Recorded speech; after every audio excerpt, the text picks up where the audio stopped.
Chapter 23-25. The motorcycle landed steadily. When the rear wheel touched the ground, Yi Qian bounced up and fell back down. The motorcycle didn't stop for even half a second. It continued to rush down. Yi Jian had already let go of K7's waist. She turned around and looked behind her. She saw J5's motorcycle flying over the river and landing steadily on the other side of the river.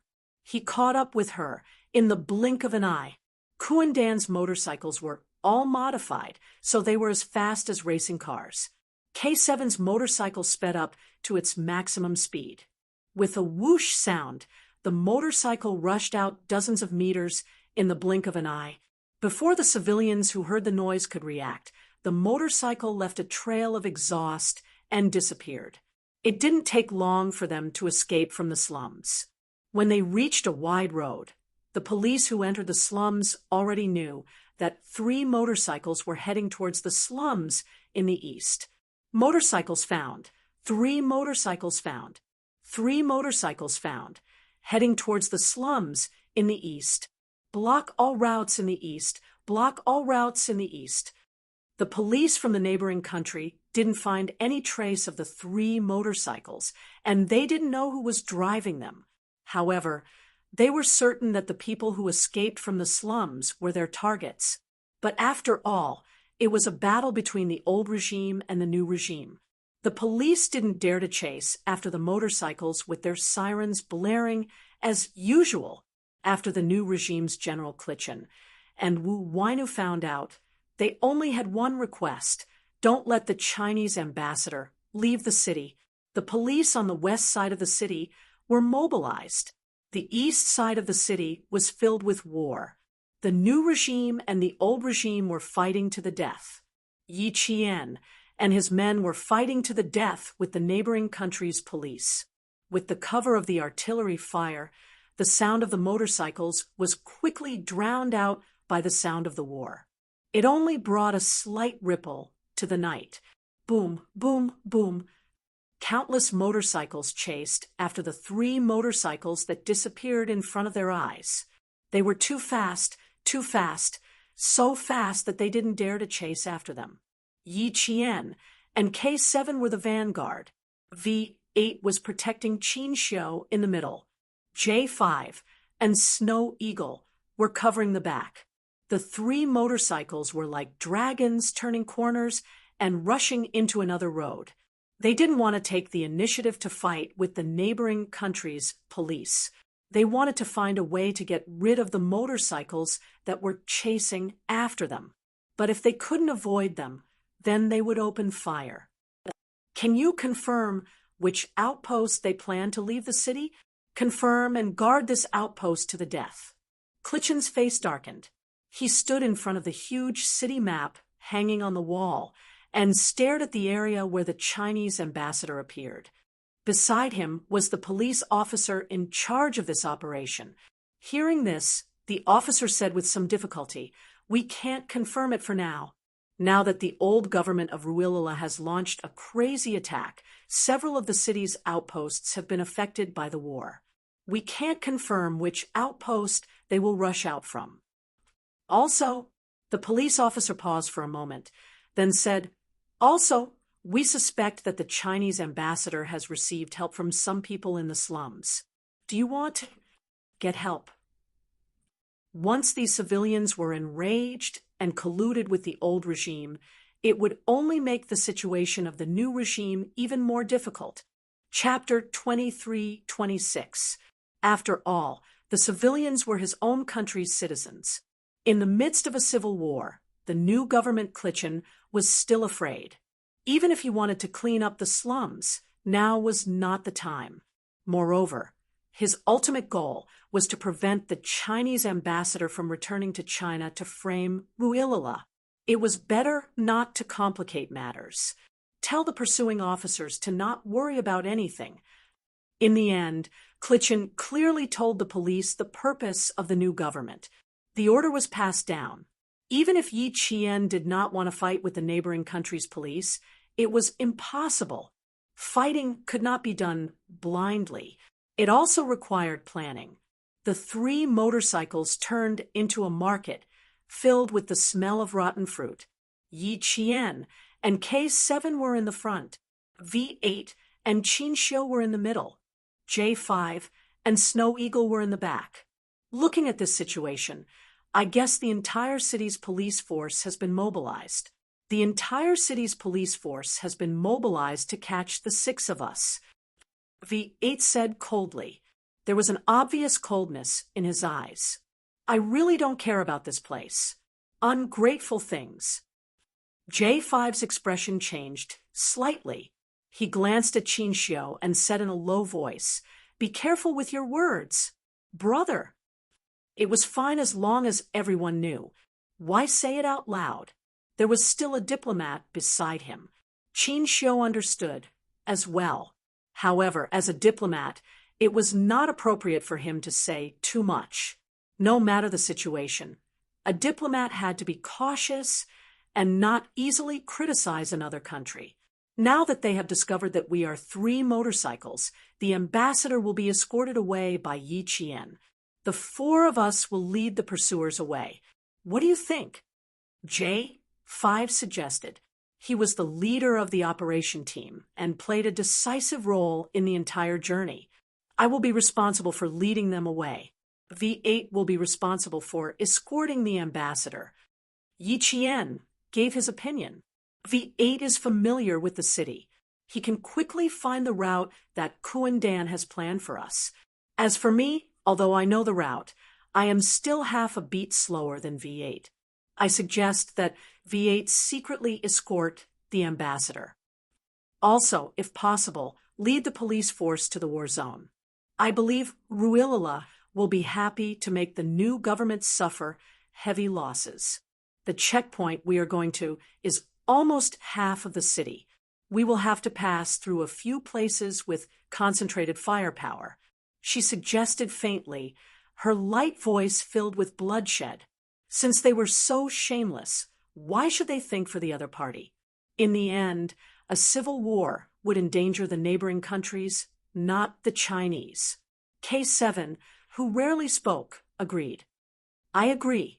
I believe it will be very interesting. Yi Qian's suggestion struck a chord with his comrades. J5 raised his eyebrows. Sure, but we have to be careful ourselves. He was well aware of Yi Qian's combat ability. J5, who also wanted to teach the police a lesson, nodded in agreement. Then he turned to Qin Xiu and asked, "Ambassador, what do you suggest? If not, then it's settled." Qin Xiu glanced at Yi Qian discreetly. He would listen to the arrangements made by the special forces. I don't have any suggestions, just follow the arrangements. Since he did not object to it, the matter was settled. V8 would then shoulder the heavy responsibility of secretly escorting Qin Xiu away. Before leaving, Yi Qian smiled at Qin Xiu. Then she left on the motorcycle without looking back. It was as if what she was about to face was not danger, but a journey that would allow her to indulge herself. Qin Xiu sighed softly. He wanted Yi Qian to stay, but he could not bring himself to say it. "Ambassador, don't worry. Yi Qian is very capable." V8 heard his sigh and laughed. She will definitely come to meet us and return to China together. Chapter 23-27. Qin Xiu, who was hiding in the dark, pursed his lips. This was the first time he asked about Yi Qian. "You guys are close with Yi Qian, right? Are you guys in the same unit?" He couldn't easily tell anyone about Yi Qian. V8 smiled. "Not really. The last time we went to Pakistan, wasn't the ambassador there too? We also met Yi Qian that time. It's even more impossible to be in the same unit. She's also a military school student. But why do I feel like the ambassador is closer to Yi Qian?" The change of topic was equivalent to telling Qin Xiu that he didn't want to talk about Yi Qian anymore. Qin Xiu stopped asking and replied with a faint smile, "I met her once when she was in her second year of high school. She had a bad sense of direction, and had to trouble her to lead the way. We can't say we're close, just that we've met before. They weren't close, and the number of times they met was less than 5 times, but he was actually moved. So that's why. V8 understood. The sound of the motorcycles outside became fainter and fainter until only the sound of gunfire could be heard. V8, who knew that they had left, turned his head.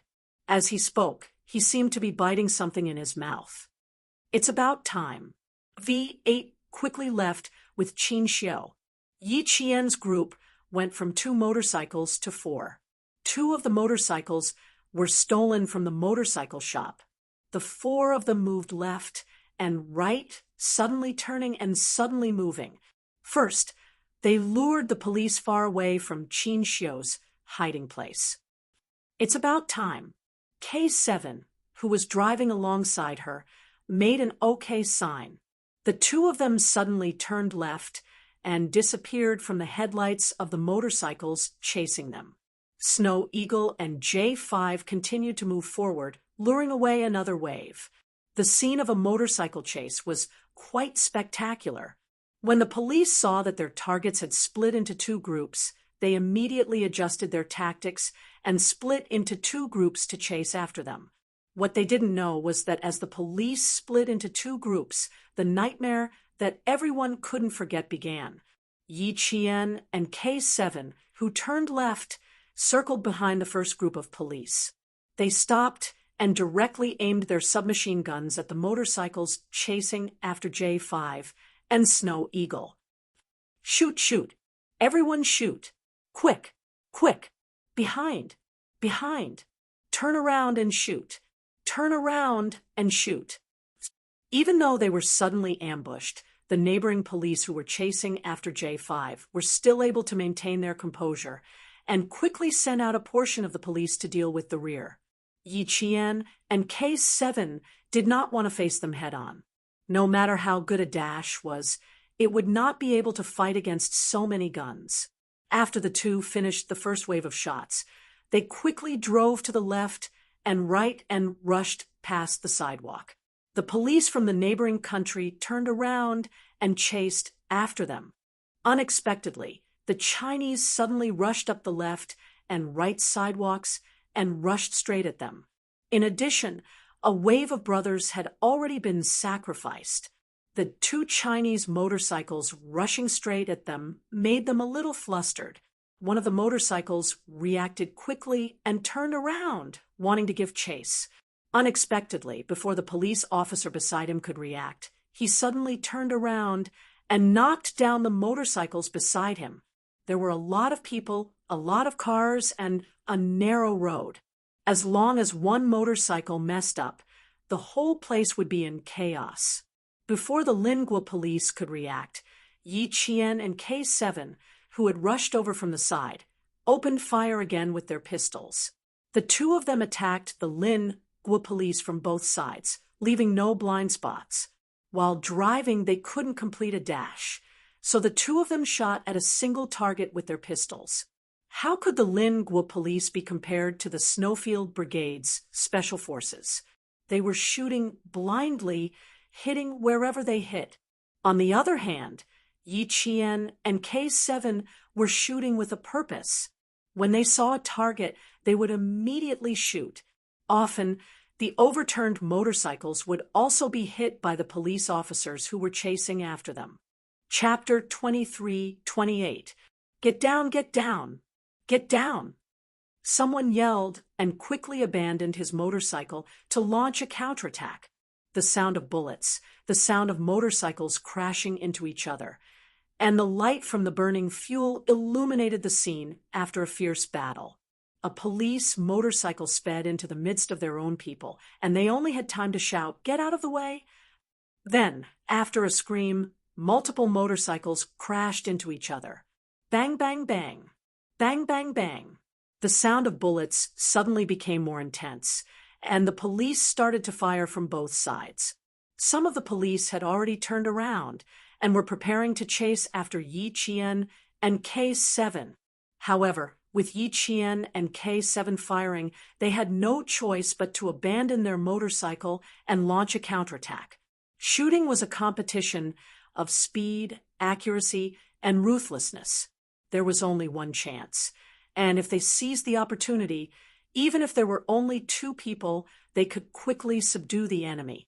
The sound of gunfire caused the police who were chasing after Yi Qian and K7 to rush over. Yi Qian and K7 did not give these people a chance to retaliate. They stopped shooting and drove away. Chase after them. Chase after them. Don't let any of them go. Don't let any of them go. The tragedy of the scene angered the local police. They left some of them to save the injured, and the rest immediately chased after them. There was no other way to deal with heartless people other than to be ruthless. Since Yi Qian and K7 wanted to teach the local police a lesson, they would not let them go so easily. J5 and Snow Eagle had already lured a group of people into the crossfire, and Yi Qian and K7 would take care of the rest.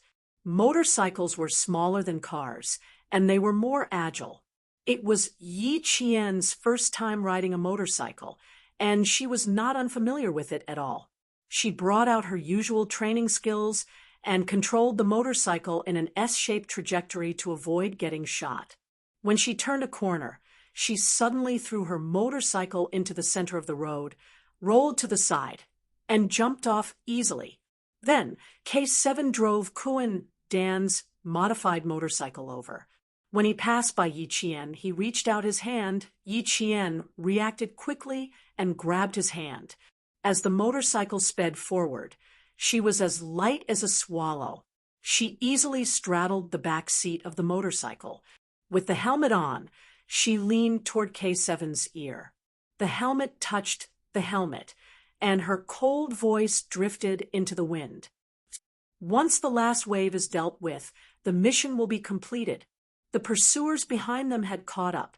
Yi Qian, who no longer needed to drive, turned around and aimed at the motorcycle she had abandoned in the middle of the road with both hands. 1, 2, 3. The police officers from Lingua, who were hot on her heels, were closing in on the motorcycle in the middle of the road. Yi Qian silently chanted the number in her heart, which sounded like the word death, and pulled the trigger. Bang! The bullet tore through the air, and the air was squeezed into an invisible sharp shape by the bullet. Wherever the bullet passed, it left behind a scorching heat. Finally, it hit the full fuel tank of the motorcycle. Boom! The fuel tank exploded, and a raging fire surged up. Dark clouds of smoke rose and spread rapidly. The motorcycle with the fuel tank exploded, and its parts flew everywhere. The few policemen at the front were engulfed by the fire before they could even scream. Out of the way! Retreat! The incident only happened for a second. The policemen from Lingua saw their comrades being engulfed by the fire with their own eyes. They didn't even have time to scream before they died. The policemen who witnessed everything screamed at the top of their lungs, but it was too late. The motorcycle behind them didn't brake in time, and it crashed into the back of the motorcycle in front of them with a loud crash. Chapter 23-29. Bang, bang, bang. The repeated collisions flipped countless motorcycles over. Some of the motorcycles even had their rear and front wheels separated and fell apart. Open fire, open fire. Don't let them leave alive. The police officers from the neighboring country were completely enraged as they screamed. They might not know who they were chasing, but they knew that these people were under the orders of Klitschin, the leader of the new government. They were a group of dangerous people who would destroy the peace and stability of the neighboring country. They had to be eliminated. They only knew that these people had to be eliminated. Some of the police officers drove their motorcycles around the fire and rushed over. Yi Qian's submachine gun never moved. In the midst of the fire, she aimed the gun at the fuel tanks of the 3 motorcycles. Some of the survivors were still struggling, trying to pull their right leg out from under the car. Yi Qian's eyes flashed with anger. She pressed her lips together and fired without hesitation. This time, it was not one bullet, but 3. With Yi Qian's shooting skills, the 3 bullets seemed to have been fired at the same time. There was only a 1-second gap between when the bullets hit the fuel tank. The explosion was louder than before, and the fire was more intense. The smoke spread, and the scene was filled with billowing smoke. Yi Qian and K7 had already driven away. The tragedy of the scene had nothing to do with them. This was war. It was either you die, or I die. There was no mercy, only shooting. On the other side, V8 left without a hitch. Wearing a helmet, he and Qin Xiu were like those troublemakers in Beijing racing in the middle of the night. They drove the motorcycle at top speed and headed towards the sentry post ahead. Qin Xiu, who was sitting behind V8, was very calm. The motorcycles drifted and swerved, but the elegant and handsome face under the helmet was calm. Back in the day, he used to race too. A group of friends rode imported modified motorcycles and whistled. There were a few girls behind them who thought they were amazing and drove their motorcycles across the viaduct. At that time, he also thought that it was very exciting. He was so arrogant that it was as if he could destroy the entire world. What really woke him up was the 2 people who were racing with him. One day, they went out on a rainy night looking for excitement. Their minds were in a mess, and they actually played with their cars in the heavy rain. As a result, the 2 cars hit the bridge one after the other, and they fell off the bridge with their cars. He went to take a look and saw a pile of charred scrap metal. As for his 2 friends, there was nothing left of them. At the age of 17, he suddenly realized that his life was so insignificant in the face of excitement. Who knew when he would die? From then on, he, who had entered the rebellious period, returned to the right path and continued to be a genius who was praised by others. He continued to live in the golden cage that had locked up his youth during the rebellious period. He also understood that the so-called golden silk cage was just an excuse for the weak to think that they were trapped and could not walk out of a free space. He also wanted to understand how many people envied him for having a golden cage, and how much they wanted to live in a golden cage like him. The existence of the golden silk cage was not to trap your youth and lock up your freedom. The existence of the golden silk cage was to tell you that before you were truly strong, before you truly stood at the top of the pyramid, you could only be trapped forever, because you had never thought of using your strength to open the enviable golden silk cage. Qin Xiu, who had used his strength to open the golden silk cage, turned around and looked behind him. He could not see Yi Qian's figure, only darkness. Chapter 23:30. 10 minutes later, V8 and Qin Xiu arrived at the rendezvous point less than 2 kilometers away from the sentry post. This was also Kundan's place, a bungalow where motorcycle wheels were stored. In the room filled with the smell of tires, the sound of gunfire whistled past their ears. This was the sentry post they had to rush out of. It was also the place where the new and old policies clashed. Yi Qian and K7 arrived half an hour later. The moment she knocked on the door, Qin Xiu, who was resting on the wheel, actually got up before V8 and rushed to the welded metal door. Qin Xiu, Yi Qian heard the commotion inside and called out softly. Then, the metal handle was pulled and the metal door creaked open. Qin Xiu saw the slender figure. He was worried about standing in front of him. There was a faint smile in his eyes.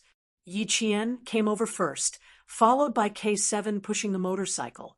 While waiting for J5 and the others to come over, Yi Qian told V8 about the situation on their side.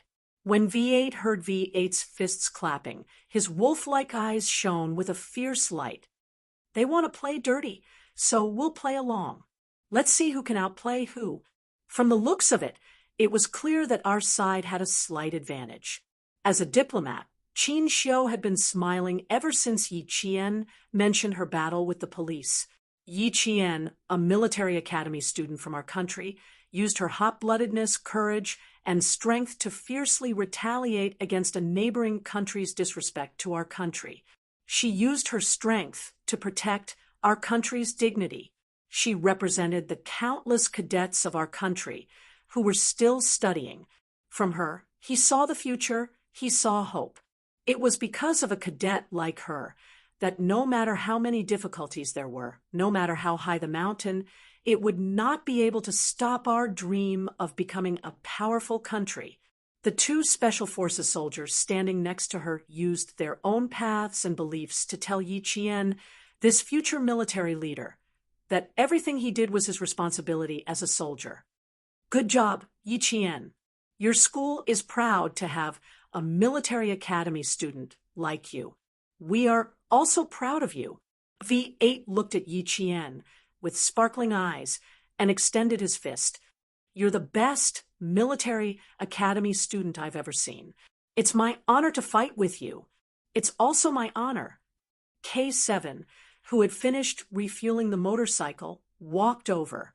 It turned out that the 2 punches had turned into 3 punches and congratulated each other for escaping death once again. Qin Xiu didn't join them. He knew that he couldn't join them at this moment. He understood the glory they shouldered as soldiers, and he also knew the responsibility they shouldered. Although he was also a diplomat who fought for his country, their fighting styles were too different. He needed to restrain that kind of bloodthirst. Even if he couldn't join, he would still be satisfied just by watching. Tonight, he knew that the distance between him and Yi Qian had increased, and their understanding of each other had deepened. But it wasn't enough. He wanted to know more about her, much more, understand everything about her. Understand everything about her. He thought about it deeply and anxiously hoped, and prayed even more deeply that the other half of the girl he liked hadn't appeared by her side yet. Soon, J5 and Snow Eagle arrived. They pushed their motorcycles through the city. The moment they took off their helmets, they both let out a long sigh of relief. They took a deep breath of the smoke-filled air and looked at each other in the dark with smiles on their faces. The way comrades in the Snowfield Brigade greeted each other was with a few high fives. Everything was conveyed without words. Chapter 2331. J5 didn't mention how they dealt with the other half of the police force. Instead, he smiled and asked Qin Xiu, "How are you feeling?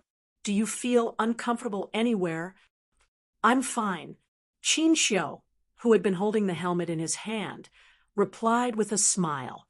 With the cover of the darkness, his gaze fell on Yi Qian, who was standing side by side with the Special Forces.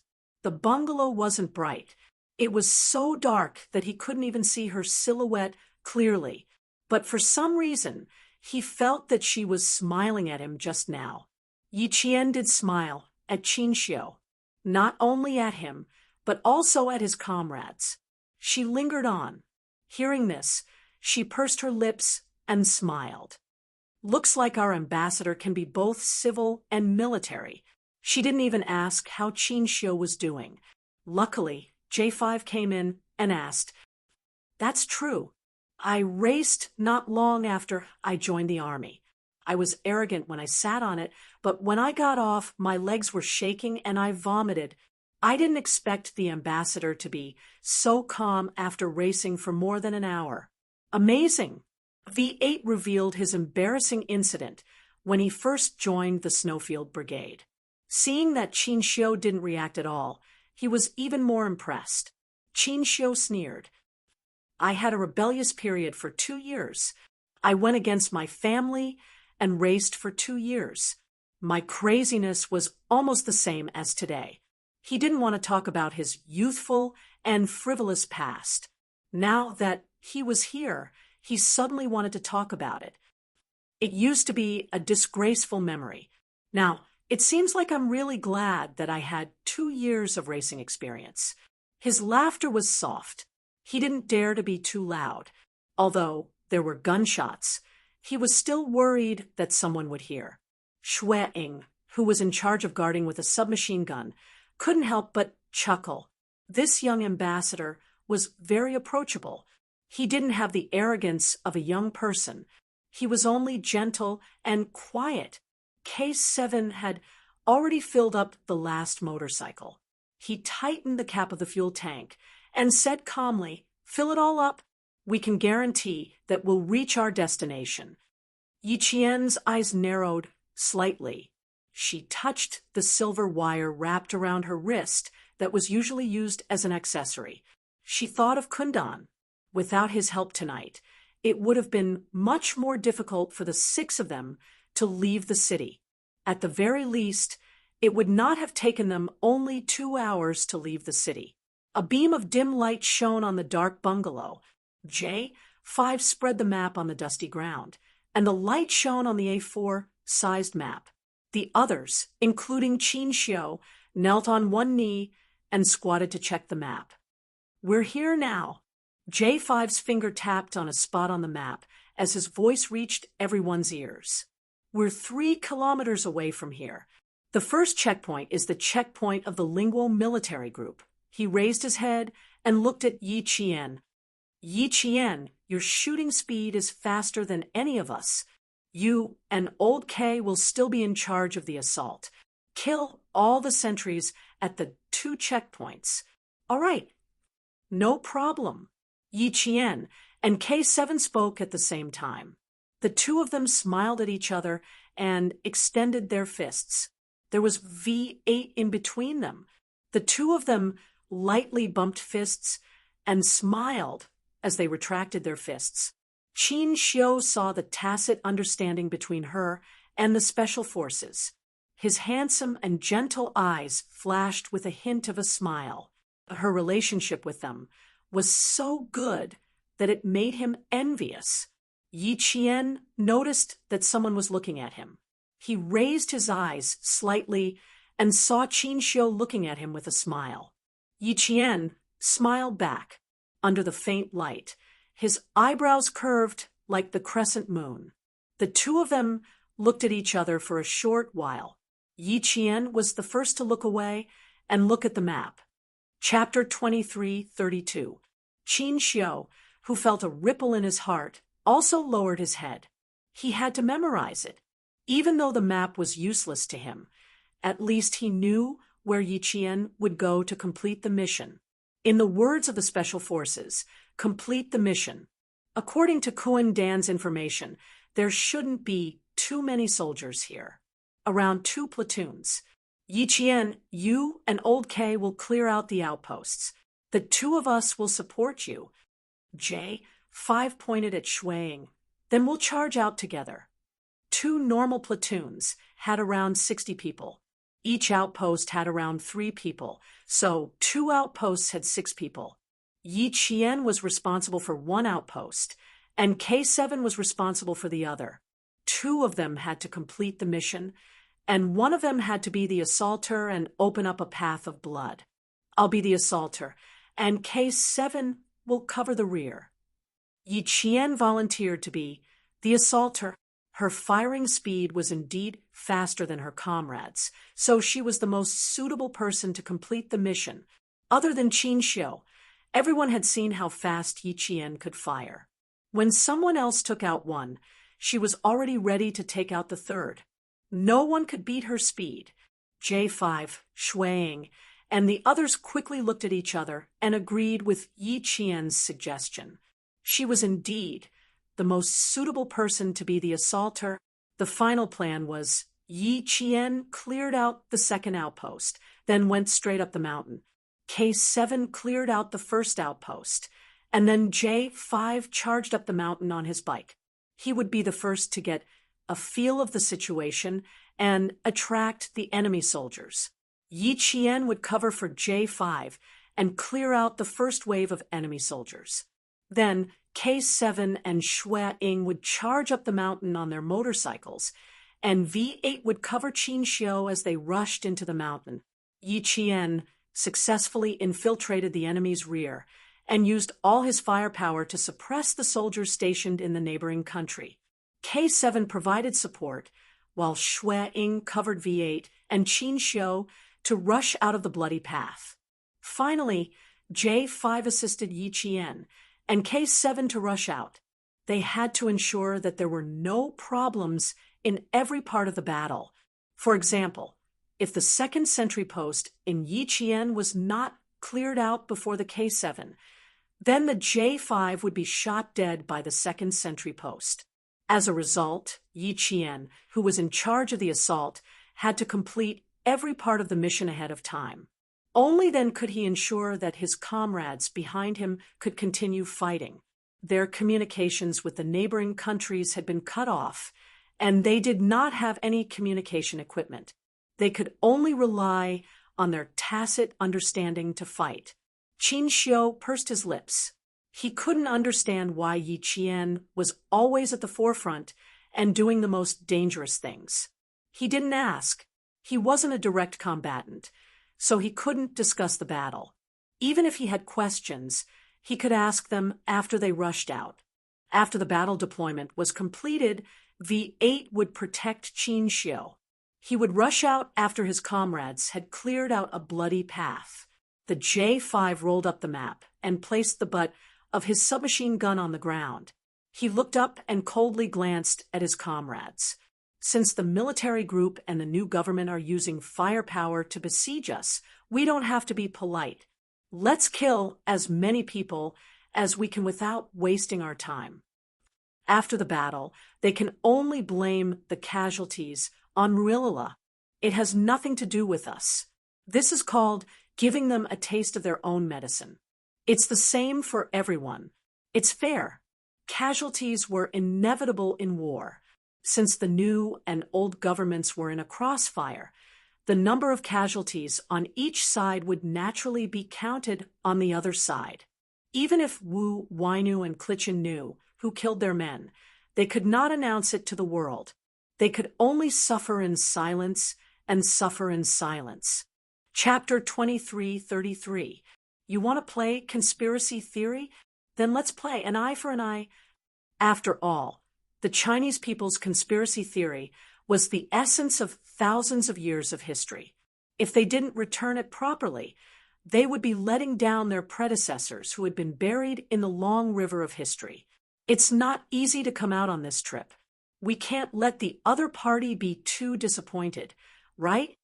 J5, who stood up with his gun, reached out and pulled Qin Xiu up. He smiled and said, "Ambassador, what do you think?" "Everything will be according to your arrangements." Qin Xiu smiled. He didn't have any opinions. As soon as he finished speaking, the faint smiles on everyone's faces disappeared. They relaxed for a moment and went back into battle mode. Qin Xiu saw the Special Forces soldiers protecting him stand up one by one. Their aura suddenly changed.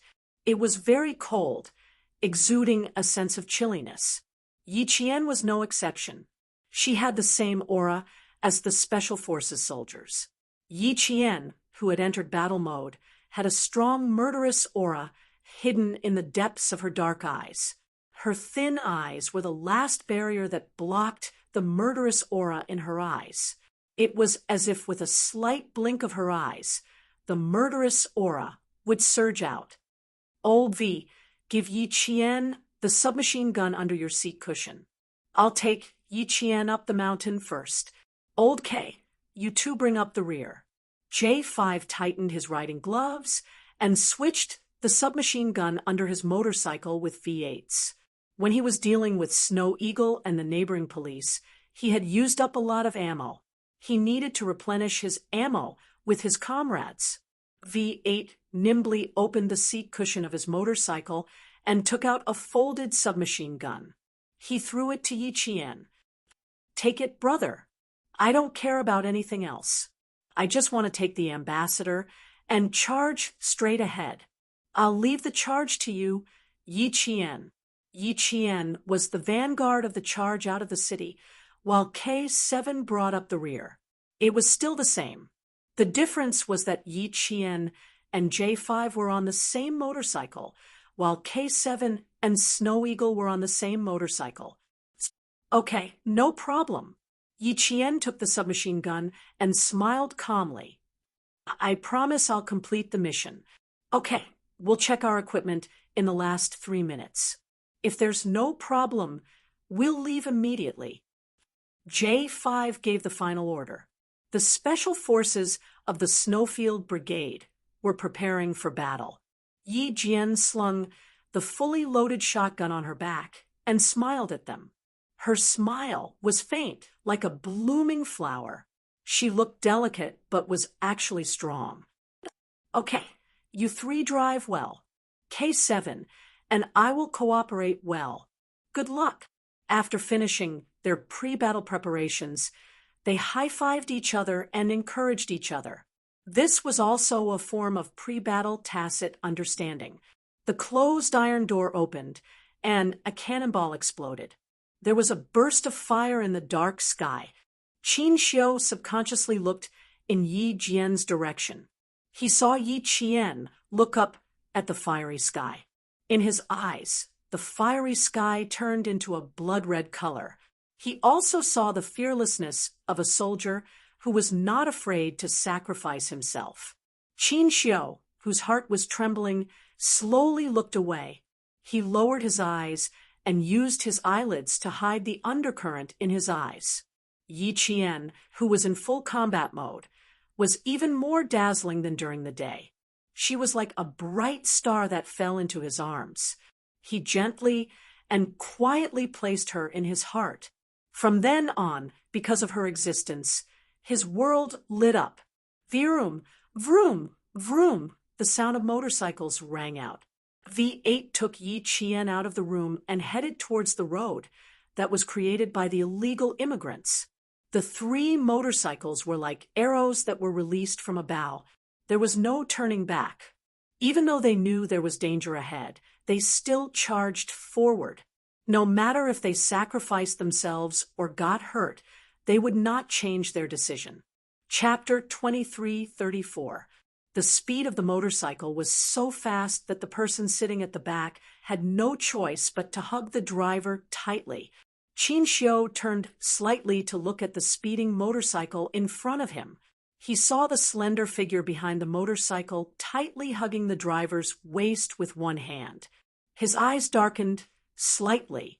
His eyes dimmed not because Yi Qian was holding on to the Special Forces soldier's waist, but because she was in great danger. Even though he wasn't a soldier, he knew that the position of an assaulter was dangerous. The distance between the two sides was less than 500 meters. Yi Qian and the others rushed into the mountain and made a big turn. From their vantage point, they could see the crossfire between the two sides. The crossfire between the two sides was fierce. The concentrated gunfire covered up the sound of the 3 motorcycles. The J5 at the front didn't turn on the motorcycle's headlights. Instead, he turned on the modified blue lights. They were close to the enemy soldiers and wouldn't be easily spotted. The 3 motorcycles turned on the uneven mountain road. They couldn't stop in the middle. They had to rush all the way to the bottom of the mountain before they could stop. It was 5 kilometers from the bottom of the mountain to the bottom of the mountain. It was 4 kilometers to break through the defensive line. Yi Qian and K7 had to fight their way out of this 4-kilometer defensive line. With the cover of gunfire and artillery fire, the motorcycles roared like pebbles thrown into the sea, not causing the slightest ripple. The soldiers guarding the mountain only heard the gunfire and artillery fire, but they didn't hear the motorcycles at all. The J5 led Yi Qian to the entrance of the mountain. The others hid temporarily. Yi Qian and K7 continued forward. "Be careful, Qin Yao," he said softly to Yi Qian, who was leaving. "I'll come to your aid soon." "Okay." Yi Qian nodded. She naturally believed that her comrade would come to her aid soon. K7 had already gotten off the motorcycle. The 2 of them sneaked into the mountain under the cover of the night. Even though they had the help of Kundan, They still had to investigate carefully in order to pass through the next step. They would only be calm when they had a plan. V8 looked at his comrade's back as he left. His lips tightened.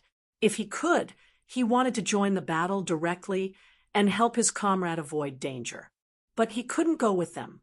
He had to ride the motorcycle with the ambassador and wait to break out.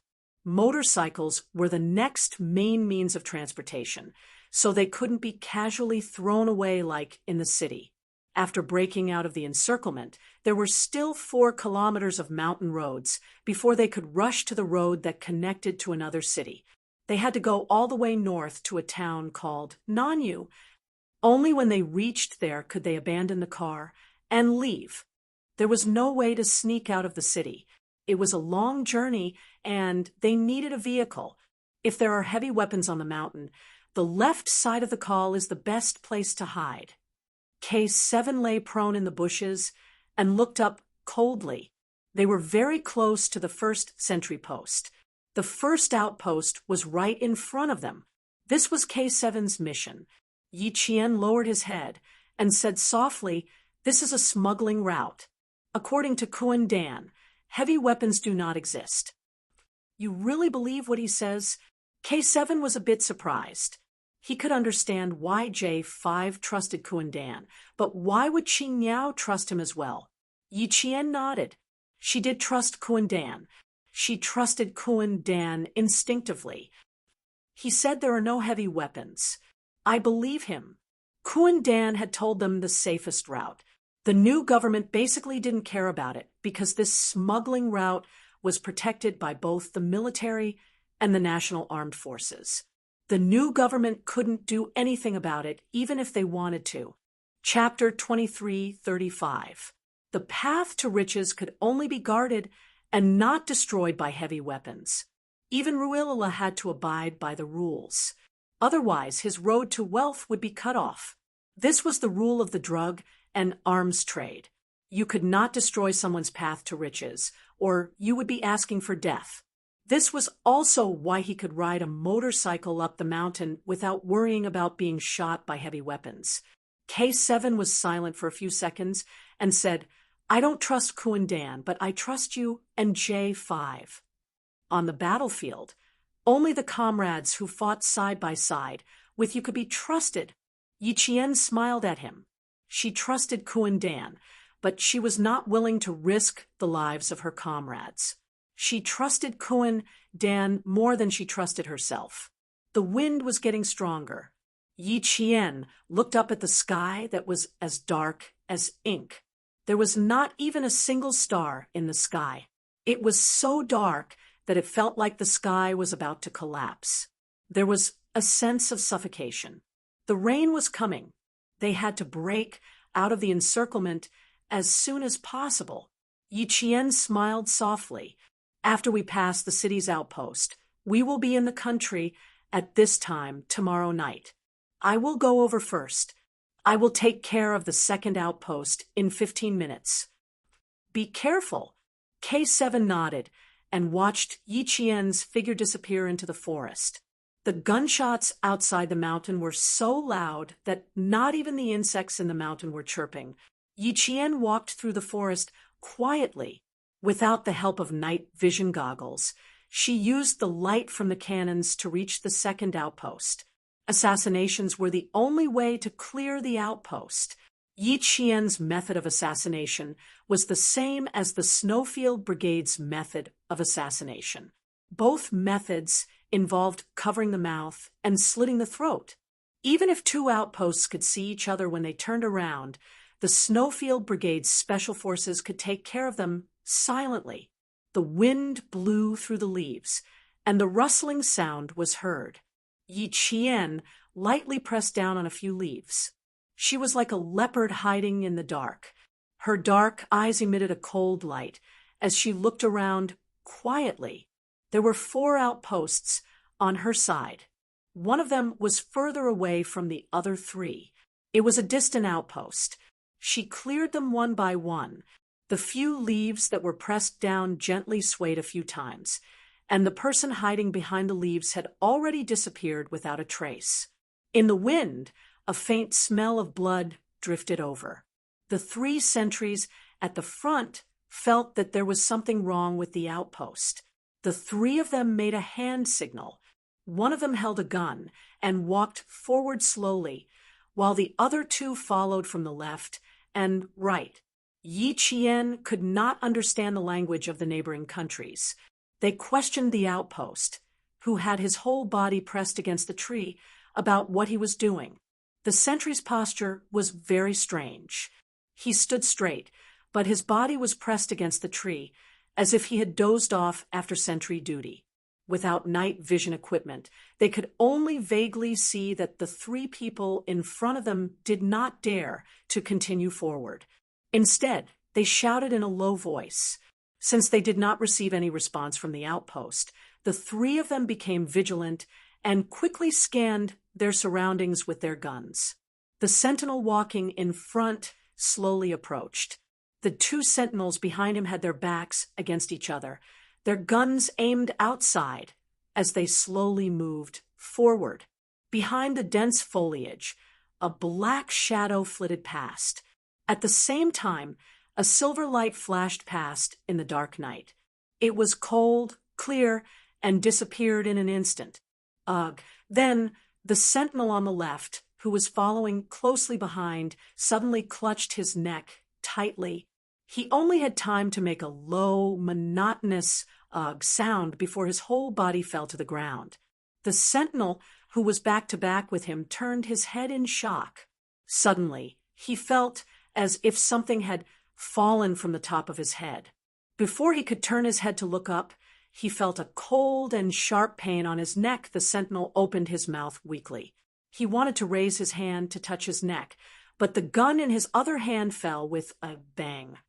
He fell to the ground with his hand half raised. Chapter 2336. With 3 people in a triangular search, it was undoubtedly difficult to finish them off without alerting anyone else. Yi Qian made good use of the terrain and quickly adopted the most useful and effective combat method. She climbed up the tree and strangled one to death with a silver wire. Then she hung upside down and used the dagger in her hand to finish off the 3rd one. As for the 4th one, it was even easier to deal with. Yi Jian, who was hanging upside down from the golden hook, exerted strength in her waist. Before the other party could raise his gun and shoot upwards, she swung herself directly towards the other party like a swing. Yi Qian was light and agile. Back then, Principal Chun had sent her to the 100,000 forests in the southern part of the western province for 3 months of training. During these 3 months, she had undergone comprehensive forest combat training. Climbing, crawling, jumping, rolling, everything was done. In Principal Chen's words, when you enter the mountains, not only do you have to be like a leopard, but you also have to be like a monkey. Hanging upside down and swinging forward using the strength of her waist were also part of her 3 months of training. At the beginning, she fell and bled, and her hands and feet were bruised. By the end, she could easily control her body. Only she knew how hard it was. While swinging, Yi Qian saw that the enemy had finished loading the gun. Her eyes were filled with hostility as she grabbed the enemy's gun with both hands and spun it forcefully. Using the enemy's gun as a support, she landed firmly on the ground. At the same time, she threw the gun away and lifted her right leg to kick the enemy's lower abdomen, where the diaphragm was.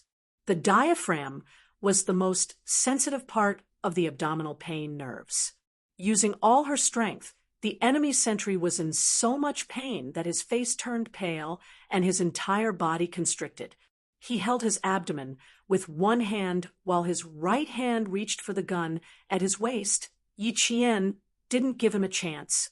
She grabbed onto a tree branch and swung forward. While in the air, she kicked the enemy's weapon out of his hand. Her left foot stepped on the enemy's arm first. Then she twisted her foot and bent her knee to the enemy's jaw. With her right hand, she attacked from the side with the dagger and stabbed it into the enemy's neck. Yi Qian had been too hasty and used too much force, so the dagger was stuck in his throat. When he pulled it out, he had no choice but to twist it around a bit. In the night breeze, the smell of blood grew stronger. Yi Qian, whose pants were stained with blood, had no time to deal with the 4 sentinels. She needed to take care of as many targets as possible to ensure that her comrades could attack. Kuan-Dan had only said that there were about 2 normal platoons, but no one knew exactly how many people there were. Someone came down from the hill. Yi Qian, who was hiding behind a tree, could tell from the sound of the footsteps that there were 3 people in total. It was the patrol team. Yi Qian tightened her grip on the dagger in her hand. Fighting alone, she took a deep breath of the smoky air and slowly exhaled. 3 figures walked past her. Now is the time. Her hands were as fast as lightning. One of her hands covered the mouth of the last sentry, while the other used a dagger to slit the sentry's throat.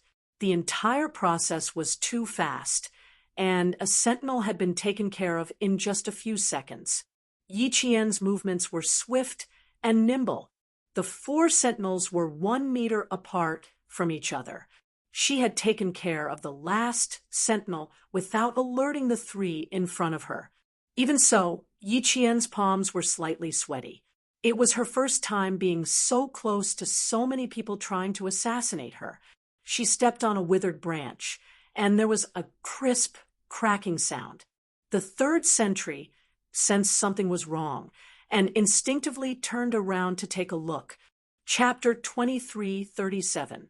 To Yi Qian's relief, these people didn't have night vision equipment.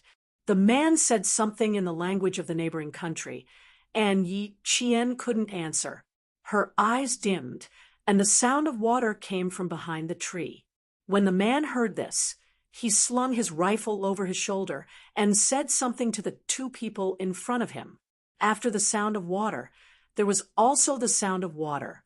Yi Qian's mouth twitched. She had faked the sound to relieve herself, but this was really done. The sentinel comfortably shuddered as he lowered his head to fasten his belt. Someone used their elbow to clamp down on his neck. A crisp sound of bone breaking came from his neck, and his head tilted to one side at a strange angle. "Who's there?" The sentinel at the front realized something was wrong. At the same time, he turned on the searchlight on his helmet. In the snow-white light, he saw a figure running towards him. He didn't even have the chance to raise his gun, let alone open fire. Yi Qian was too far away from the sentinel. She didn't want to shoot, so she treated the mountain as flat ground and ran towards him. When she saw that he was about to raise his gun, she shouted softly. She rushed in front of the sentinel and grabbed the butt of the gun with one hand. Her fingers moved nimbly, and she unloaded the magazine and smashed it into the center of the sentinel's head. Within 15 minutes, Yi Qian had taken care of 7 people. It was already very fast, but for them, who needed to break out of the encirclement, it was too slow. They only had half an hour to break out of the encirclement. Snow Eagle, who was baiting the enemy, started the motorcycle. The K7 had already eliminated the first sentry, and now they needed to rush up the mountain to support Yi Qian. Yi Qian, who had vaguely heard the motorcycle, got up and ran towards the side of the road. She needed to intercept the first alerted neighboring country soldiers. A light flashed through the forest. It was the light of the motorcycle's headlights. Yi Qian was lying in ambush by the side of the road, and she fired at the first wave of alarmed neighboring country soldiers. Bang, bang, bang, bang. The sound of concentrated bullets came. The first few neighboring country soldiers who rushed down didn't even have the chance to raise their guns. They fell to the ground. The sound of motorcycles and gunshots alerted the soldiers guarding the smuggling road. This time, they didn't make the same mistake as before and rushed down to check. Instead, they opened fire directly. Yi Qian, who had fired the first shot, had already moved to her combat position. When she heard the footsteps, she fired almost at the same time as the soldiers from the neighboring country. The Xiaowei could fire at a rate of 1,250 rounds per minute, which meant that it could fire 21 rounds per second. Yi Qian's side was able to wipe out their enemies in an instant. "Get down, get down!" The soldiers of the neighboring country, who found that they were ambushed, roared, picked up the rifles in their hands, and fired directly at the opening point. More than 10 rifles fired blindly. Even Yi Qian was suppressed to the point that his entire body was pressed against the ground. Even his face was pressed against the ground, and he did not dare to raise his head at all. The bullets hit the ground, hitting pieces of dirt one after another, and then smashing them into pieces. The bullets hit the rocks, and sparks flew everywhere as the rocks shattered with a bang. After a while, the motionless Yi Qian was covered with a thick layer of soil. Yi Qian did not move. She allowed the bullets to fly past her head. Her backup had not arrived yet, so she needed to wait calmly. Case 7 and Snow Eagle had already rushed up. They were Yi Qian's backup. Later, they would coordinate with Yi Qian and rush to the highest point, leaving K7 to finish the shooting from the rear. "Motorcycle, motorcycle! Straight ahead! Fire! Fire!" Chapter 23:38. There were indeed only 2 platoons of soldiers stationed in the mountains. When the K7 came up, more than half of the firepower that had been focused on Yi Qian was directed at the motorcycle. The modified motorcycle was extremely fast. With a sweep of the snow-white headlights, the K7 saw several soldiers from the neighboring country hiding behind the trees. Xue Ying cooperated well. He stepped on the accelerator to the maximum and crossed the crossfire before the soldiers could shoot. He instantly rushed to the rear of the soldiers from the neighboring country. The motorcycle made a turn, and the K7 rolled off the motorcycle. He opened fire and supported Yi Qian from behind. After receiving support, Yi Qian could finally take a breather. She didn't move carelessly. Instead, she stuck close to the slope and rolled toward the side of the road. A normal person wouldn't be able to complete a roll on a slope. Once they rolled, they would definitely roll down. Yi Qian didn't. She only completed the roll by grabbing onto the rocks, roots, and shrubs on the ground to ensure that she didn't fall down. Roll, hide, sweep. After a series of actions, Yi Qian's submachine gun was extremely stable as she attacked from the side. There were only 3 bullets left in the first magazine. Yi Qian had already found a new magazine. When the last bullet left the muzzle, she finished the action of changing the magazine. The interval between the first bullet fired from the new magazine and the last bullet fired from the old magazine was only a few seconds. It was as if she had fired continuously. No one could tell that she had changed the magazine. Yi Qian rolled and climbed. Her hands and face were bleeding from the shrubbery. Her eyes were filled with malice as she suppressed all the firepower on the mountain. Screams came from the mountain. It was the screams of someone who had been shot. "Over here! Over here! Quick! Someone's here!" Shouts came from the mountain. No one could calm down. They were on the high ground, but they were suppressed by the firepower from below. In an instant, several people were sacrificed. The K7 supporting Yi Qian found another platoon's firepower. He crouched down and hid. Then he opened fire from the enemy's back. Bang, bang, bang. Concentrated gunfire swept across. There was a mist of blood in front of them. V8, who had yet to make a move, clenched his jaw tightly. Even his spine was stretched into a straight line. There were at least 50 to 60 people in the 2 platoons. 50 to 60 people. The only ones who could really fight were Yi Qian and K7, J5, and Snow Eagle, had to drive their vehicles to break out of the encirclement. It was impossible for them to lend a helping hand. Qin Xiu, whose eyes were cold, slowly clenched his fists. At this moment, he regretted not practicing his spear skills. Otherwise, he could have been a support. Let's wait a little longer. We'll rush in as soon as the higher-ups give us the order. The senses of the special forces were very sharp. V8 sensed the change in Qin Xiu's aura and quickly said softly, "It won't take too long. They'll settle it soon." In this battle, other than the camouflage provided by Kundan, they didn't even have night vision goggles. It was undoubtedly risky to fight without knowing how much firepower the enemy had. Fortunately, there were a lot of camouflage in the jungle, which slightly reduced the danger. V8 told Qin Xiu to relax, but in reality, his heart had been stretched taut. During the exercise, the special forces of the Snowfield Brigade had specifically gone through combat training without any weapons on them. But in the end, they would take the enemy's weapons for themselves and complete the mission. What weapons did the neighboring countries have for themselves? Even night vision goggles would be enough. Where would there be night vision goggles? Case 7 opened fire. The stationed soldiers of the neighboring countries immediately concentrated their fire. Snow Eagle drove his motorcycle down. He needed to cover V8 and take K7 with him. Chapter 2339. J5 couldn't make a move. He needed to wait for V8 to catch up so that he could grab Yi Qian and break out of the encirclement.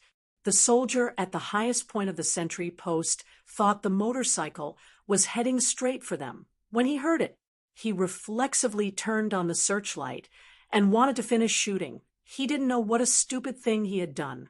As soon as the searchlight shone, Yi Qian, who had crept up from the side of the road, shot at the sentry post. K7 broke the pole that was holding the searchlight. The searchlight that lost its support fell down. The shaky searchlight swept toward the camp of the soldiers. K7 put out the searchlight with a shot. Yi Qian, who could see the corner of the searchlight, finished shooting immediately. Everything happened too fast. The two platoons of soldiers split into 4 waves. One wave was aimed at Yi Qian's original position. One wave was aimed at K7. One wave was aimed at Shuang. And the last wave was aimed at Yi Qian's current position. Half of the soldiers had been wiped out, so they didn't have enough firepower. Now that they were split into 4 waves, they were shot down by Yi Qian and K7 with their submachine guns. In less than 10 minutes, Yi Qian and K7 used the guns in their hands to open a bloody path for their comrades. The firepower on top of the hill decreased significantly. It wasn't until K7 fired into the air that V8 knew he could bring Qin Xiu to break out of the encirclement. "Ambassador, sit tight, we're going to charge." He started the motorcycle and pushed it to the maximum speed. With a roar, he brought Qin Xiu out of the last sentry post in the city. With Yi Qian and K7 firing from the front and back, the 2 platoons of soldiers suffered heavy losses. In the end, they had no way to fight back. Someone once said that a special ops soldier could take out a platoon, or even a battalion in secret. Infiltration, sneak attacks, luring the enemy, and so on were all seen in this battle. If it wasn't for the fact that they needed to leave as soon as possible, Yi Qian and K7 would have directly infiltrated and killed the 2 platoons one by one. Now that they had broken out of the encirclement in such a direct battle, it was undoubtedly a slap in the face to the neighboring country's military group, letting them know that 2 platoons were also so weak. Shuang heard the sound of the V8's motorcycle. He pedaled with both feet and grabbed the motorcycle with both hands. He turned the motorcycle around and rushed up the mountain again. He still needed to pick up the K7 and leave. In front of him, J5 started his motorcycle when Shuang rushed down the mountain. He, who had been hiding all this time, started his motorcycle and rushed up the mountain. The mountain road was bumpy, so he could not reach out to help Yi Qian. Moreover, it was uphill, so he could only slow down slightly to let Yi Qian catch up. Yi Qian did not let J5 help him. The motorcycle whizzed past her. She grabbed J5's arm and used the momentum of the motorcycle to jump over him. In the blink of an eye, she was already sitting on the back of J5. Then V8 carried Qin Xiu and rushed up the mountain. Xue Ying carried K7 and rushed up the mountain.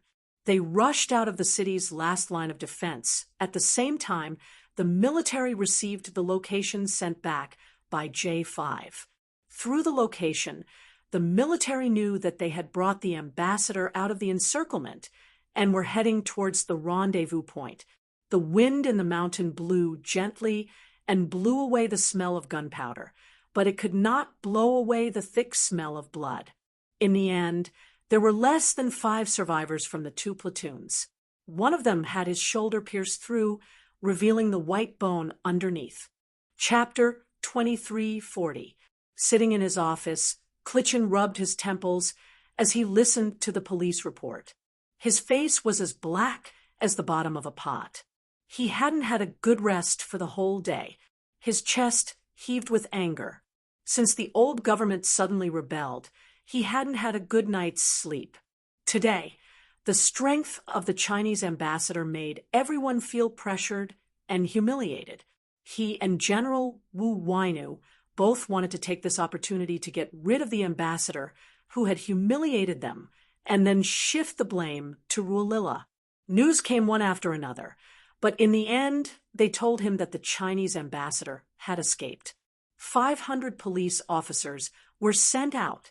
Some were dead, some were injured.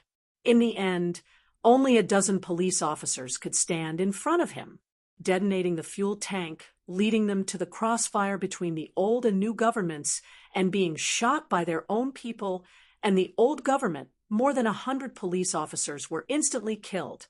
And what about the Chinese ambassador? There was no news of his life or death. The Chinese side had begun to pressure them to find the missing ambassador as soon as possible. Otherwise, they would send troops into the neighboring countries to look for him. Now that there was civil strife, how could they allow the Chinese to send troops in? He was so anxious that he didn't know how many strands of hair had turned white. But what he didn't know was that there was more news that shocked and angered him. An official reporting the situation knocked on the door. Before Klitschin could answer, he pushed the door open and came in. What? He escaped the city. The Chinese ambassador escaped the city. Klitschin was shocked after hearing the report. What's the situation with General Wu Wainu?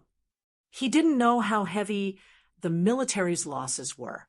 The official, sweating profusely, quickly replied, General Wu Wainu is furious. The 2 platoons stationed on the mountain were almost completely wiped out. Only 5 people survived. 2 platoons were wiped out. Only 5 people survived. Klitschin, who was shocked, pressed his hands on the desk. He slowly sat back in his chair. What kind of people did the Chinese side send out? What kind of people did they send out? The people sent by Ruolila were wiped out. The people sent by the new government were wiped out. And now General Wu Wainu's 2 platoons were wiped out. Who were these people? How? How could they be so terrifying? Sitting back in his chair, Klitschin's back was covered in cold sweat. After a long time, he asked in a deep voice, Does General Wu Wainu have any arrangements? After sacrificing so many people and letting the Chinese ambassador return, where would the face of their neighboring countries go? It was simply a great humiliation. They sent an elite platoon. There's no news yet, but the old government has also discovered the Chinese ambassador. The reporting official did not dare to speak loudly, including the Chinese ambassador. There were only 6 of them. In the end, the 6 of them managed to wipe out hundreds of people. Even as he sat there, he felt a chill run down his spine. There was only one thought that flashed through his mind. The Chinese side is not to be trifled with. Their calculations were wrong. Although General Wu Wainu is very angry with the participation of the old regime, if the Chinese ambassador accidentally dies, we can directly explain to the Chinese that this is Ruilla's bad deed. Neighboring countries' new policies and military groups will definitely eliminate Ruilla to give China an explanation. This was the best way to push all the blame onto Ruilla. Klitschin felt a little better when he learned that the military group had sent another elite platoon to hunt him down. The elite platoon was the special forces of the military group.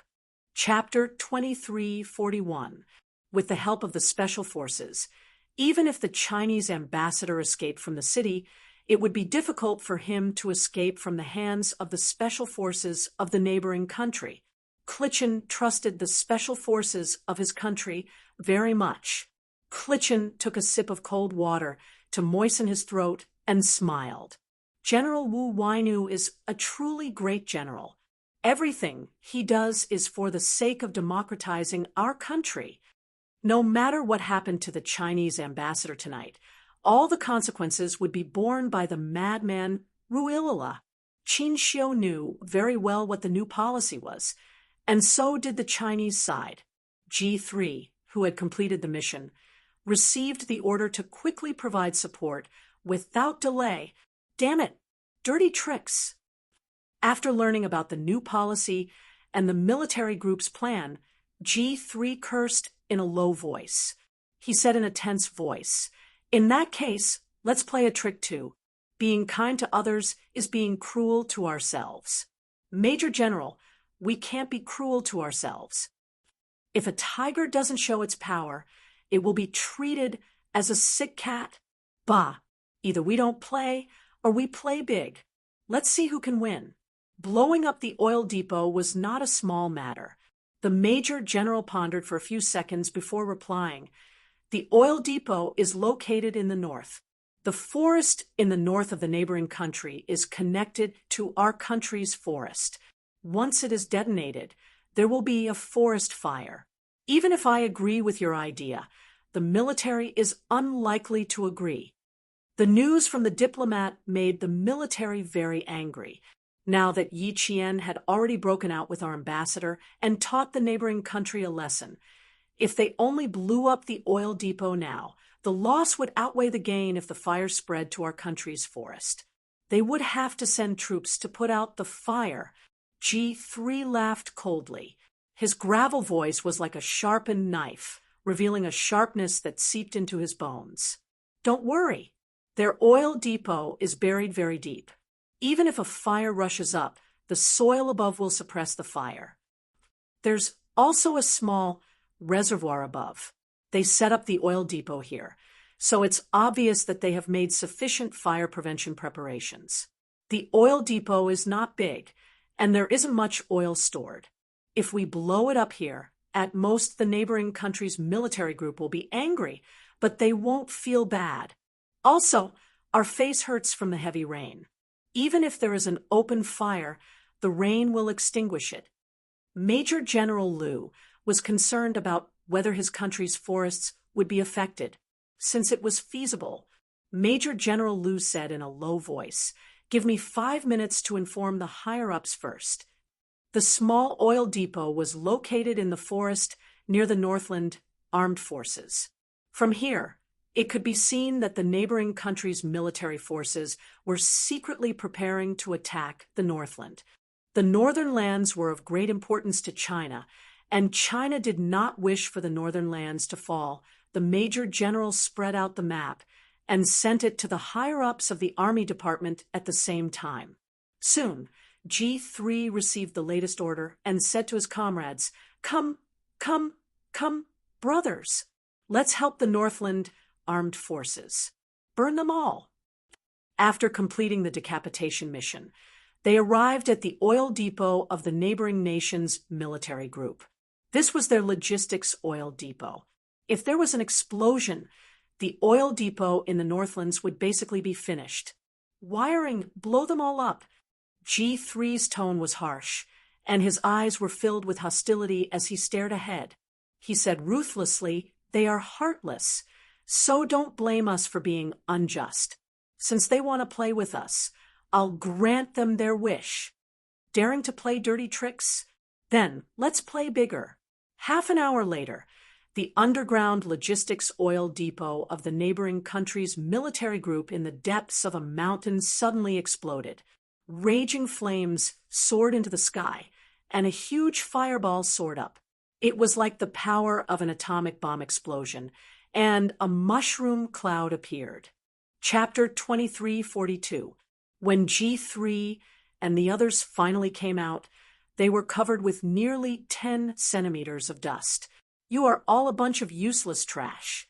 Useless trash. Even the logistics oil depot was found by Ruilala. How did you all stand guard? General Wu Wainu, who was part of the neighboring country's military group, was furious. This was a general who was quite unfriendly to China. His thoughts were completely inclined to the hegemonic countries. He believed that only by following the hegemonic countries could the neighboring country become the largest country in South Asia. Now that there was a fire in his backyard, he, who wanted to sit firmly on the hook, was furious. A small hidden logistics oil depot in the military was found and detonated in the most violent way. If the logistics were not guaranteed, how could they take down the North? Tonight, hit hard and chop off Ruilala's head. Chop his body into pieces. Wu Wainu thought it was Ruilala's fault and gave the final order. Concentrate all the artillery fire to annihilate. Looking at the furious General Wu Wainu, someone asked nervously, "Then the elite platoon you sent out, are they still chasing the Chinese ambassador?" "Chase my ass." The rear was in chaos. What was there to chase? General Wu Wainu, who took back the order, was obviously unwilling. From day to night, the new government and the military group, plus the people sent by Ruilala, still let the Chinese ambassador escape. It was really infuriating. However, it was not appropriate to continue chasing. They needed to put all their energy on Ruilala and wipe out all his forces in one fell swoop. There was a sudden explosion in a mountainous area of the neighboring country. Even China felt the tremors. Ruilala, who was in a mountain village near the north, heard the news and laughed like a trapped beast. "Good, good, good. Well done." This was the last voice Ruilala left for his subordinates. Wu Wainu and the allies concentrated all their firepower and launched the biggest fire attack. Soon, both sides received the latest report. The two commissioners sent by the Western hegemonic country were strangled with a shower curtain in the bathroom. Both sides were shocked. Both of them were killed in the same way. This was a warning to the neighboring country. It was not a personal warning to the neighboring country, but a country using this method to warn the neighboring country. Which country was it? The answer was obvious, but where was the evidence? There was none. Klitschin and General Wu Wainu were so angry that their faces turned green. They had guessed that the deaths of the two commissioners were probably assassinated by the Chinese side. But what was the use of guessing? "General, do you think the explosion of the oil depot?" A senior official from the Lin military group raised his suspicions. Could it also have something to do with China? As soon as he raised his suspicions, he was immediately rejected. That's impossible. China has always been neutral and has never taken the initiative to do anything that would harm other countries. I don't think China would be involved. It's not impossible. Look at how strong the Chinese side's attitude is this time. They swept away their previous concessions and suddenly launched an attack, making our side's situation much more difficult in an instant. The sudden launch of the drill caught them off guard. Although the Chinese side is suddenly strong this time, there is a reason for it. Now that their exercise has begun, and our flames of war are no longer concentrated in the north, the Chinese side will not bomb our oil depot again. The way I see it, the Northland Armed Forces and Ruilala are both possible candidates. Outside, the sound of the heavy downpour made people feel inexplicably annoyed. Chapter 23:43. General Wu Wainu's face darkened as he listened to their words. In the end, he slammed the table impatiently and shouted, "No matter who it is, we must shoot down Ruilala tonight. Pass down the order. Fire fiercely. Don't let Ruilala live past tonight." A logistics oil depot was gone just like that, and they didn't even know who blew it up. Would they be embarrassed if word got out? No matter who it was, they would only think that it was Ruilala's doing. The battle started at 7 at night and lasted until 2 in the morning. The gunshots at various crossfire points suddenly became louder. Yi Qian, who had shaken off their pursuers, had already abandoned their vehicles. They arrived at Nanyang within 2 hours in the heavy rain and sent the latest location back to China. It was 3:40 in the morning, and the rain showed no signs of stopping. The sky was still as dark as ink. G3, who received the latest location from J5, sped up. 20 kilometers away from us. Quick, keep up. G3, who was carrying a rifle, wiped the rain off his face and waved his hand.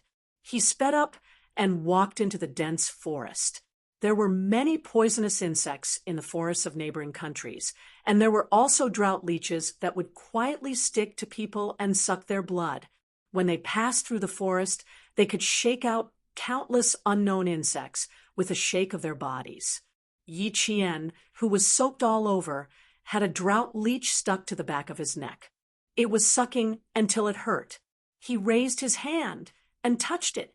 He didn't know when, but the leech had already sucked until it was round. Yi Jian, who had just walked out of a hail of bullets, couldn't help but shudder.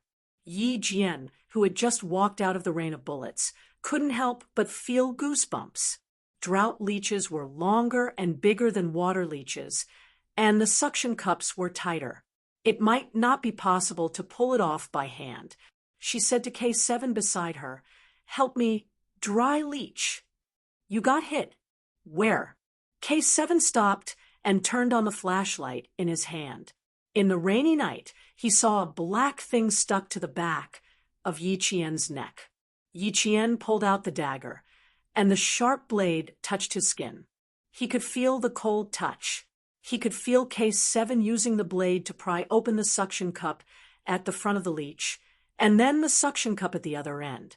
It sucked blood until the bloated thing fell off. K7 raised its leg and stomped on the ground. Then it raised its leg and stomped on the ground to bury the black leech and the crimson blood. The rain washed away the leech, and there was not a single trace left behind. Yi Qian was not the only one who was stained. Along the way, almost everyone was stained. There were stains on their arms, legs, and even on Shui Ying's face. The rain was too heavy, which made it difficult for them to walk in the forest. They grabbed the leaves with one hand and slid down slowly on the thick, withered leaves. If they were not careful, they would fall on their buttocks, and their tailbones would hurt so much that their facial features would be twisted. The air in the forest was not fresh. Walking in the valley, other than the smell of rotting trees, there was also the smell of burning smoke in the wind. It was 4:30 p.m. Although the rain did not stop, there was finally a thin line of smoke in the sky. Yi Qian, who had braved the rain and climbed up the mountain, saw thick smoke billowing in the mountains to the north. There was the smell of burning oil in the wind. They looked at each other, and there was an answer in each other's eyes. There was the smell of burning oil in the wind, and the heavy rain could not suppress the smoke. No matter how they looked at it, it looked like an oil depot explosion. It was possible that the underground oil depot had exploded. The collapse of the soil around the oil depot would cover the fire, and the thick black smoke would rise into the sky. That was why they couldn't see the fire. Chapter 23:44. J5's gaze flickered slightly, and a dark glint flashed across the depths of his eyes. From the direction, why did it look a little like the route G3 and the others would take to complete the mission? Could it be G3 and the others doing? Since they were still in the neighboring country, they could not confirm if their pursuers were still behind them. After a short rest, they immediately set off. According to their original plan, they should have arrived at the rendezvous point by now. After rushing out of the city and being circled by their pursuers, they were already an hour late. "There's a sound." Yi Qian, who was going down the mountain, whispered. He pulled Qin Xiu and quickly hid behind a tree, using the dense foliage to hide their figures. J5 and the others were already hiding behind a tree. They held their breaths as they listened to the faint, rustling sounds at the foot of the mountain.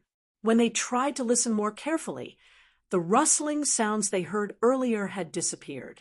It seemed like the people walking had also discovered them and immediately stopped to hide. "Damn, don't tell me we've encountered the local armed forces." The T6 combatant, who was wearing a military uniform of an unknown country and had paint smeared on his face, whispered to Z7. At the same time, he gripped his rifle tightly, ready to fire in the next second. Z7 Han Zheng shook his head and stared coldly ahead. The people above did not move. It was obvious they had also discovered them and were in a silent standoff. This kind of standoff was very time-consuming, and they could not afford to waste time. Yi Qian and the others felt that they could not afford to waste time either. So J5 spoke in the neighboring country's language. He had just spoken when a loud shout came from below. "Damn! I was so scared my heart almost jumped out of my chest." It was the T6 combatant's voice. Those on top of the mountain rushed down the mountain, while those at the foot of the mountain rushed up the mountain. The tense standoff was immediately broken. Several figures flitted past the trees like cheetahs to welcome their victorious comrades. "I was so scared I had a heart attack. I thought we'd encountered the local armed forces and was wondering if we should fight them. In the end, you made a sound. The gun in my hand almost slipped out of my hand." The excited T6 combatant did not pay attention to his image. He rushed up and roared, his voice full of joy. Yi Qian is behind me. There's also the ambassador. Kid, pay attention to your image." J5 hurriedly reminded his comrade in case he said something even more rude. It couldn't be helped. Sometimes soldiers could be very rude in private. Even their team leader, Q King, who was an elegant man, would swear in front of her. Yi Qian was there too. The T6 combatant immediately said, "Whoosh." His relationship with Jiasin was still ongoing, so he could not afford to leave a bad impression on Yi Qian. In the heavy rain, the comrades in arms bumped fists and palms against palms.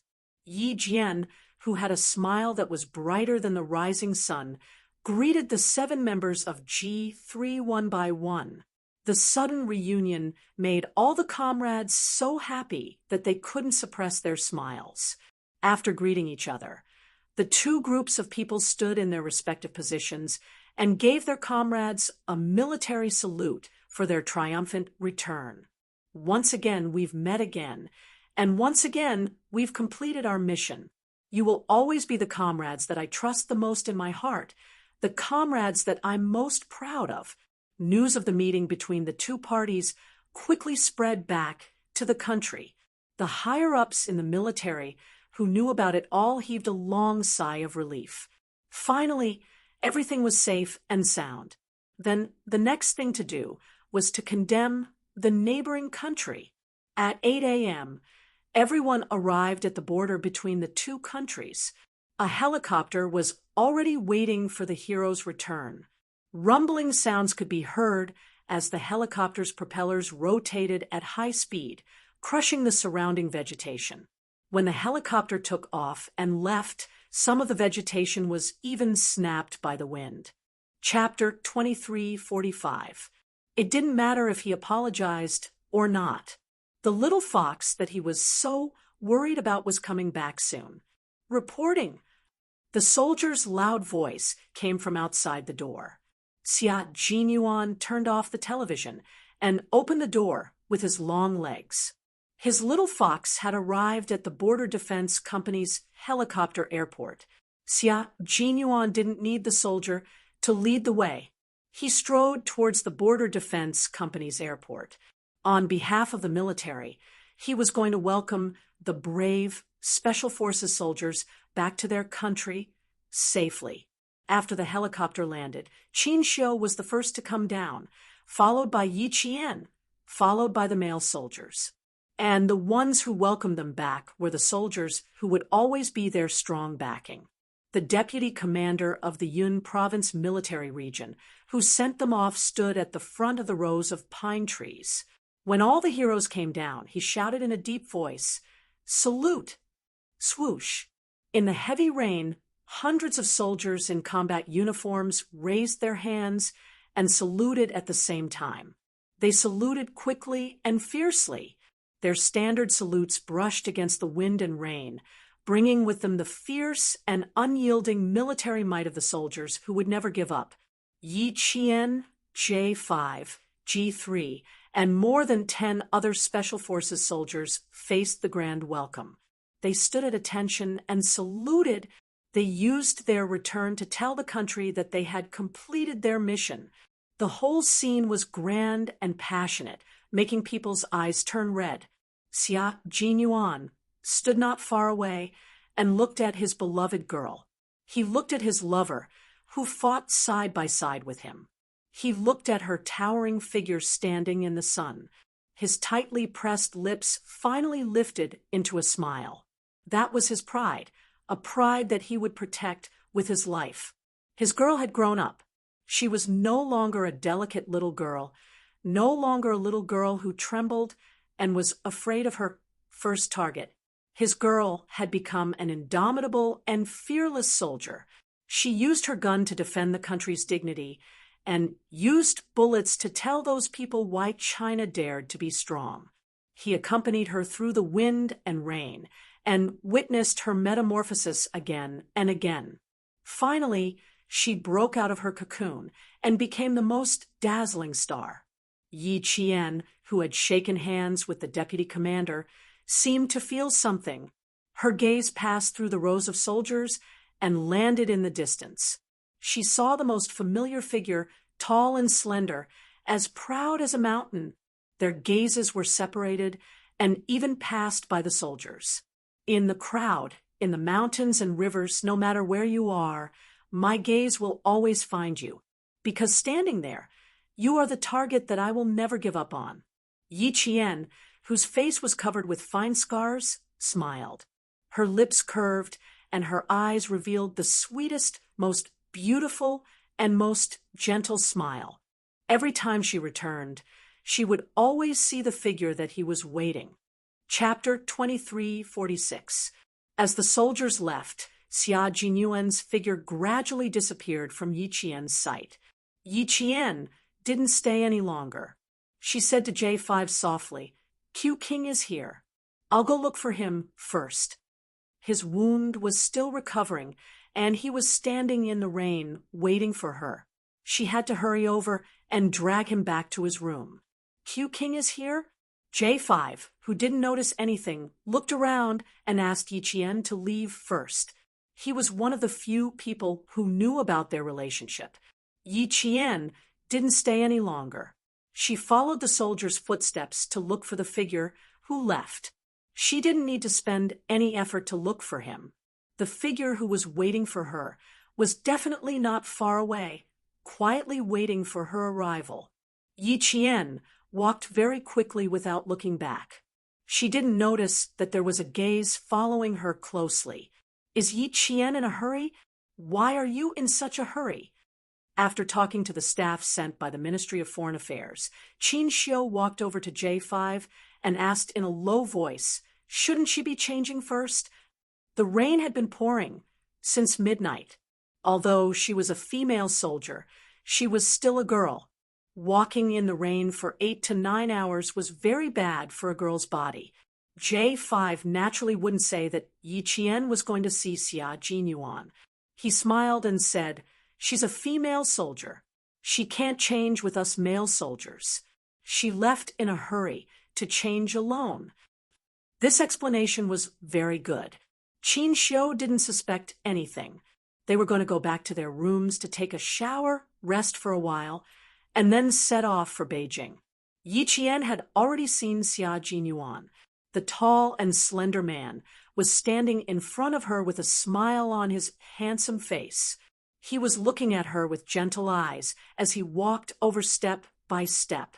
He stood still and waited for Yi Qian to come to his side. Yi Qian, whose clothes were completely soaked, walked very quickly. Xia Jinyuan could even see water droplets dripping from the corners of her clothes and pants. Her shiny black hair was completely soaked, and it stuck softly to her body, accentuating her fair skin and exquisite facial features. The high-intensity battle did not tire her out at all. Her eyes were bright and shiny like gems. Xia Jinyuan suddenly did not want to stand there anymore. He wanted to go over and hug his lover. He was no longer standing in the corner. He moved his long legs and strode towards her like a shooting star. Yi Qian's smile deepened. He was standing in a blind spot and would not be easily discovered. Now that he had walked out, any soldiers passing by would be able to see him. So what if she saw him? A hug at such a time was not just a hug of lovers reuniting, but a hug of a comrade returning safely. As he strode over, Yi Qian couldn't help but trot over. Yi Qian still had an injury on his waist, so he had to be careful. Xia Jinyuan did not care about his injury. It was precisely because of his injury that he did not participate in this operation. When he found out about the new policies of the neighboring country and the shameless scheme of the military group, he really wanted to grab 2 guns and rush to the neighboring country. Now that the lover he was worried about was back, he did not care about his injury.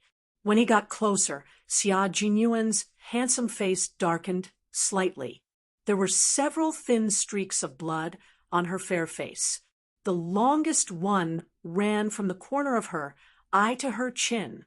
After being drenched in the rain, the area around the wound was already red and swollen, showing signs of inflammation. Xia Jinyuan gently touched her wound with his fingers. His thin lips were tightly pursed as he wrapped his long arms around her and pulled her tightly into his embrace. His tall and straight body arched slightly and hugged Yi Qian like a harbor. Yi Qian could not help but gently close her eyes. His warm embrace made her tense body and mind completely relax. Chapter 2347. His embrace was her harbor.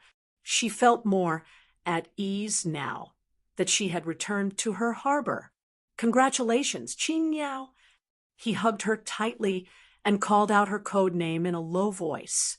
This was a hug between comrades in arms, not a hug between lovers. Yi Qian took a deep breath of his refreshing scent and opened her eyes. She smiled and replied, "Thank you. I made you worry." He was indeed worried, but he also felt proud. "My little girl has grown up. I'm proud of you, little fox." Xia Jinyuan couldn't bear to let go of her in his arms. Her small and soft body was in his arms. Instantly, all the emptiness in his heart was filled. He truly felt that she was back, safe and sound. He felt a little helpless. He clearly told her that no matter who went out to fight, the people who stayed behind should wait patiently. There was no need to worry, no need to be afraid, even if they had to sacrifice themselves. That was the path a soldier should take. But when he found out that she had gone out to fight alone, accompanied the Chinese ambassador to a war-torn country without any equipment, he felt as if his heart had been struck by a heavy object. It was so painful that his heart stopped beating. Waiting was a scary thing. It was torturous both physically and mentally. If he wanted to get used to fighting separately, he had to get used to it too. Yi Qian felt his arm tremble slightly and knew that he had been worried about her. She patted his broad back gently and said softly, "Because you are my goal. I have to work hard to catch up to you. I can't let you wait too long." This little fox, sometimes she was so silly that it made his heart ache. Just because she knew that he had suppressed his promotion, she felt sorry for herself. She didn't feel sorry for herself either. She felt sorry for herself and how tired she would be if she worked so hard. Those cuts on her face, didn't she hurt? She still had the mind to catch up to him.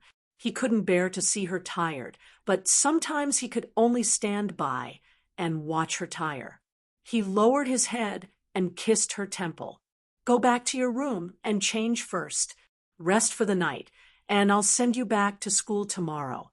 Your school leaders have called the military and hope that you can go back as soon as possible to prepare for the drill in May." Compared to a cadet, Yi Qian had taken too many days off. The academy leaders were worried that if he kept taking days off like this, Yi Qian's results would be unstable.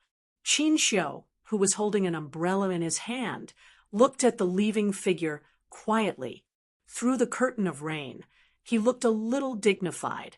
He wanted to give her an umbrella, but what he saw was she was jogging impatiently, like a swallow returning to the forest, into the arms of a man in military uniform. Between heaven and earth, it was as if only that pair of figures hugging each other existed, and he was an intruder who saw a scene that he shouldn't have seen. Lover? Comrade? He suddenly felt a little uncertain, but in his heart, he hoped that it was her comrade and not her lover. J5 walked over and saw Qin Xiu's hand holding the umbrella's rib a bit tightened. Looking at the two figures leaving, J5 felt his eyelids suddenly twitch as an incredible thought flashed across his mind. It can't be. Impossible. Did he make a mistake? Was he thinking too much? The ambassador likes Qing Yao? Happy Qing Yao? J5 felt his eyelids twitch even harder. Things can't develop like this. Qing Yao? Hu King had his eyes on her a long time ago. He had been waiting for her for several years, but he couldn't explain anything now. J5 pretended not to see and smiled. "Ambassador, let's go back to our room and change as soon as possible. It's not easy to come back home. We don't want to catch a cold." Chapter 2348. Qin Xiu, whose chest felt heavy, lowered his eyes slightly and quickly concealed the undercurrent in his eyes. He smiled faintly and said, "Okay." He wanted to ask who the man who hugged Yi Qian was, but when the words came out of his mouth, he found it difficult to say them. He had to admit that he was a little timid. He was afraid that he would ask the answer he didn't want to hear the most. J5 didn't want to say anything. He held the umbrella and walked with a natural expression, as if what he saw just now was nothing out of the ordinary. Fortunately, the two of them knew their limits and separated after hugging. If the ambassador really wanted to ask, he could explain that it was a comrade in the military. Otherwise, it would be really hard to explain. He had to remind the two of them later that they had to exercise more restraint. They were in a secret relationship. Even a simple hug would reveal a different kind of sweetness. It would be best if they didn't hug each other, so that others wouldn't be able to tell that something was going on. All of a sudden, J5 felt that he was very worried. Previously, because Yi Qian was still underage, he was worried that Xia Jinyuan would break the rules and date an underage girl. Now that Yi Qian was an adult, he was still worried. Yi Qian was a military school student. How could he date? If that was the case, he would have to continue worrying until Yi Qian graduated. In the meantime, he would probably have to cover for the two of them. It was tiring. He was a worrisome person. Even when his comrades were in a relationship, he had to be on tenterhooks about it. When they reached the second floor of the Border Defense Company, J5 breathed a sigh of relief. Along the way, the diplomatic ambassador who had a verbal battle with a neighboring country's negotiator, remained cold and calm. He didn't say anything and just walked slowly. Every step he took was extremely steady. It looked like he was strolling in the rain, happy and carefree. In fact, that wasn't the case at all.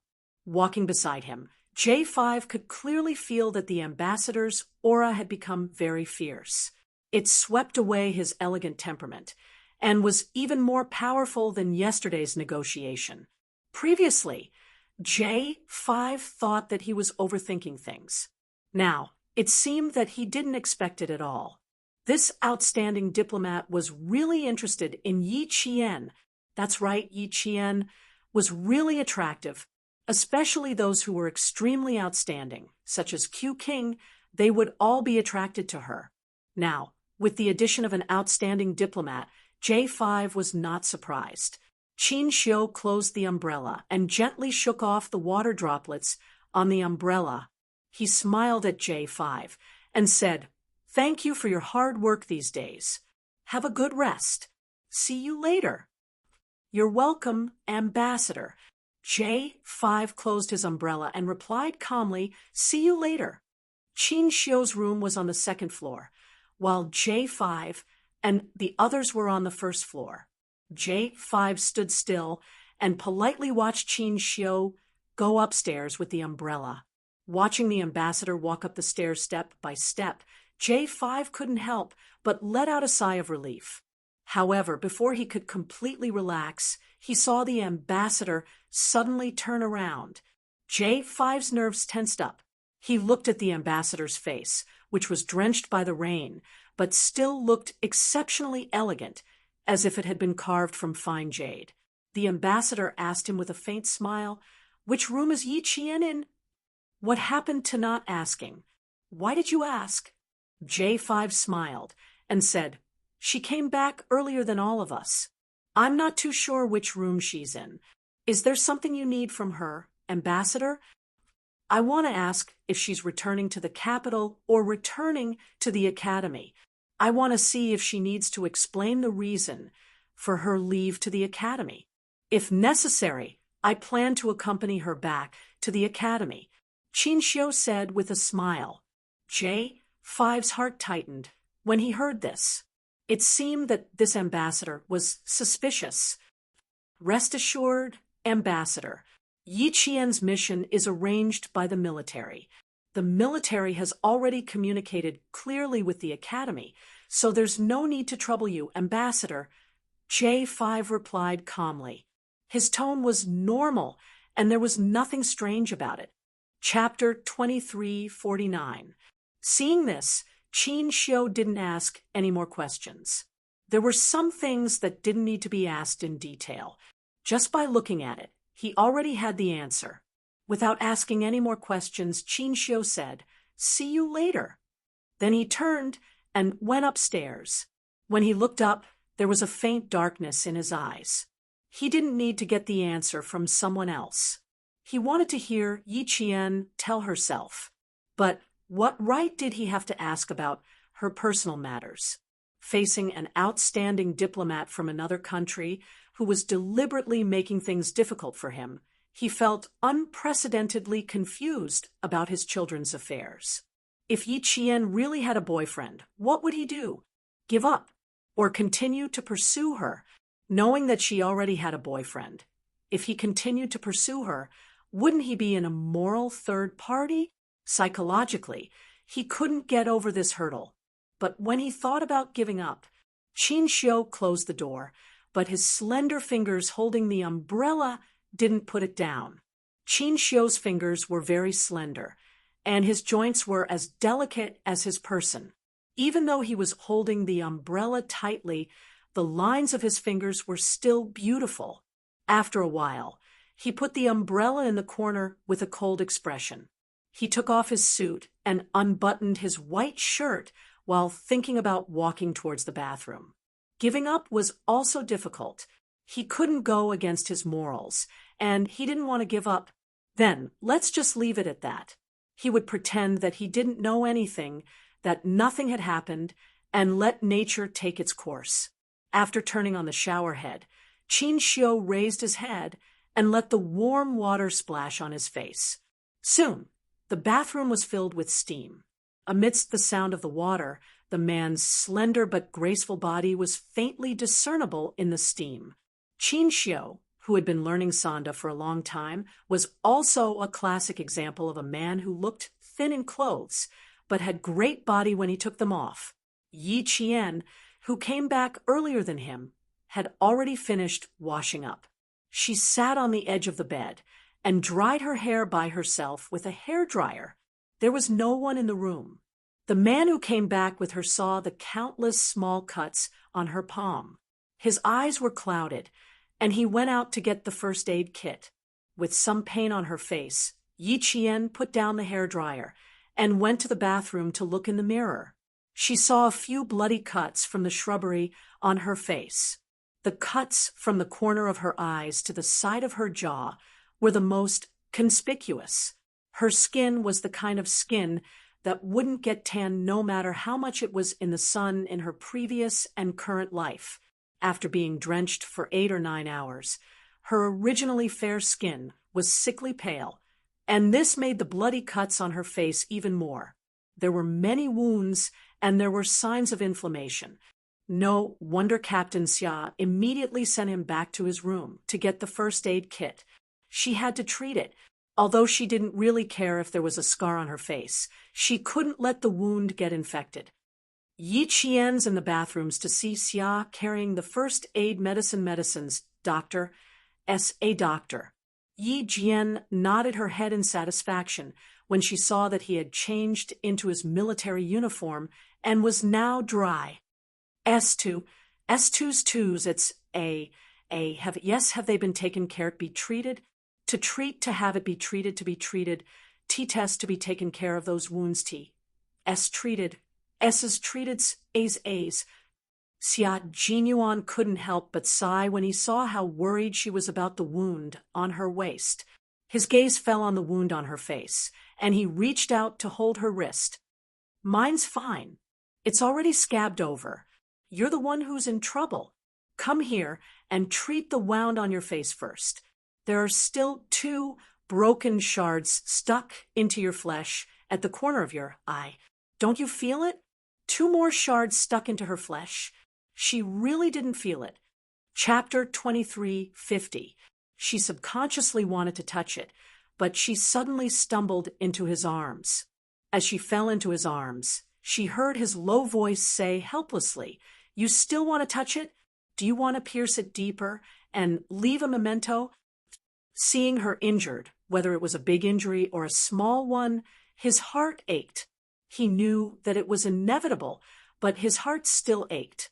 He wanted to put her in the palm of his hand to dote on and pamper her, but he had to let go because of his profession. He wanted to see her get hurt, see her suffer, and see her suffer. It was said that one could not see the rainbow without going through the rain. As Special Forces soldiers, they might not be able to see the rainbow even if they went through the rain. The next second, it might be eternal darkness, and they might not be able to see the sun tomorrow. He and she were Special Forces soldiers who had gone through storms and walked on the edge of the blade. They were calm when facing their own injuries, but in the eyes of the other party, they were heartbroken. He also knew how much her heart ached when she saw the injury on his waist. He also knew how worried she was when he went missing. Yi Qian did not touch it again. She threw herself into his arms and said with a smile, "Don't leave such a small injury as a memento. The injuries on your body are the real memento." Hearing her indifferent tone, Xia Jinyuan felt bitter in his heart. He also wanted to protect her well and make sure that she did not get hurt at all. He also wanted to face all the dangers in the war, and she only needed to stand behind him. He also wanted to, but he only wanted to. He lowered his head and kissed the girl who did not want to get up from his arms. His warm lips kissed her softly on her forehead. "Brave little fox, let's pick out the thorns first. I'll let you hug me when we're on the bed." Let her hug me when we're on the bed. Yi Qian glanced at the 1.5-meter double bed from the corner of her eye. With his height of 1.8 meters, he would have to curl up to lie on it. The curtains were drawn in the room, and Xia Jinyuan turned on the bedside lamp. He carefully looked at the 2 thorns that pierced the corners of her eyes. They were a little too deep. The needle used to stitch up the wound was disinfected with alcohol. His fingers gently pressed against the corner of her eyes. His deep and dark eyes stared at the few deep thorns. He said softly, "The thorns are a little deep.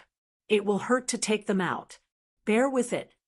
The thorns pierced into the flesh instantly, so there wouldn't be much pain, especially when she was fully focused on the battle. She didn't even feel anything when the thorns cut her face. It was a little painful to use the needle to pick out the thorns in the flesh.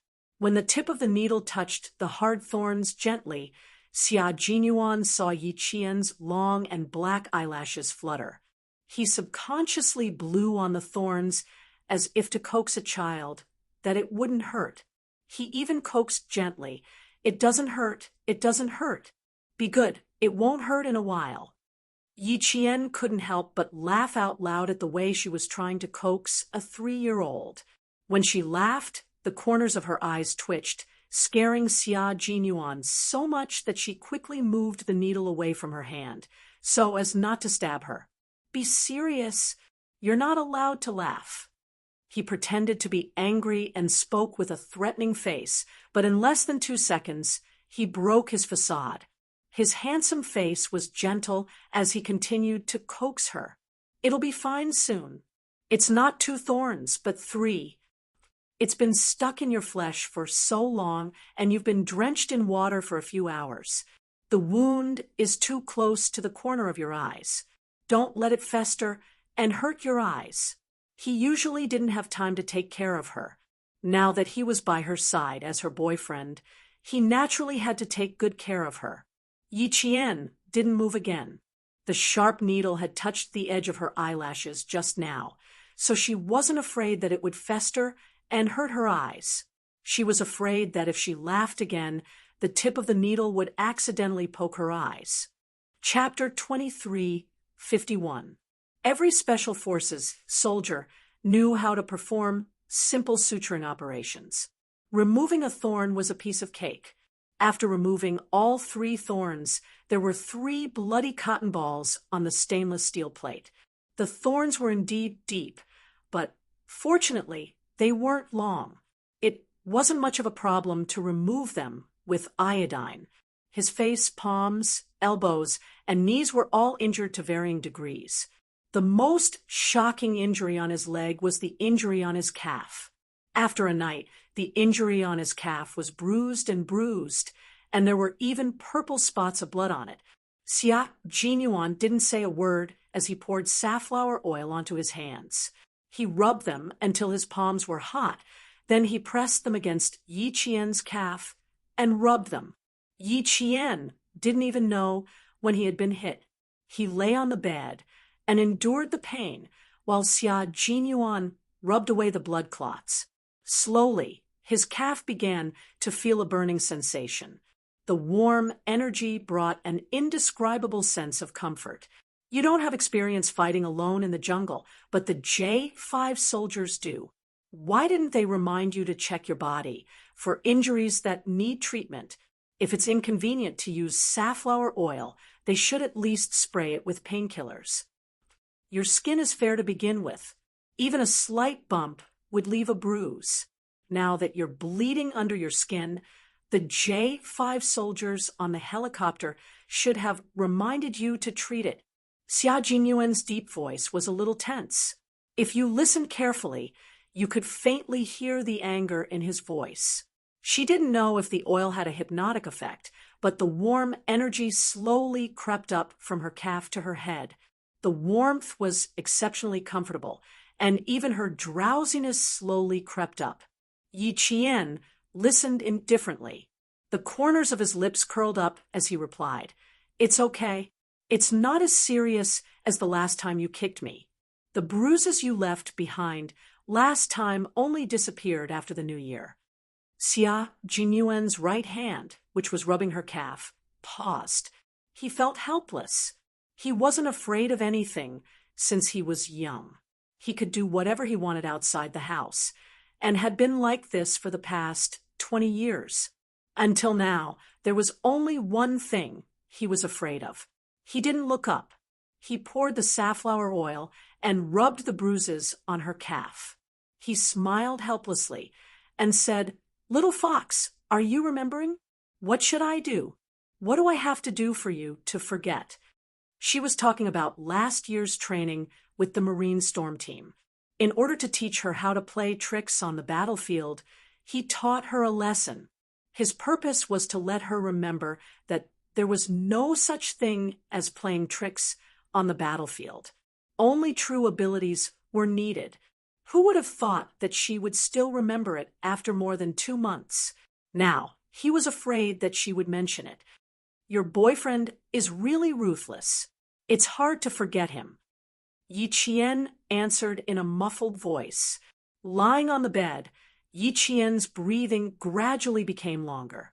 By the time Xia Jinyuan raised his head to ask what he should do, Yi Qian had already fallen asleep.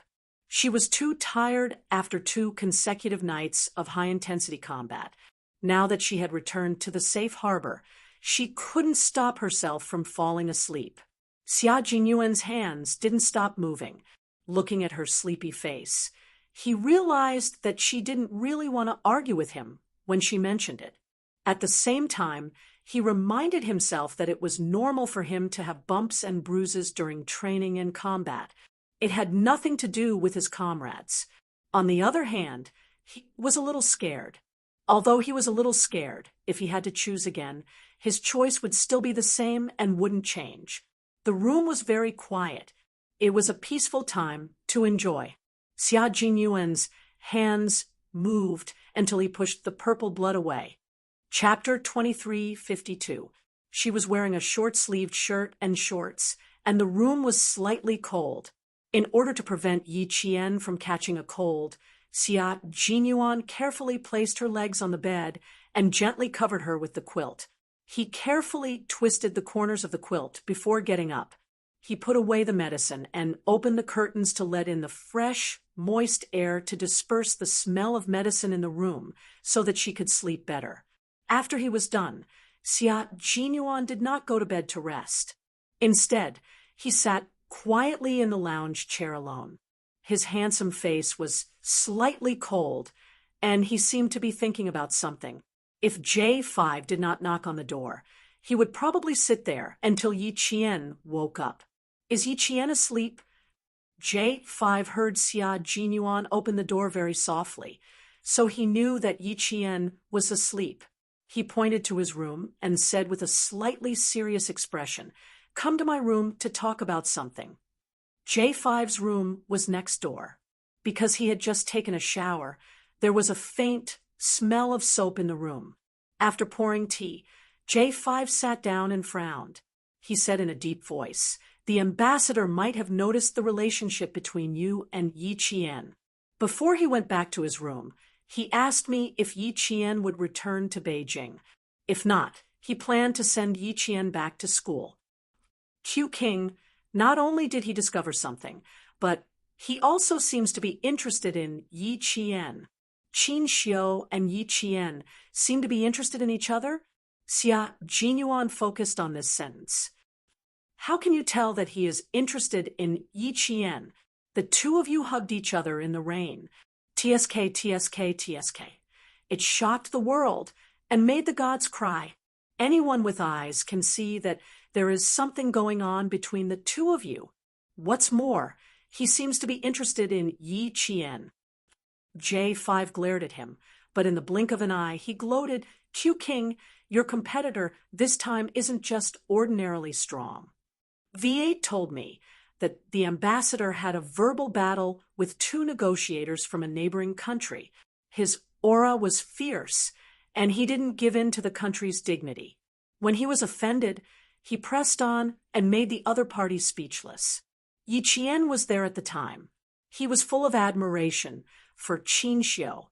With such a strong rival in love, Q King, you have to be careful. Just because of this, he had to be careful. Xia Jinyuan stretched his legs lazily and leaned back in his seat. Even his voice sounded nonchalant as he said, "My relationship with Yi Qian is not something that can be attracted to Yi Qian with just one exciting negotiation. I'm just a little surprised. Qin Xiu is interested in Yi Qian, but I didn't notice it at all." "You're quite confident. Overconfidence is arrogance. Don't be too proud. If you ask me, the ambassador has a better chance of winning than you." J5 poured cold water on Qin Xiu without hesitation and listed out his good points. "Handsome, you don't have to say it. You can see for yourself. His temperament is as elegant as the nobles sitting in the palace. He's witty and knowledgeable. He knows when to advance and when to retreat. He knows how to behave himself. Most importantly, he's a diplomat. He also fights for the country, but his sacrifice rate is lower than ours. He also has more holidays than us. Most importantly, his focus is on the country. As long as he has the time and the heart, he can fly to the military academy to visit Yi Qian in the night. Q King, what do you think your chances of winning are? If you ask me, you have the advantage in terms of time." The analysis was not bad. It did sound very threatening. But so what? The love between him and the little fox was not based on romance, nor was it based on time spent together. Their love was completely based on the fact that they were willing to put their lives in each other's hands. They were willing to fight side by side and vanquish their enemies together. Chapter 23:53. Through the smoke of war, through the flames of war, his and little fox's love wasn't something that could be easily interfered with. Xia Jinyuan raised his eyes. His disdainful gaze was filled with the unruffled, domineering aura of a powerhouse. He spoke cheerfully and wittily with an irresistible force. "So what? He likes Yi Qian. I can only say that he has good taste, but that's his own business. What does it have to do with me and Yi Qian?" Such confidence, with a hint of arrogance, made J5 click his tongue. "Q King, I couldn't tell. Back then, you were so afraid that Yi Qian would be pursued by others, but now you're so confident. You're actually not worried about Yi Qian being pursued by other men at all. I don't believe that when you heard me say that the ambassador is interested in Yi Qian, you didn't feel nervous at all," J5 said with certainty. Then, he looked at Xia Jinyuan without blinking, trying to discover something. Before he could discover anything, the domineering Lieutenant Colonel Xia frowned and admitted, "A little, but it's okay. My girlfriend is so outstanding. There will probably be more flies flying around in the future. I have to work harder." "Not nervous?" "Nonsense. How could he not be nervous?" Qin Xiu, one of the top young masters in the capital, a language genius, the youngest diplomat, the most handsome diplomat, the most promising diplomat. His long list of most was enough to make people's eyes linger. Just as J5 said, he was lucky that he won in terms of time. If the young Qin Xiu and the young Yi Qian met, Lieutenant Colonel Xia's eyes darkened. Then he really wouldn't know whose girlfriend Little Fox was. It wasn't that he was belittling himself, but Qin Xiu was indeed very outstanding. His character was also quite good among the young masters in the capital who didn't have any scandals. Qin Xiu was one of them. Even the old man at home said that Qin Xiu alone was enough to support the Qin family. Apart from family Xia and his children, old Master Qin had only commented on two other people. One was Xia Jinyuan's brother-in-law, Li Jinyan, and the other was Qin Xiu from the Qin family, who was worthy of being a role model in Beijing. From this, it could be seen how outstanding Qin Xiu was. Wasn't he nervous? How could he not be nervous? But this kind of thing couldn't be solved just by being nervous. The main thing was to let the other party know the difficulty and back off. Here came the problem. His current identity was still that of a boyfriend who couldn't see the light of day. How could he make her back off? J5 saw that he was deep in thought, and his eyes flashed with a teasing smile. Suddenly, he thought of a very important thing. Something was wrong. What he wanted to say was not that the ambassador had taken a liking to Yi Qian. Why was it that he and Q King were analyzing the chances of the ambassador winning? His main point was that the ambassador had found out about the relationship between Q King and Yi Qian. Stop. Let's not talk about whether the ambassador will become your love rival and make you feel threatened. Q King, our main point now is how you're going to deal with the ambassador if he finds out about your relationship with Yi Qian. This was a very serious matter. Although the military academy didn't explicitly state that students weren't allowed to date, everyone knew that dating in the military academy had a bad influence. Once the academy found out, they would come out and talk to the students first. The military academy students were the future of the country's national defense, and they were also the backbone of the country. During their time in school, all of their energy should be spent on their studies. From a personal point of view, it was understandable why military academy students would date, but from a national point of view, love would always come second. Chapter 2354. Yi Qian was so outstanding that J5 didn't want her relationship to leave a bad mark on her military academy career. He was worried that as more and more people found out, Yi Qian would be implicated in the end. You too, Sai, why don't you continue to bear with it? Meet less, chat less, and travel less together. If you really need to meet, why don't you bring a few more comrades with you? What if the two of you travel together and there's a bit of distance between them? Don't let others see any signs. J5, who was worried sick, came up with one idea after another. It could be seen that he was really thinking for Xia Jinyuan and Yi Jian. However, Xia Jinyuan had already considered this matter, so it wasn't a big problem for him. However, because Yi Qian was worried that her relationship would affect the academy, he understood her concerns and respected her decision. Seeing J5's serious expression and unconcealed worry, Xia Jinyuan smiled and said, "Qin Xiu, although I'm not familiar with him, I believe he's not the kind of person to gossip. Since he discovered something but didn't ask any of you, it's obvious that he's not someone who likes to ask about other people's private affairs. The Qin family has strict rules. If he really likes Yi Qian and discovers my relationship with Yi Qian, I think with his upbringing, he won't do anything immoral to interfere with other people's relationships. After all, he's a diplomat who represents the image of the country, not an ordinary person. Anyone who interferes with their relationship would be a third party. With Qin Xiu's upbringing and pride, he wouldn't allow himself to become a third party.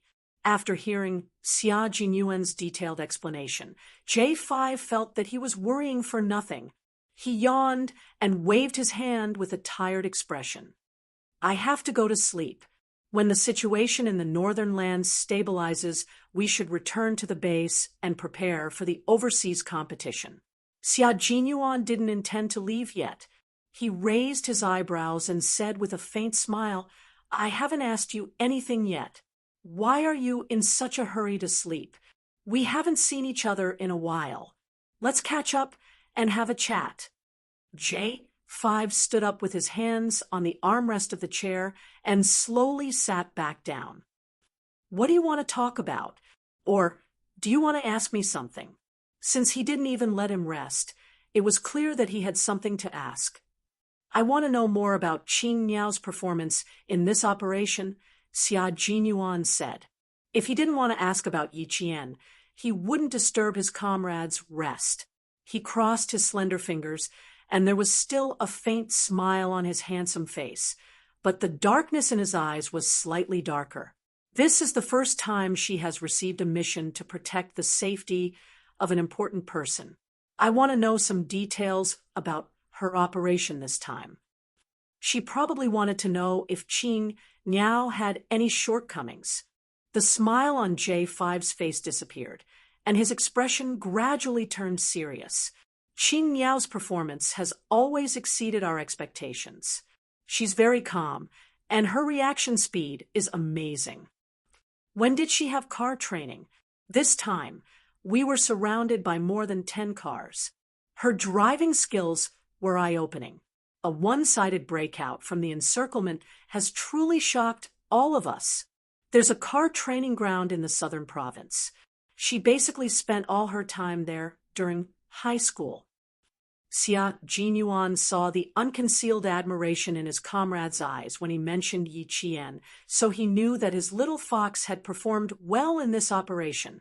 His thin lips curved slightly, and there was a faint smile in his dark eyes. She seems to have an extraordinary talent for combat training. As long as there's a start to any training, the follow-up will always surprise us again and again. Chapter 2355. Then we were right.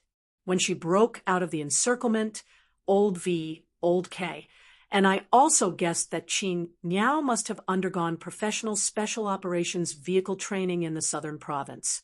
Talent. J5 let out a long sigh. Her talent isn't just focused on one type, it's all round. Take a look at her shooting skills. No one in our team has reached her level of shooting so far. When she gets a gun, there's a three-dimensional image of the gun in her mind. It's even a living one. She can clearly feel where the bullet passes and where it goes. She can complete the shot without deliberately aiming. Qing Niao's talent is amazing. Even a veteran like him was envious.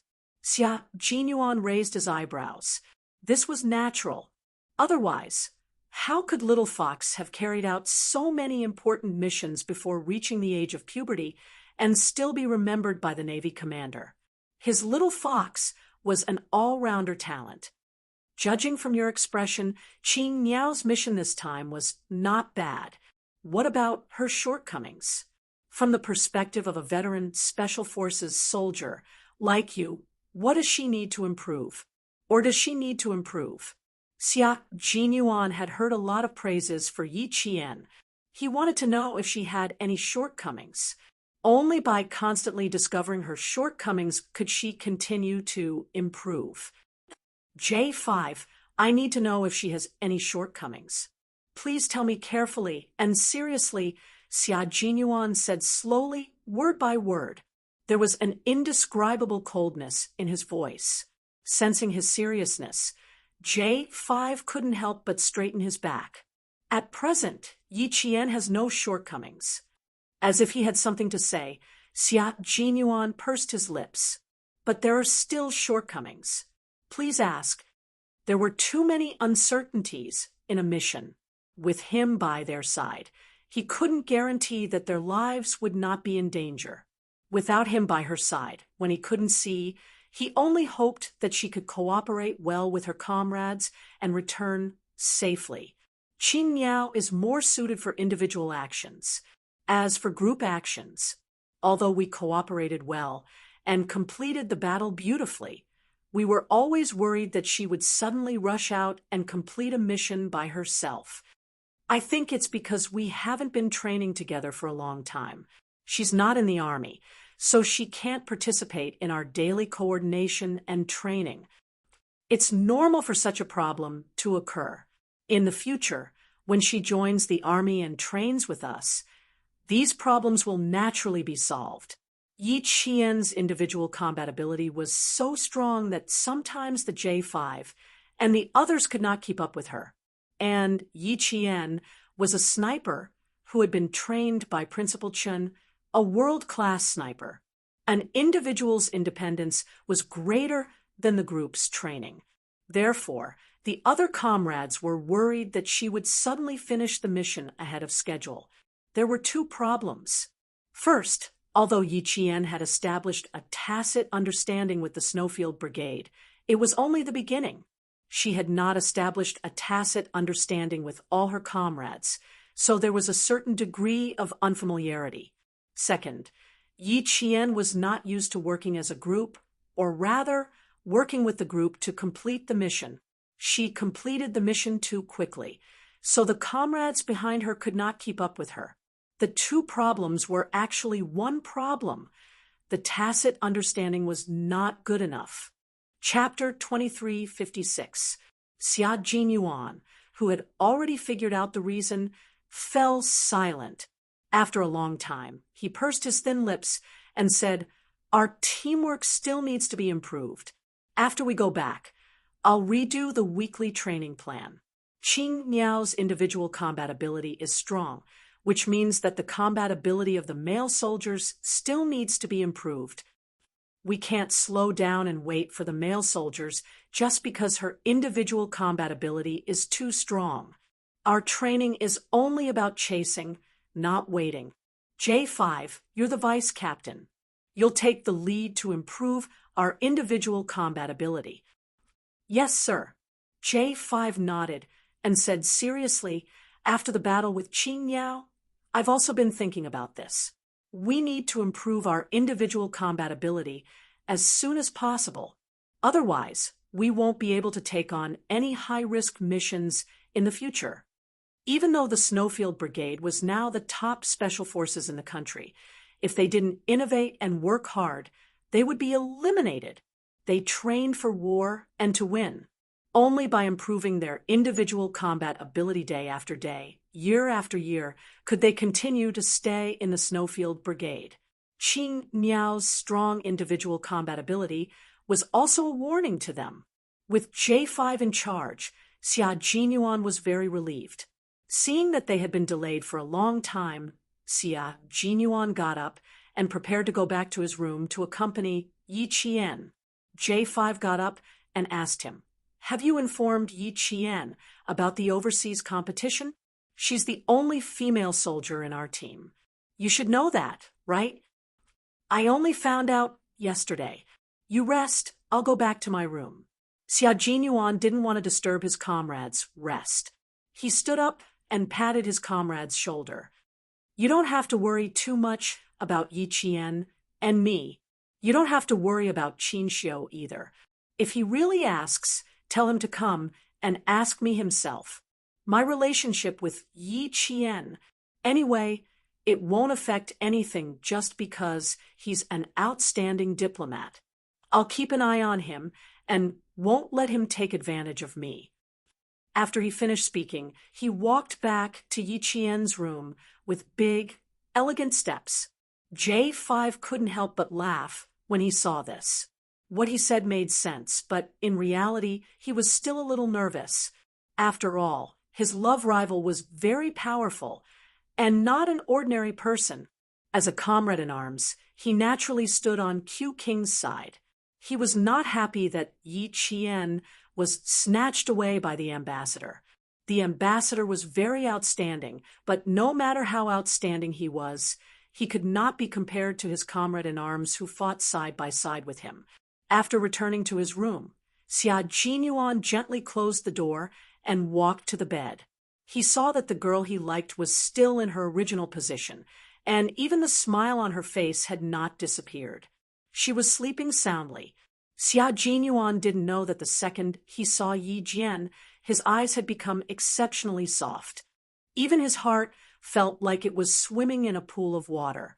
His military aura became soft and soft. He was a hot-blooded soldier who fought for the country, but he was also an ordinary man who was filled with tenderness when facing the girl he loved. After taking off his military jacket, Xia Jinyuan lay down on the bed very gently. As soon as he covered himself with the quilt, Yi Qian, who was sleeping soundly, took the initiative to move closer to his arms like a little animal. She then moved a little and found a more comfortable position to continue sleeping. Xia Jinyuan looked at her, who was sleeping soundly with a defenseless and innocent smile on her face. He couldn't help but laugh. This little girl was quite proactive. He was still thinking about how to make her sleep in his arms without waking her up. Now that she took the initiative to move closer to him, he was pleasantly surprised. It also showed that even though she was sleeping soundly, she knew that the person lying next to her was him. This kind of reliance that was like a natural instinct made Xia Jinyuan very satisfied. Chapter 2357. He gently caressed her shoulders with his hand from the back of her neck. His dark eyes were filled with a gentle smile. He lowered his head and kissed the top of her head. Sleep well, little one. Throughout the journey, it could be said that she was solely responsible for Qin Xiu's personal safety. J5, and the others were responsible for the perimeter. Yi Qian's contribution to not injuring Qin Xiu despite being heavily surrounded was undeniable. This also showed that she had the dedication of a soldier. Such Yi Qian made Xia Jinyuan feel proud and heartbroken at the same time. With Xia Jinyuan by her side, Yi Qian slept very soundly and peacefully. With him by her side, she didn't have to think about anything. She could sleep and eat whenever she wanted. She was relaxed and carefree. She really enjoyed this kind of leisure time together. Xia Jinyuan was in good spirits. During this period of recuperation, he had made up for all the sleep he had lost.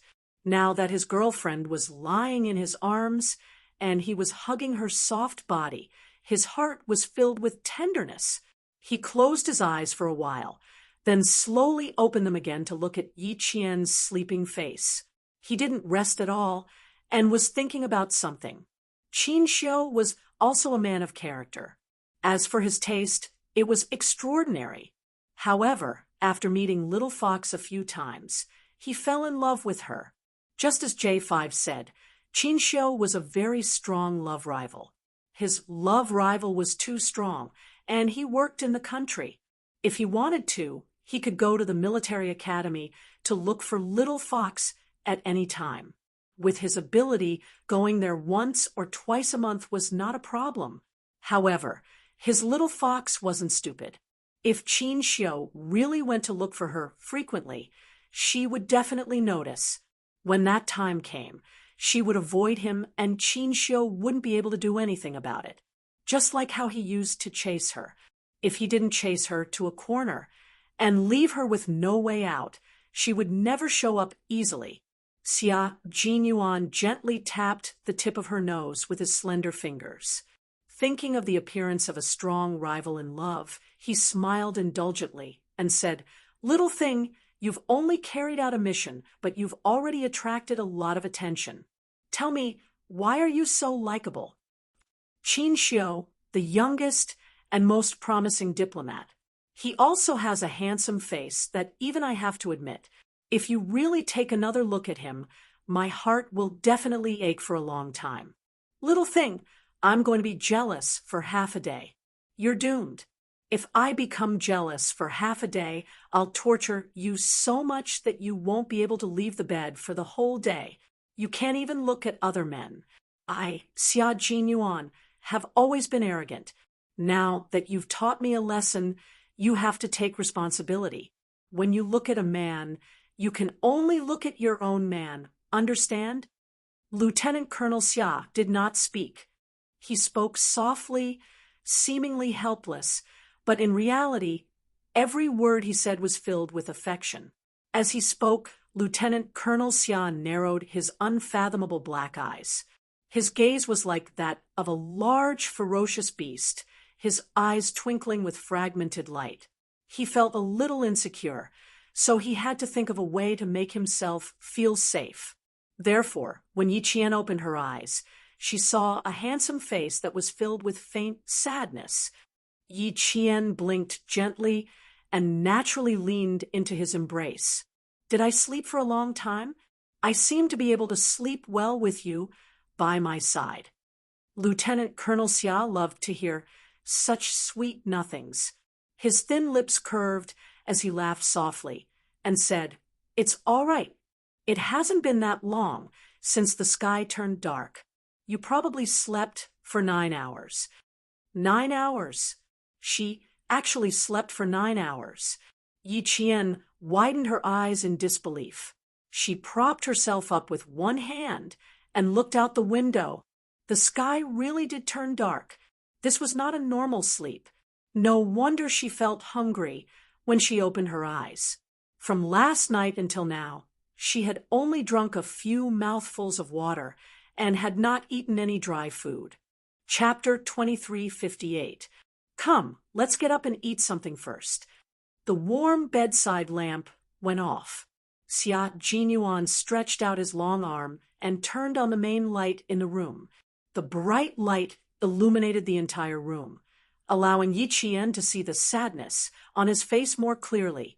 Captain Xia, something's not right. After washing up, Yi Qian, who had changed into her uniform because it was cold, sat down to eat the military meal. After taking a bite of the meal, she looked up at Xia Jinyuan, who was staring at her deeply. When she was half full, Yi Qian couldn't help but ask him, I've seen Captain Xia's rascally, arrogant, domineering, and murderous side, but this is the first time I've seen a sad side of you. I'm a little surprised, so I want to ask you, where does this sadness come from? For some reason, Yi Qian felt that she might have asked the wrong question. Sure enough, the man sitting across from her took a sip of the hot soup and said slowly, I'm thinking about how to give myself to you. Give myself to him. Fortunately, the soup wasn't hot.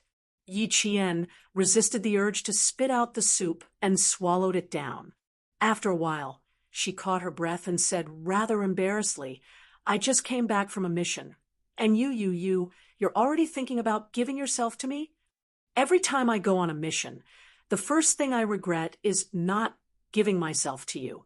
Every time I come back from a mission, I regret not giving myself to you. This cycle has been going on for several years. Xia Jinyuan sighed softly, and the sadness on his handsome face deepened. This is a problem that has been bothering me for several years. Little fox, why don't you do it with me? You can be harsh, you can be gentle, you can be forceful, you can be forceful. Do it in one go and give me a quick death. What do you think? Yi Qian, who had almost lost the ability to organize her words, put down her spoon and pushed the plate away. She looked at the man sitting across from her expressionlessly. Harsh, gentle, forceful. Why do I feel like I'm going to be a rapist? Captain Xia, are you sure you know what you're saying? Xia Jinyuan nodded. I'm sure. It's because I don't feel safe at all. After thinking about it, the only way out is to sacrifice myself. Yi Qian resisted the urge to throw a plate of leftovers at him. He forced a smile and said, So what you're saying is that you'll feel safe if you give yourself up. Did he get it wrong? He was a man, not a woman. Wasn't the sacrifice referring to women? How could he say that it was a man sacrificing himself to find a sense of security? He had seen scoundrels before, but he had never seen such an unreasonable scoundrel. Yi Qian was both angry and amused. He used his chopsticks to pick up a piece of braised pork and stuffed it into Yi Qian's mouth. You're offering yourself to me, but I don't dare to accept it. Eat a piece of meat as compensation. 10 years later, eating meat would become a graceful expression of love between a man and a woman. Xia Jinyuan had no idea how a piece of braised pork could compensate him. His gaze deepened, and he smiled. I lack a sense of security. After thinking about it, I still think it's not a bad idea to offer myself to you first. Why don't we do it in a few days? As pitiful as he was, he still had to rely on offering himself to find a sense of security. Yi Qian did not believe him. He glanced at him and snorted. Save it, Captain Xia. Uncle said that you like to be a scoundrel since you were young. You mustn't agree to anything easily. He had never seen a father take the initiative to trick his own son. The corners of Xia Jinyuan's mouth twitched slightly. He gritted his teeth at Commander-in-Chief Xia. His son charged forward with the intention of taking over the position in one fell swoop, but in the end, he dragged me back with all his might. and he even had the time of his life. Chapter 23:59. He kept telling him to treat Xiao Yi well, and that it was not easy to find a girlfriend like Xiao Yi, especially someone like you, who doesn't know what to do. It's even harder. If it weren't for your good looks, Xiao Yi would definitely look down on you. If you don't treat Xiao Yi well and a love rival comes along and takes her away, you won't even have a place to cry. Don't even think about entering the family Xia's door. He made it sound so serious, but in the end, he kept tricking him behind his back. Was he trying to help his son find a wife soon? Or was he purposely making things difficult for him? Little fox, my father doesn't get along with me. When I was young, he liked to find fault with me. And when he grew up, he liked to pick on me. You've seen how he usually treats me. All the sons in the world can do it, but not me. You must be vigilant and not be fooled by him. In order to make himself give himself to her sooner, Lieutenant Colonel Xia began to sigh. You have to trust me, not him. His favorite thing to do is to ruin my plans. Even Old Master and Old Madam often criticize him. Seeing that Commander-in-Chief Xia's words had a huge impact on Yi Qian, Lieutenant Colonel Xia didn't hold back and tried his best to overthrow the image of Commander-in-Chief Xia in his girlfriend's heart. Holding her hand, he said, seriously, when I think about how you'll be going back to that military academy with too many young men tomorrow, I really don't feel safe. I'll have to give myself to you. His expression and tone were serious, but the smile in his eyes couldn't be hidden. Yi Qian knew that he was teasing her again. Her watery eyes moved slightly, looking around with sparkling eyes. Really? Why don't we do it now? Here, as long as you're willing, I'll do it any time. Xia Jinyuan saw that she was squinting her eyes. Her curved eyebrows made her look like a sly little fox that was squinting her eyes and basking in the sun lazily. He was laughing in his heart. How could he not know that this little fox in front of him was trying to checkmate him? Looking at her comfortable smile, Xia Jinyuan's deep eyes seemed to be sprinkled with a layer of sunshine that could warm Yi Qian's heart. Yi Qian put down the chopsticks in his hand and propped himself up with one hand on the high table. At the same time, he stretched out his other hand and made a flirtatious gesture. His index finger curled slightly and hooked Xia Jinyuan's delicate chin. Even his expression was somewhat frivolous. Every time I see Captain Xia's face, my imagination does run wild. Yi Qian stood up and leaned towards Xia Jinyuan as he spoke. In the end, their breaths were just inches apart, just a little bit more, and Yi Qian would have kissed his thin, sexy lips. But she didn't. Under his calm and unruffled gaze, Yi Qian stopped. They were so close that they could see each other's eyelashes clearly. Since Captain Xia is always thinking of giving yourself to me, why don't I fulfill your wish for once? Her eyes sparkled like diamonds and shone like stars. The slyness in the depths of her eyes let Xia Jinyuan know that this little fox didn't really want to fulfill his wish. She just wanted to tease him instead. Sigh, little girl, he really wasn't teasing her. He really wanted to give himself to her. It wasn't just a normal desire. It was an urgent desire. How pitiful. Who would have thought that a dignified demon king like him would have to rely on giving himself to find a sense of security? In the end, it was as the saying goes, sooner or later, you'll have to pay for what you've done. Chapter 23:60. When Lieutenant Colonel Xia said that he didn't have a sense of security, it wasn't entirely true. Qin Xiu's appearance gave him a wake-up call, making him even more aware that the girl he had grown up holding hands with had already become the most dazzling star, attracting the attention of those sufficiently outstanding adult men. Although he said that he wanted to give himself to her, he actually wanted to stabilize their relationship. Born in a family, Lieutenant Colonel Xia was influenced by his ancestors. Deep in his bones, he still had some futile thoughts. Once the two of them were husband and wife, they would be husband and wife for the rest of their lives. He desperately wanted to become husband and wife with Yi Qian. He wanted to make this dazzling star completely belong to him. Seeing the sly look in the eyes of the girl in front of him, that pair of eyes that had always maintained a sense of distance from others, when looking at him without the slightest bit of defense, his little fox also liked him and trusted him wholeheartedly.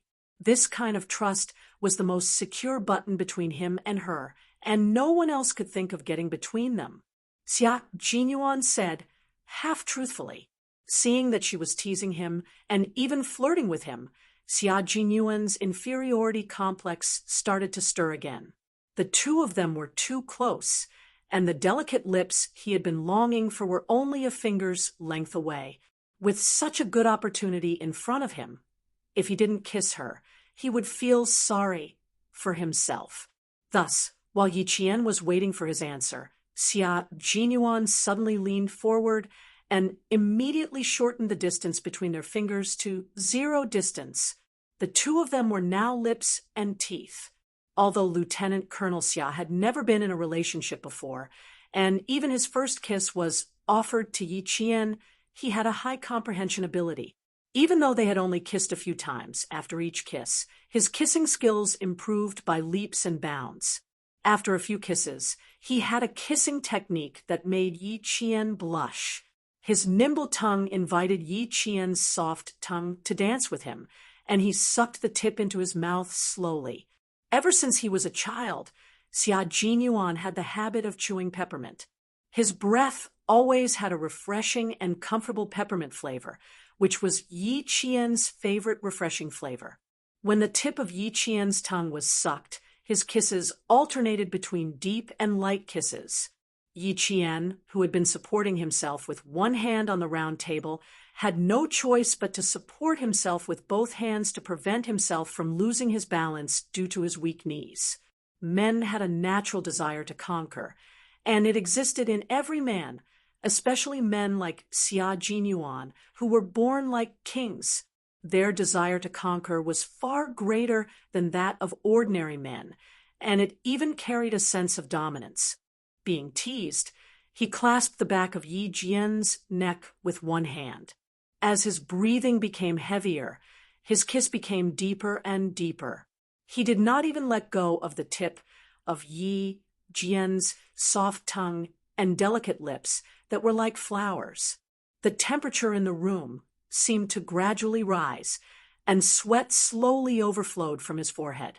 His noble and handsome face had a faint trace of rouge, leaving behind a thin layer of color.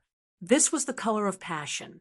Xia Jinyuan and Yi Qian's skin color had one thing in common. No matter how much they were exposed to the sun, they could not get tanned.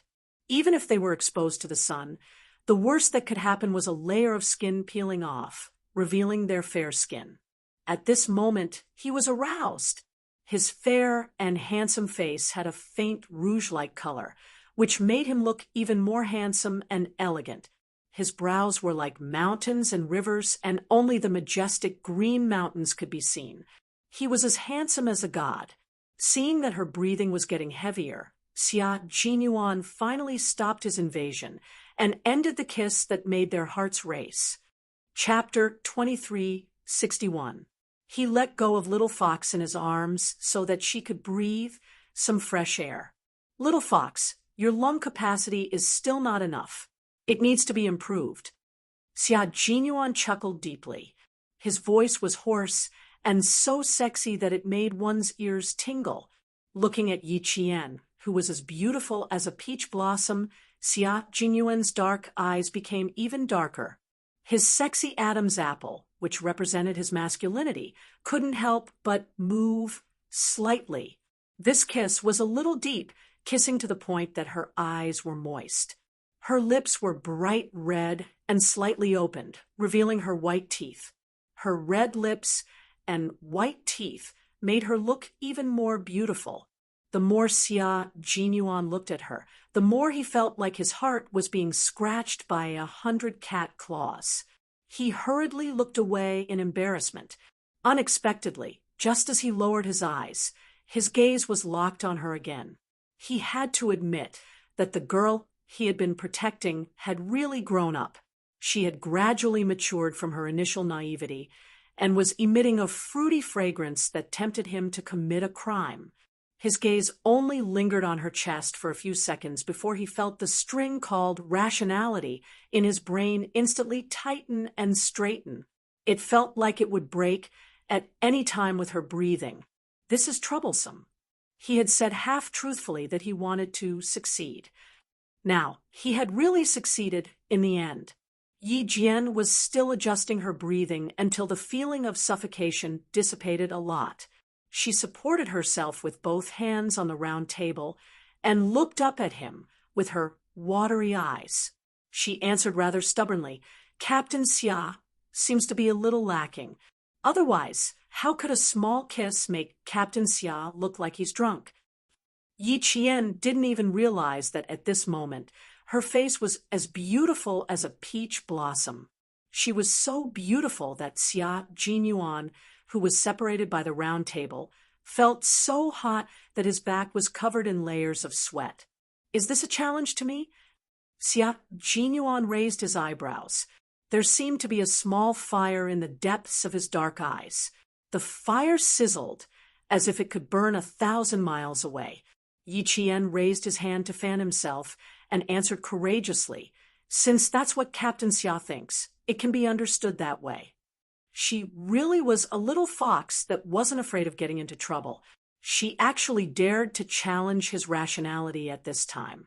Xia Jinyuan, who had been restraining himself all this while, raised his hand and rubbed his forehead, looking rather worried.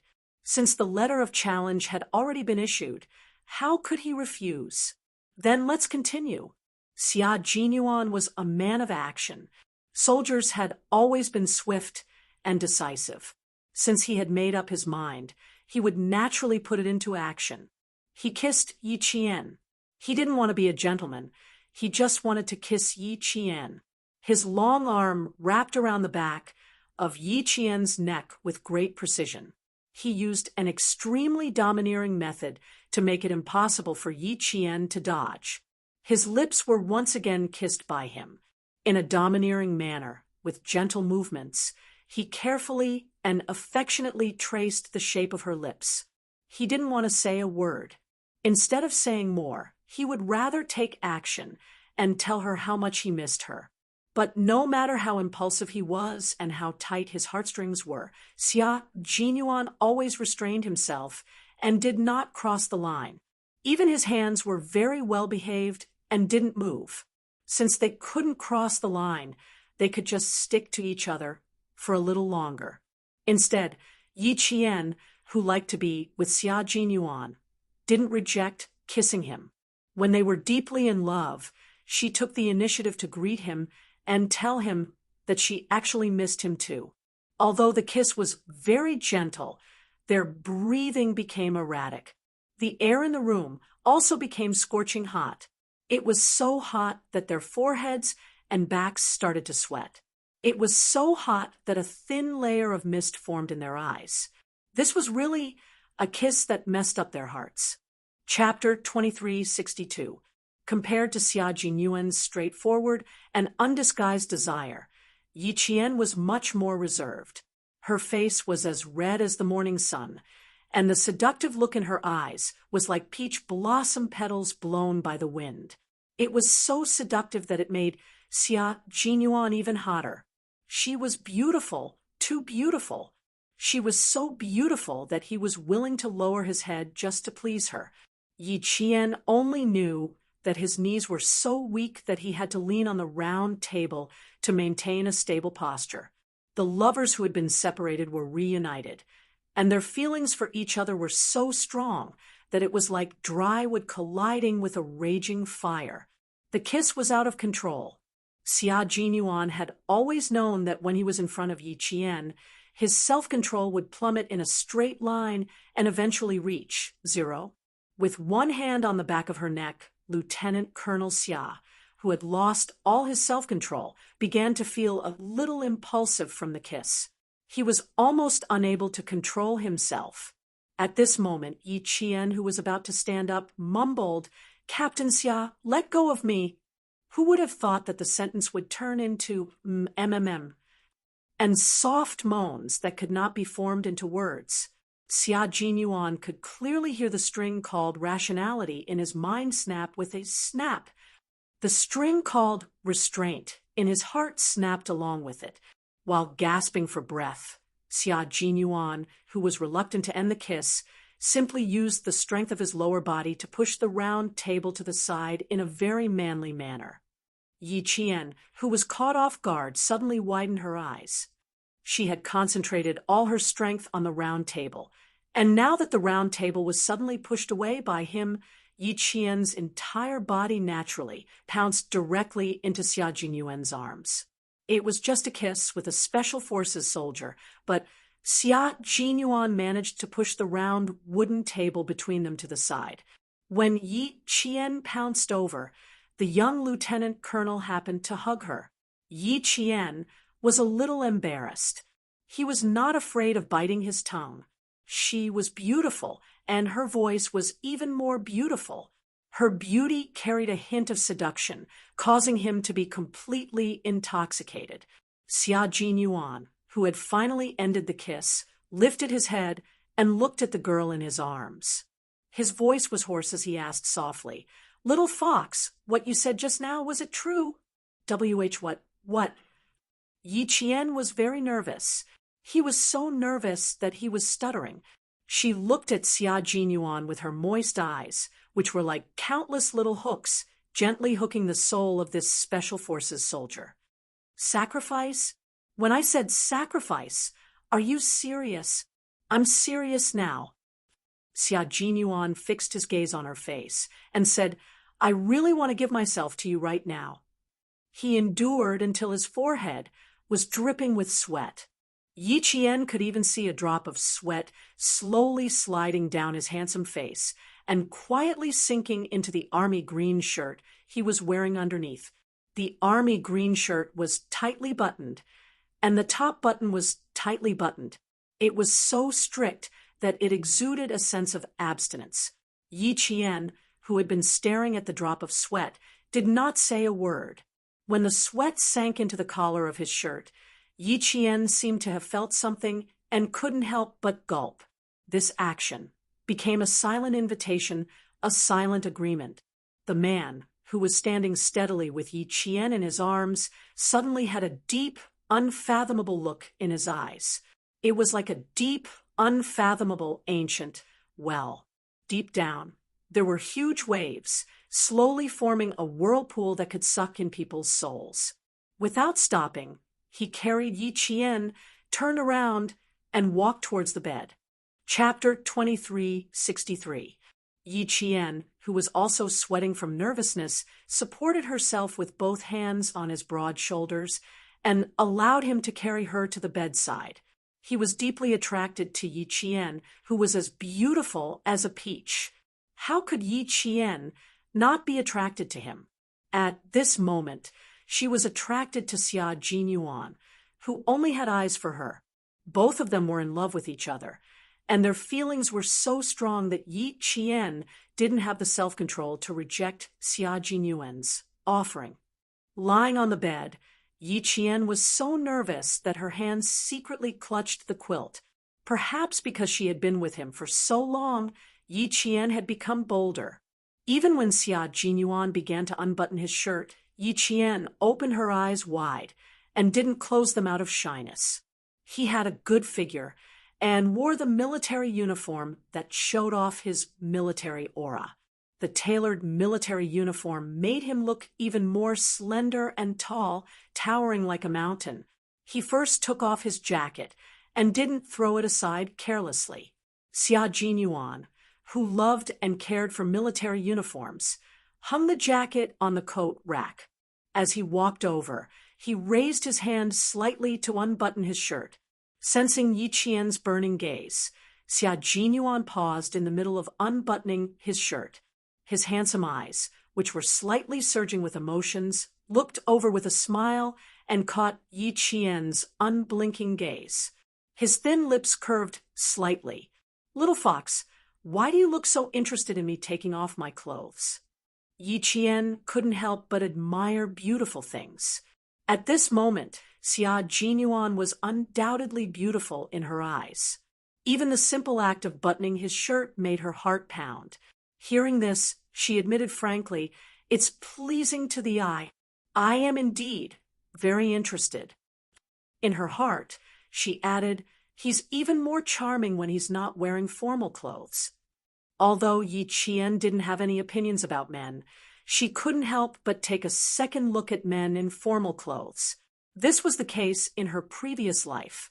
She always felt that men who wore suits and leather shoes and went in and out of high-rise buildings were very cultured.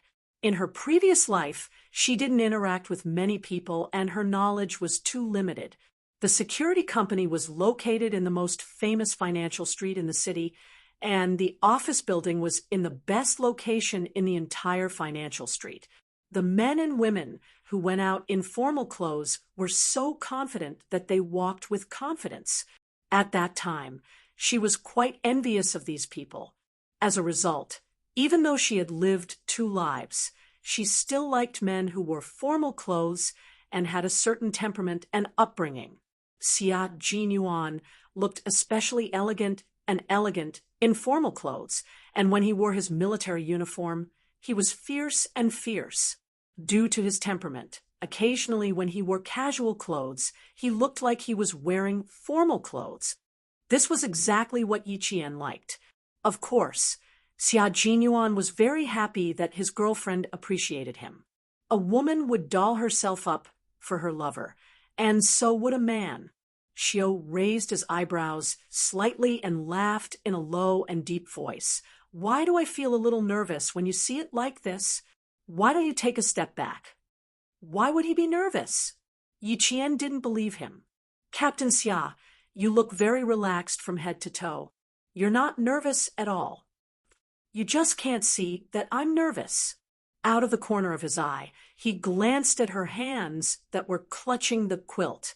She was obviously nervous, but pretending to be calm. She was like a budding flower, a little shy and a little charming. His heart had already melted into water.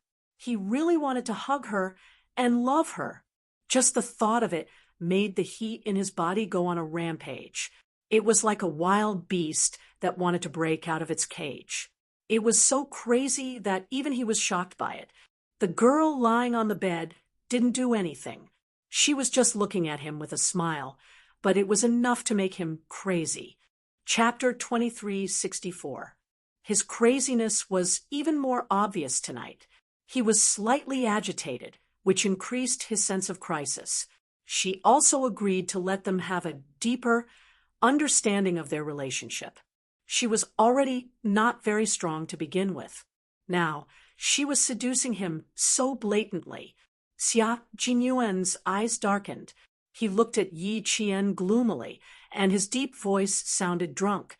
"Tonight, no matter how nervous you are, you have to continue. Little fox, you have nowhere to run." Yi Qian knew what he meant by continue. His face burned even more, and he stuttered, "I'm not running away." As she lowered her eyes, her gaze inadvertently swept across the lower half of his body. When she accidentally saw a certain part, Yi Jian's mind exploded with a boom. He reacted so quickly. Seeing his body's honest reaction, Yi Qian swallowed with difficulty and suggested with a dry mouth, "Captain Xia, why don't you take off your clothes with your back facing me?" It was too scary, as if a giant beast was about to rush out. Seeing her blushing face, Xia Jinyuan's heart softened. He quickly looked down at his lower body. "Not bad, brother. You're giving me face." Bending down, he placed his hands on the edge of the bed and gently kissed her forehead. He was so nervous that his forehead was covered in sweat. After the light kiss, he didn't get up. Instead, he looked at her from a close distance. His deep eyes had a dark look that was determined to win. "You can't turn around. I like to look at you," he said in a low voice, and got up again. Seeing that she was nervous, He deliberately teased himself to slow down. Unexpectedly, when she saw his body's honest reaction, her little face tensed up again. Yi Qian's heart trembled uncontrollably. His hands clutched the quilt so hard that creases appeared. When Xia Jinyuan got up and took off his clothes quickly, Yi Qian's gaze fell on his slender fingers again. His fingers were long and slender, with well-defined joints. They were elegant and strong. When he held the gun, they were fierce. When he unbuttoned his shirt, they were sexy. After unbuttoning both sleeves, he raised his head slightly and unbuttoned the top button of his shirt with his elegant and slender fingers. After the buttons were unbuttoned, Yi Qian couldn't help but gulp. His voice was a little loud, which made Xia Jinyuan chuckle. He stared intently at Yi Qian and smiled. "You seem to be more anxious than I am. It seems like there won't be any problems with my virginity tonight." Yi Qian, who was staring at his fingers, did not seem to have heard what he said. He nodded and said, "Yes, no problem. This is good." Her answer made Xia Jinyuan's blood flow even hotter. As the first button was unbuttoned, a corner of his shirt was unbuttoned. It was this corner that made him look extremely sexy and seductive. Yi Qian, who was lying nervously on the bed, suddenly felt all the blood in his body rush to his face. In an instant, his face became hot and dry, as if it was on fire. Xia Jinyuan, who was taking off his clothes, kept his gaze fixed on Yi Qian's face. Naturally, he saw all the changes on her face. He saw the surprise in her eyes when he took off his jacket, and the fire in her eyes when he unbuttoned his military uniform. At that moment, Xia Jinyuan realized that his little fox liked to watch him take off his clothes. It seemed that he had misunderstood. He thought that she liked his face, but it turned out that she liked to watch him take off his clothes. With this discovery, Xia Jinyuan knew what he had to do. Since she liked to watch, then he would make her even more satisfied. Chapter 2365. It wasn't just women who targeted men, it was also men who targeted women. The buttons on the light green shirt were unbuttoned one by one. Yi Qian saw the man standing by the bed, revealing a small part of his sexy chest. Then he pulled out the corner of his shirt that was tucked into his trousers. His slender fingers slid down the edge of the shirt and unbuttoned the last button. Yi Qian felt her mouth go dry. She couldn't help but swallow to moisten her throat. Xia Jinyuan smiled. She looked at him with a burning gaze. It was obvious that his **** was very successful. He had perfectly locked onto Little Fox's gaze. His thin lips curved slightly. He didn't immediately take off his shirt. Instead, he stopped and looked at Yi Qian with a deep and burning gaze. Compared to taking off his own clothes, he wanted to see her take off his clothes. Yi Qian didn't meet his gaze. Instead, her gaze landed on the shirt that he hadn't taken off completely. From the corner of her eye, she looked at the sexy chest that was faintly discernible under the unbuttoned shirt. As long as he took off his shirt completely, she would be able to see his muscular upper body. Yi Qian waited for him to take off his shirt for a while. She couldn't help but blink. Why isn't he taking off his shirt? She was still waiting for him to take off his shirt completely. Just as she thought about it, Xia Jinyuan's deep and sexy chuckle came from above. His chuckle instantly woke Yi Qian up. She was startled and hurriedly looked away to hide her embarrassment. Her cheeks became even redder and hotter. He must have been laughing at me. I was mesmerized by watching him take off his shirt. Yi Qian was so embarrassed by her behavior that she wanted to get up and run away. Embarrassing, so embarrassing. The blushing Yi Qian made Xia Jinyuan's thin lips curve even higher. He said in a deep voice, "Look here, little fox." Yi Qian, who had already looked away, looked up reflexively. She saw the man who was originally standing slowly leaning down as her gaze landed on him. Yi Jian's eyes widened even more. Her gaze was deeply attracted by his eyes. It was as if there was a magnet in his eyes that had already sucked her into the depths of his soul, and she could not escape. "Are you satisfied now? Do you want to have more fun?" He slowly leaned forward and spoke in a low voice. There was an obvious undercurrent in his eyes.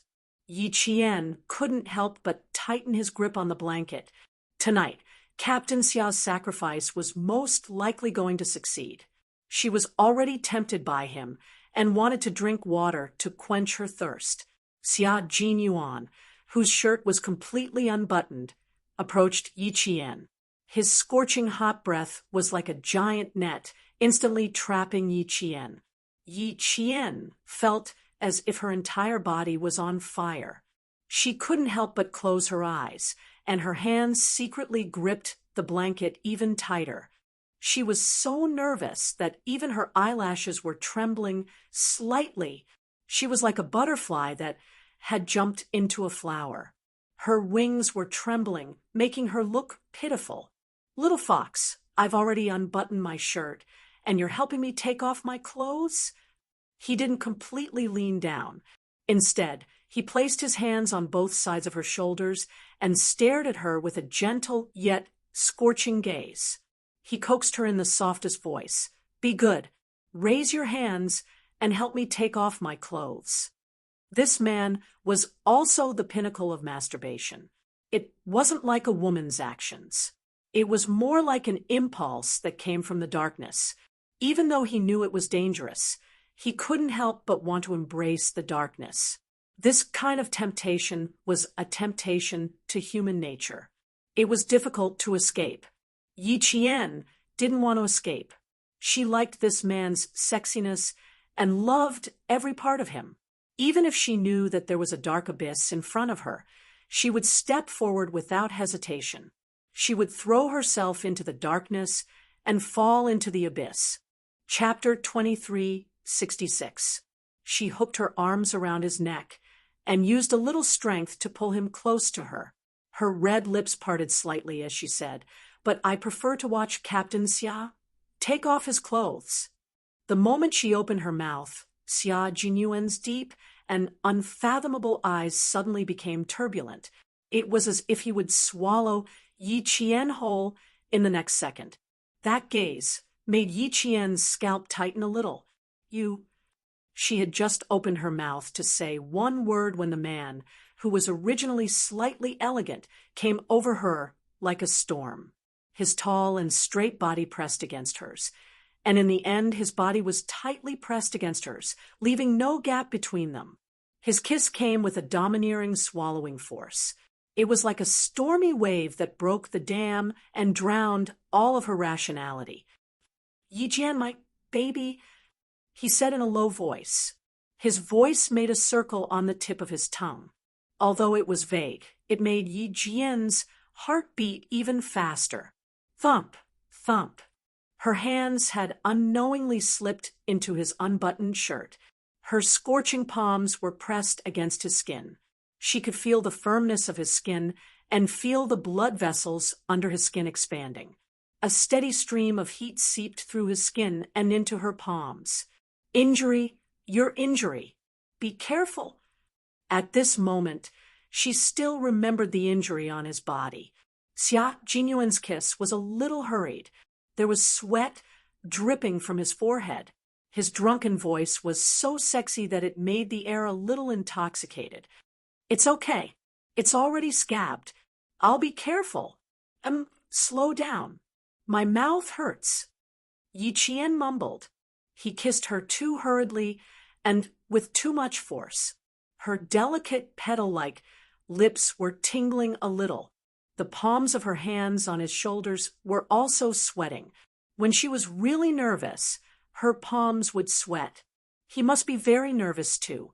His muscles were tense and had lost their elasticity. They were as hard as stone. There was also a thin layer of sweat seeping out from under his skin. Their sweat mixed together, making his shoulders wet and slippery. Thump, thump, thump. His heart was beating so fast that it felt like it was going to jump out of his chest. It was so hard to breathe. The oxygen in the air was so thin that he had to open his mouth to breathe. Her red lips were slightly parted, making it easier for Xia Jinyuan to plunder her. His breathing was also very heavy. His hot breath sprayed onto Yi Qian's face, so hot that even her pores couldn't help but tremble. This time, Xia Jinyuan's kisses did not stop at her lips. As his breathing became more and more shallow, his kisses slid down from her bright red lips to her small and round earlobe. The soft and exquisite feeling made him unable to resist nibbling on it gently with his teeth. Yi Qian's body was already trembling slightly from the scorching hot breath. Suddenly, he was caught off guard and bit his earlobe with the tip of his teeth. His throat let out an uncontrollable moan. It was intermittent, sometimes shallow, sometimes long, sometimes high, sometimes low. This was the first time Xia Jinyuan heard such a sound. His tall and straight body trembled violently as he heard her moan. He was so excited that his handsome and cold eyes were faintly red. Gentler, gentler. It hurts a little. He was so excited that he didn't know how to control his mouth. Yi Qian couldn't help but beg for mercy in a low voice. It couldn't be helped. When it came to sex, Xia Jinyuan was an inexperienced newbie. He had accumulated some experience with the green vegetables and tofu soup from before, but that was only enough for him to handle it with ease in the beginning. As they went deeper into sex, the newbie Xia Jinyuan couldn't control himself anymore. Chapter 2367. If he couldn't hold it in, he wouldn't be able to control his strength. Yi Qian begged for mercy in a low voice to remind him, but it was undoubtedly the wrong time to do so. This reminder was equivalent to directly arousing the hidden beast in the man's body. How could he be gentle? He only had more strength than ever. From her earlobe to her slender, swan-like neck, Xia Jinyuan panted heavily and used all his martial arts skills. It was all an inexperienced kiss. He was so excited that he could even make low, deep sounds in his throat. It was sexy, hoarse, and full of possessiveness. Yi Qian pulled her hands out of his clothes. The stimulation of her senses made her hug his head tightly with both hands. It was like she was rejecting him, but welcoming him at the same time. The temperature in the room was even higher. The two people on the bed were already drenched in sweat. Xia Jinyuan realized that his hands were trembling. They were trembling so much that he couldn't even undo a button. Yi Qian felt a little chilly after getting out of bed, so he put on his military uniform. He didn't wear a jacket, only a shirt. This put Xia Jinyuan in a difficult position. Button. His hands were trembling so much that he couldn't undo the button. F***ck. The usually elegant man couldn't help but utter an indecent word at this moment. His handsome face was red from holding it in. His slender fingers stopped at the top button of his shirt. He took a deep breath and was about to undo it again when he heard a delicate laugh, like the tinkling sound of spring water from the mountains. Yi Qian laughed. She couldn't help it. She had been holding it in for a long time. When she heard his exasperated F***ck, she couldn't hold it in anymore. Her Captain Xia, the man she loved. It was the first time he was in such a difficult position. You're still laughing, still laughing. If I knew this would happen, I wouldn't have let you wear it. Being teased by his girlfriend, no matter how thick-skinned Xia Jinyuan was, he couldn't take it anymore. He was afraid that other than laughing, she would say something that would hurt his self-esteem as a man. He sealed her red lips with his, as a punishment. Laugh. Let's see how she can laugh. Yi Qian, who rarely saw this side of him, wanted to laugh even more. God, she really did not expect him to be so excited that his hands were shaking. Even though she was very nervous, when she placed her palms on his shoulders, Her fluttering heart suddenly felt like it had reached the shore and found the warmest harbor that could shelter her from the wind and rain. Her originally uneasy heart suddenly calmed down and was no longer fluttering. Instead, the place where her heart was at peace was the warmth of her life. He was the peace of mind and the warmth of her life. With great difficulty, she finally got over her shyness and waited for him to offer himself to her. Who would have thought that his hands would tremble for a long time and he wouldn't be able to undo her buttons? In the end, he angrily cursed F***ck. Forgive her for not being skillful enough. After holding it in for a long time, she couldn't help but laugh. Even though he was kissing her, Yi Qian still wanted to laugh. Xia Jinyuan, who was so hot that his back was drenched in sweat, could not help but want to laugh. His hands had never trembled in the face of fierce enemies on the battlefield, but now he was so excited that his hands were trembling. He even wanted to slap himself. What the hell? And his hands were trembling. Burying his head in her neck, the elegant man said in a muffled voice, "Little Fox, my man's self-esteem has suffered a huge blow. This will become my dark history. You'd better forget it as soon as possible." It hurt his self-esteem too much, and he brought it on himself. Trembling hands, trembling hands. Go back and bear his weight. Let's see if he can still tremble. Chapter 2368. Yi Qian was in a good mood as he patted his broad shoulders. Don't be angry, don't be angry. It's inevitable that it happens the first time. You may be unfamiliar with it the first time, but you'll get used to it the next time. Does that mean it won't happen this time? Upon hearing this, Xia Jinyuan felt even more frustrated. He lifted his head from her neck and stared at Yi Qian with his dark eyes that were gradually fading away. His voice was still warm as he said, "Do you think I'll be traumatized? Will my hand tremble the next time?" Yi Qian was stumped by his question. He really didn't know if it would happen or not. Why don't we try again? Maybe we'll succeed if we try again. The man's eyes lit up. The fire in his eyes that was about to extinguish seemed to be reignited. "Little Fox, you have to help me. You mustn't be traumatized." Yi Qian could tell that he was doing it on purpose. He cupped his handsome face with both hands and said with a smile, "I promise that my Captain Xia won't be traumatized at all. Your hand trembling just now only meant one thing. Captain Xia isn't ready to give yourself to me yet. Don't worry, I won't force you. It won't be too late to give yourself to me when you're fully prepared. I'll be waiting." After he finished speaking, he even raised his head and kissed his forehead. When he lowered his hand, he also patted his shoulder. He was indescribably gentle and considerate. Xia Jinyuan, whose intentions were exposed, buried his head in her neck again and sucked on her skin with his scorching lips. At the same time, his slender legs shifted slightly so that his lower body, which was originally pressed to the side, was now close to Yi Qian's body. "It's uncomfortable. Feel it." His feet moved slightly.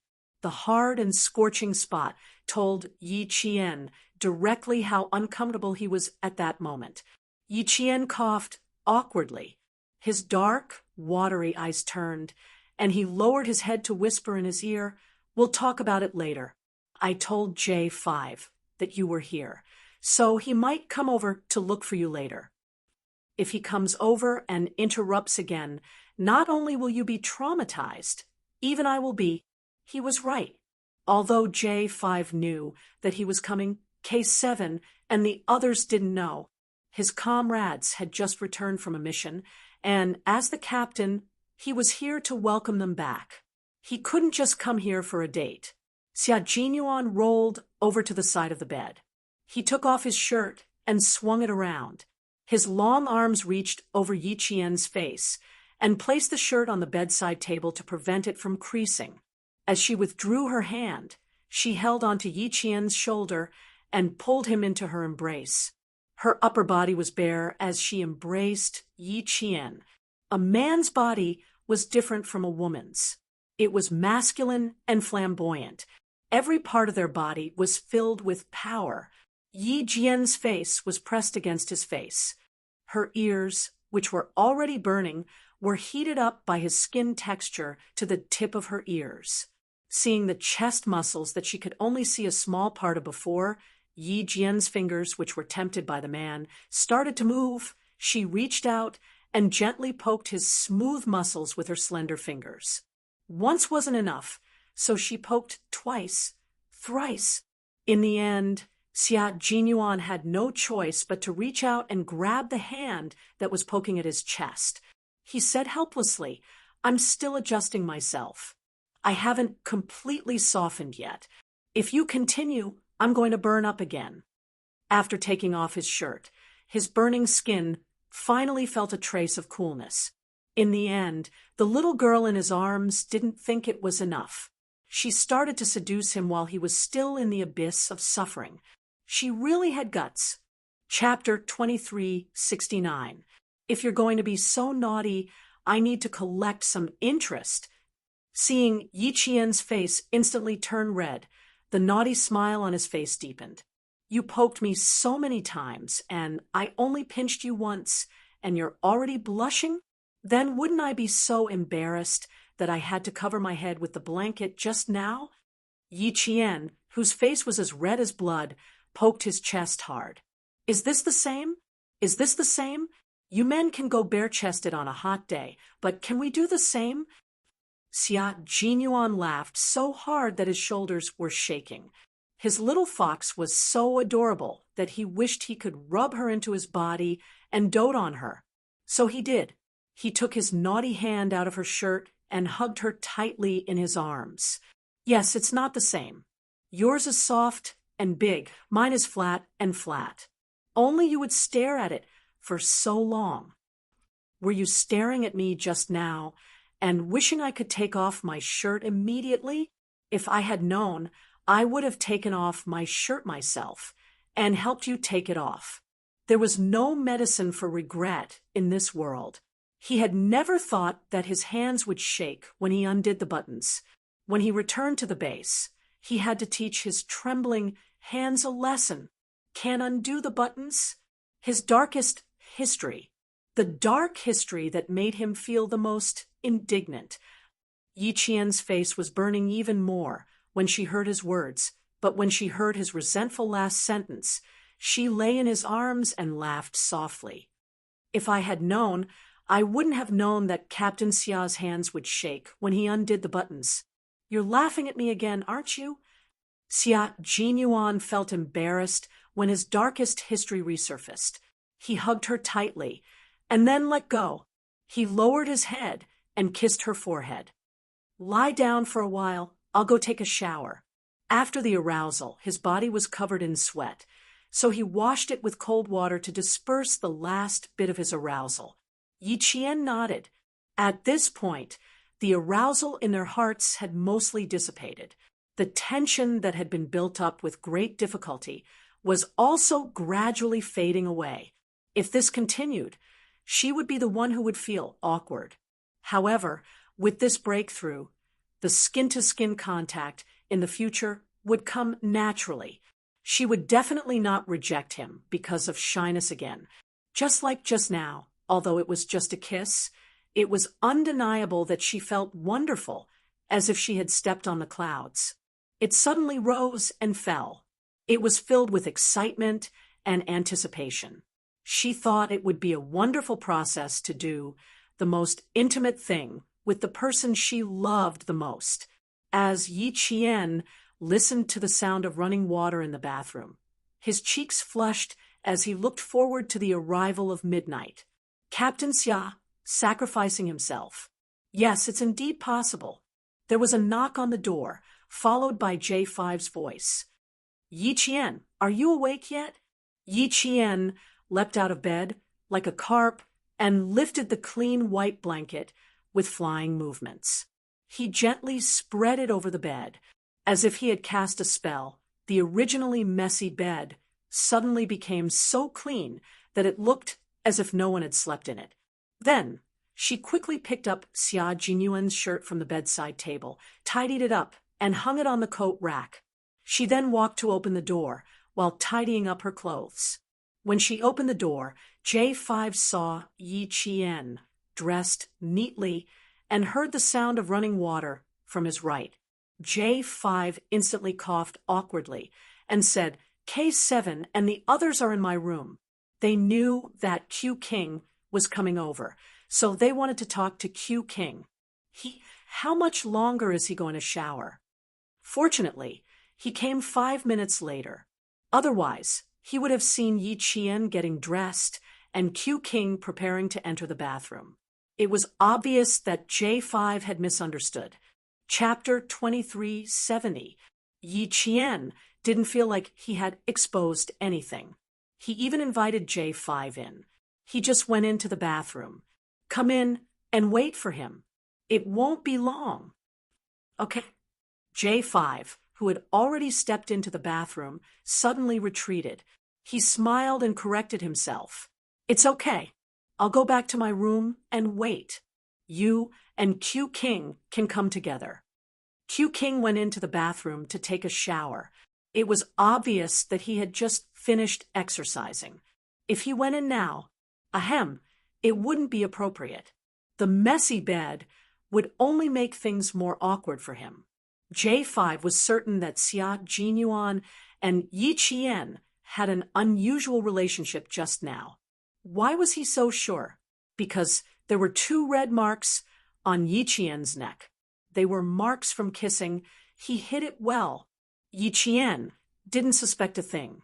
He smiled and said, Okay, we'll come together later. J5 didn't stop for a moment. He turned around and left. When he heard the sound of the door closing behind him, he raised his hand to wipe the non-existent sweat off his forehead. Luckily, I reacted quickly. Otherwise, I would have been skinned alive by Q King. Xia Jinyuan, who had just put on his pants, came out of the room. He asked Yi Qian why J5 came over just now. Yi Qian, who had helped him get his clothes, smiled and said, K7 and the others are waiting for you in the room. I asked him to sit down and wait for you. He came in and then suddenly left. Xia Jinyuan took the clothes and put them on. When he was buttoning his shirt, his gaze slowly slid past Yi Qian's face and finally landed on her neck. There were 2 kiss marks on her fair skin. Xia Zhongxiao's thin lips curved slightly as he buttoned up his sleeves. J5 might have misunderstood. He wasn't afraid of this kind of misunderstanding. It was just that the thin-skinned little fox would be embarrassed. He said casually while buttoning his cuffs, Help me get my jacket. Thanks. Yi Qian took the jacket he had hung up and took it over. He then heard him say, The J5 room is air-conditioned. Wear a jacket. The kiss mark was close to the edge of the shirt collar, so it could be covered with a jacket.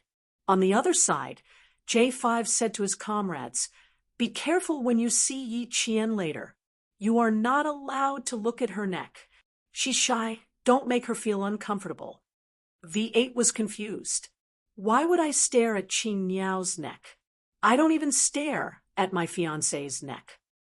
Bah, you don't have a fiancé. J5 sneered. V8 grinned. That's right. That's why I haven't even looked at my fiancé's neck. Why would I stare at Qing Niao's neck for no reason? K7, who was a forensic doctor, seemed to have guessed something. His cold lips twitched, revealing a smile that could be considered a smile. You saw something you shouldn't have seen? G3, who had a girlfriend and their relationship had improved a lot, also reacted. He let out a long, oh, and laughed. Looks like our captain acted fast. I think I guessed something, but I'm not sure if I'm right. A deep smile appeared on T6's delicate baby face. He glanced at V8, who was still clueless about the situation.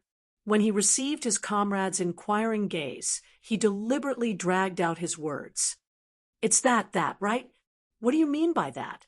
Shui Ing, who had also just woken up and was eating dinner, said vaguely, I don't understand.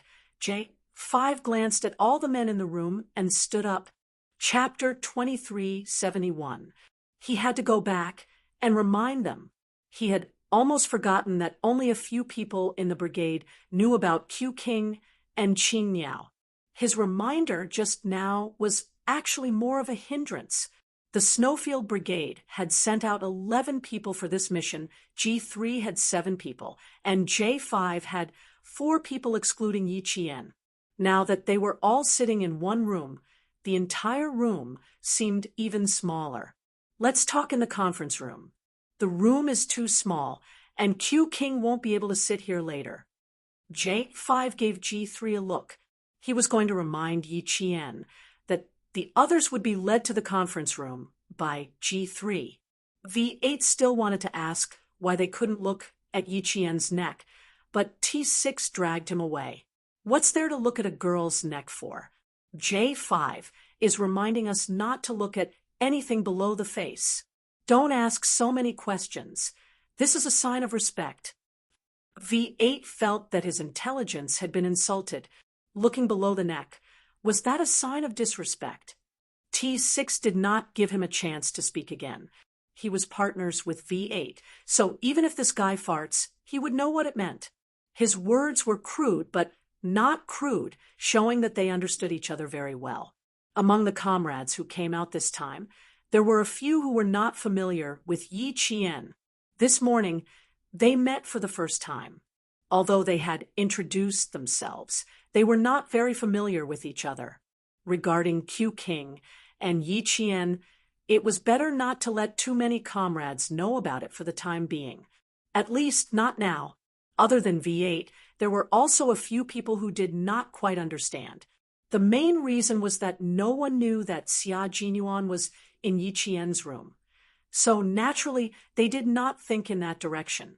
Outside the room, Xia Jinyuan was about to knock on the door when it suddenly opened.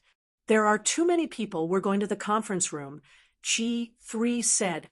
At the same time, his gaze passed over Xia Jinyuan's shoulder and landed on Yi Qian, and he nodded slightly. The light in the corridor was white and bright. Yi Jian, who was standing in the light, looked beautiful. Her expression was even more relaxed and elegant. There was nothing different about her.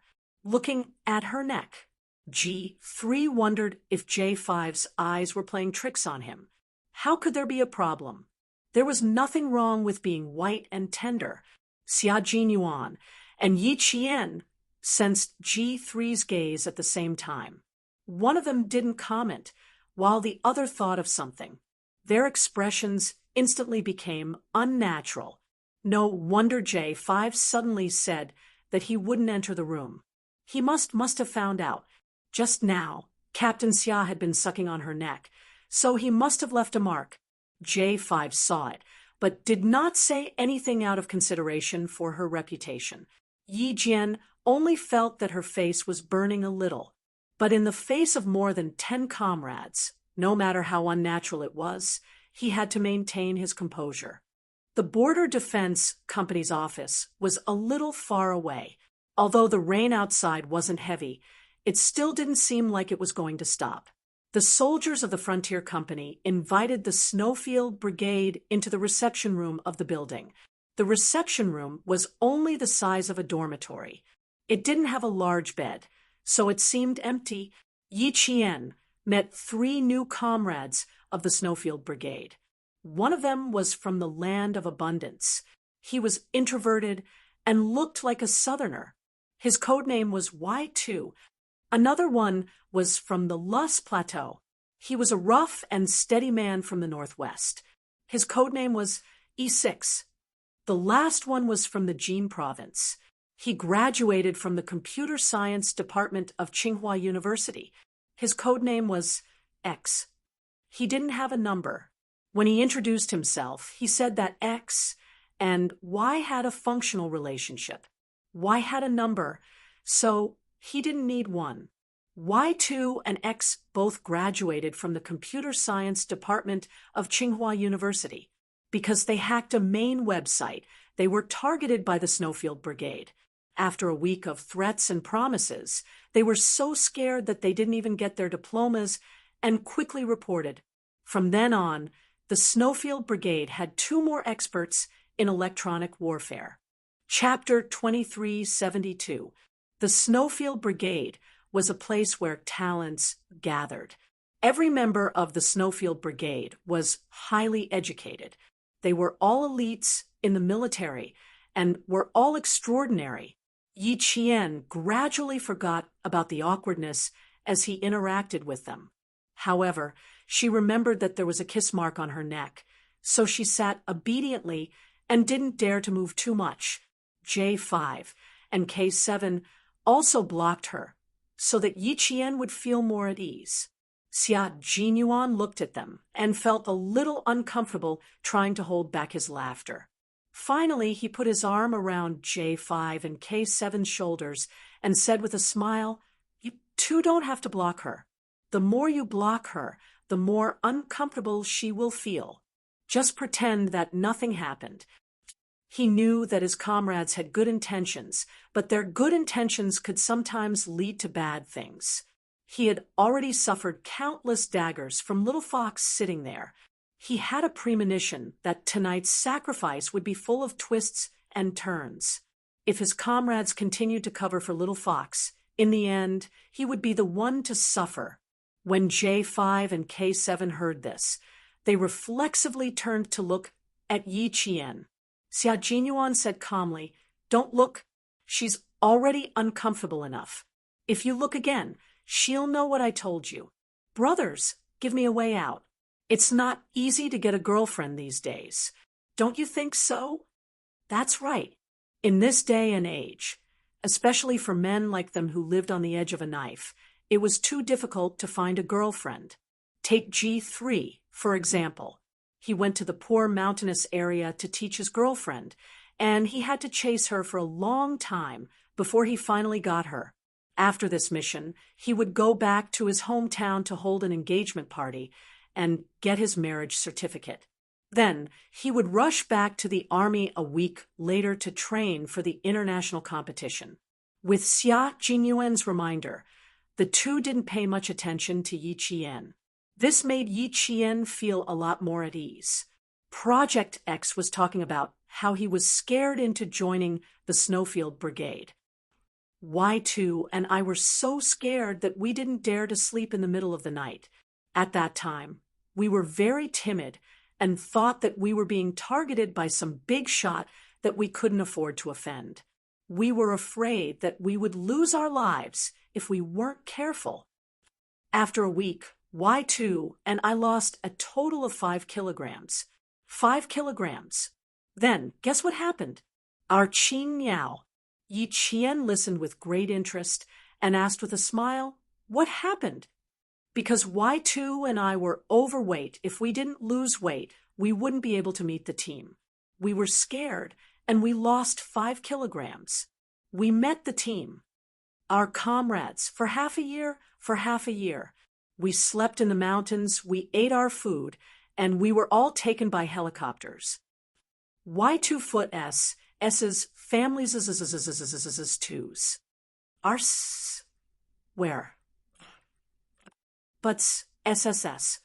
Twos we. T's 2S. The story of every comrade in the Snowfield Brigade was like a book. A story. The content of the story was full of ups and downs, and it was fascinating.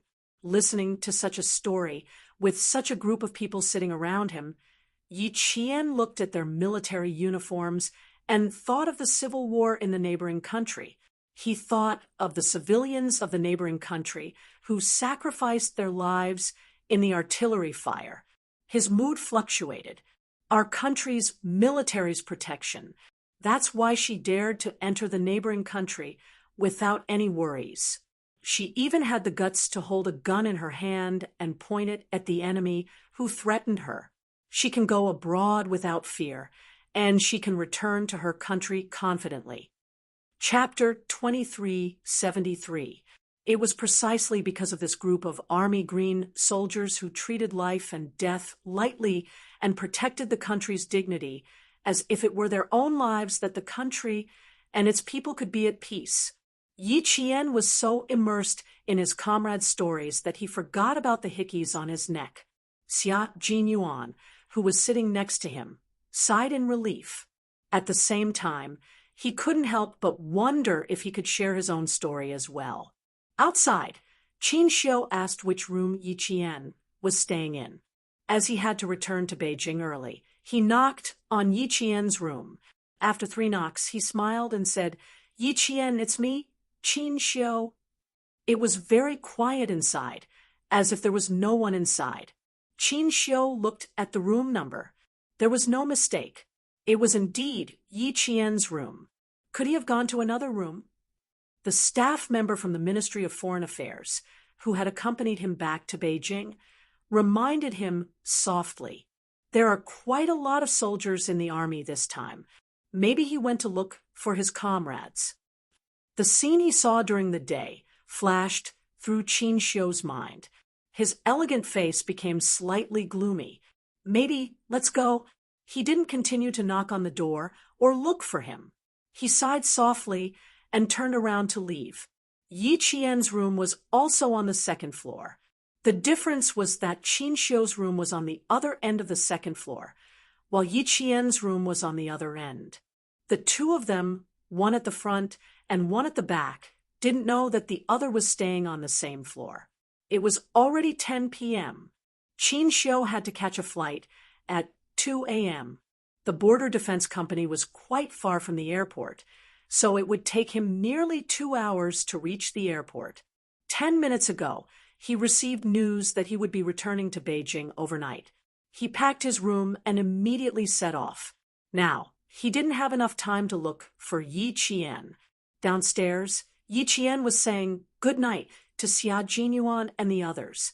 At the same time, he glared at Xia Jinyuan, who wanted to follow him upstairs. He and his comrades personally escorted him back to his room, then he returned to the 2nd floor alone. Someone came down from the 2nd floor. Yi Qian looked up and saw Qin Xiu, who was halfway down the stairs and was about to come down. "Qin Xiu, you are returning to Beijing overnight?" Yi Qian's gaze fell on the small black suitcase in his hand. When he came from Beijing, he was carrying the same suitcase that all diplomats carried. Qin Xiu, who had given up on saying goodbye, did not expect to see Yi Qian at the corner. A light flashed across his eyes, and he smiled. "Well, the Ministry of Foreign Affairs called. I have to leave early." He showed Yi Qian. Qin Xiu, of course, Yi. "Sorry, I went to the reception room to chat with my comrades." Yi Qian was a little embarrassed. He went to say goodbye to her, but she wasn't in her room, so it was a little rude of him. Now that they ran into each other, he had to take the initiative to send her off. What she didn't know was that the smile in Qin Xiu's eyes deepened because of her explanation. "No wonder you weren't in the room. You went to chat with your comrades. Did you sleep too long during the day and can't sleep at night?" As he walked down, Yi Qian naturally turned to send him off and went downstairs with him. Qin Xiu's lips curled up slightly. "I slept too much during the day. When I woke up, it was already dark. I don't feel sleepy anymore." Yi Qian replied. In the misty light, her eyes were not as sharp as usual, and she looked exceptionally gentle. Qin Xiu glanced at Yi Qian out of the corner of her eye, and her heart thumped. Chapter 2374. It was raining outside. Even if he wanted her to walk him to the car, he had to stop. He turned around and looked at her with his dark eyes. "Let's go upstairs. It's raining, so it's not easy to walk." There was no way for the car to drive downstairs, so he had to walk. Yi Qian looked at the rain and pointed at his trousers. "Roll up your trousers. There's a lot of mud outside. Be careful not to dirty your trousers." The Border Defense Company's barracks were still under construction. The two-story building they were staying in had just been built, and the greenery outside had not been completed yet. It was not easy for cars to enter, and the roads were not easy to walk on. When the rain flowed through, it became muddy water mixed with yellow soil. Yi Qian thought of Qin Xiu's cleanliness, so she reminded him. Qin Xiu smiled. I'm not obsessed with cleanliness, but I have to pay attention to my image at all times. Over time, it became a habit. Although he said that, he still bent down and carefully rolled up his trousers. The Ministry of Foreign Affairs staff next to them smiled. People who were obsessed with cleanliness usually did not think they were obsessed with cleanliness. Yi Qian also smiled. If he was not in a hurry, she would have counted on her fingers and told him all the things she knew about his obsession with cleanliness. Qin Xiu opened the large black umbrella and held the handle. Under the umbrella, his elegant features nodded slightly at Yi Qian with a smile. In the dense light, there was a touch of gentleness in his gentle eyes. Before Yi Qian could notice, he lowered the edge of the umbrella, and the shadow of the umbrella covered his eyes. He turned around and walked into the darkness with his slender, bamboo-like back and slowly disappeared. Ambassador, that female soldier just now, was she the one who accompanied you out? The accompanying staff asked curiously. She's so beautiful. When you two stand together, I feel my eyes light up. He wanted to praise Yi Qian's beauty, but he was afraid that it would be frivolous to say it alone, so he praised Qin Xiu as well. Usually, when Qin Xiu heard such words, he would just laugh and ignore them. Today, however, he was interested. He said, "Oh," and smiled. "Why do you think so?" "They're both good-looking. They look like a good match." The staff member laughed. He was telling the truth. A handsome man and a beautiful woman standing together was indeed very compatible. At least, in terms of appearance, they were very compatible. Do they look like a good match? Qin Xiu shook his head lightly. In the rain and wind, his faint sigh could be heard. What he wanted was not to look like a perfect match, but a perfect match. He didn't continue talking to the staff. He didn't want others to see through his thoughts. Everything was still unclear, and there were many things that hadn't been clarified yet. For the time being, he couldn't let anyone know. If Yi Qian didn't have a boyfriend, and there were rumors that he liked her, it would be fine. But if she really did have a boyfriend, and there were similar rumors, it would be unfair to her. In this world, men were always exceptionally tolerant, and women were always harsher. Yi Qian had relied on her own hard work to get to where she was today. He didn't want to ruin her start because of some rumors. He didn't have the right to do so. The staff member was actually still chatting excitedly. But when he saw that Qin Xiu didn't continue, the staff member, who more or less understood his personality, chose to end the conversation at the right time. The rain fell on the umbrella, and the pitter-patter sound was somewhat hurried, as if urging people to return quickly. Yi Qian stood by the corridor until his figure completely disappeared from her sight. Only then did she turn around and go upstairs. She turned around and unintentionally swept her gaze forward. She saw the man she had escorted back to her room standing at the door. His body was leaning lazily against the door frame. She didn't know how long he had been looking at her with a smile on his handsome face. Chapter 2375. Yi Qian smiled brightly, pointed to the room, and whispered, "Be good and go back to your room, Captain Xia." Listening to the story tonight was indeed very enjoyable, but at the same time, she did not forget about the hickeys on her neck, which made her feel very embarrassed. Xia Jinyuan knew that his sacrifice tonight would be full of twists and turns, so he closed the door behind him and walked over elegantly.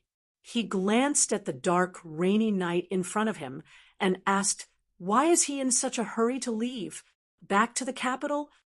He said that the Ministry of Foreign Affairs called and asked him to return to the capital.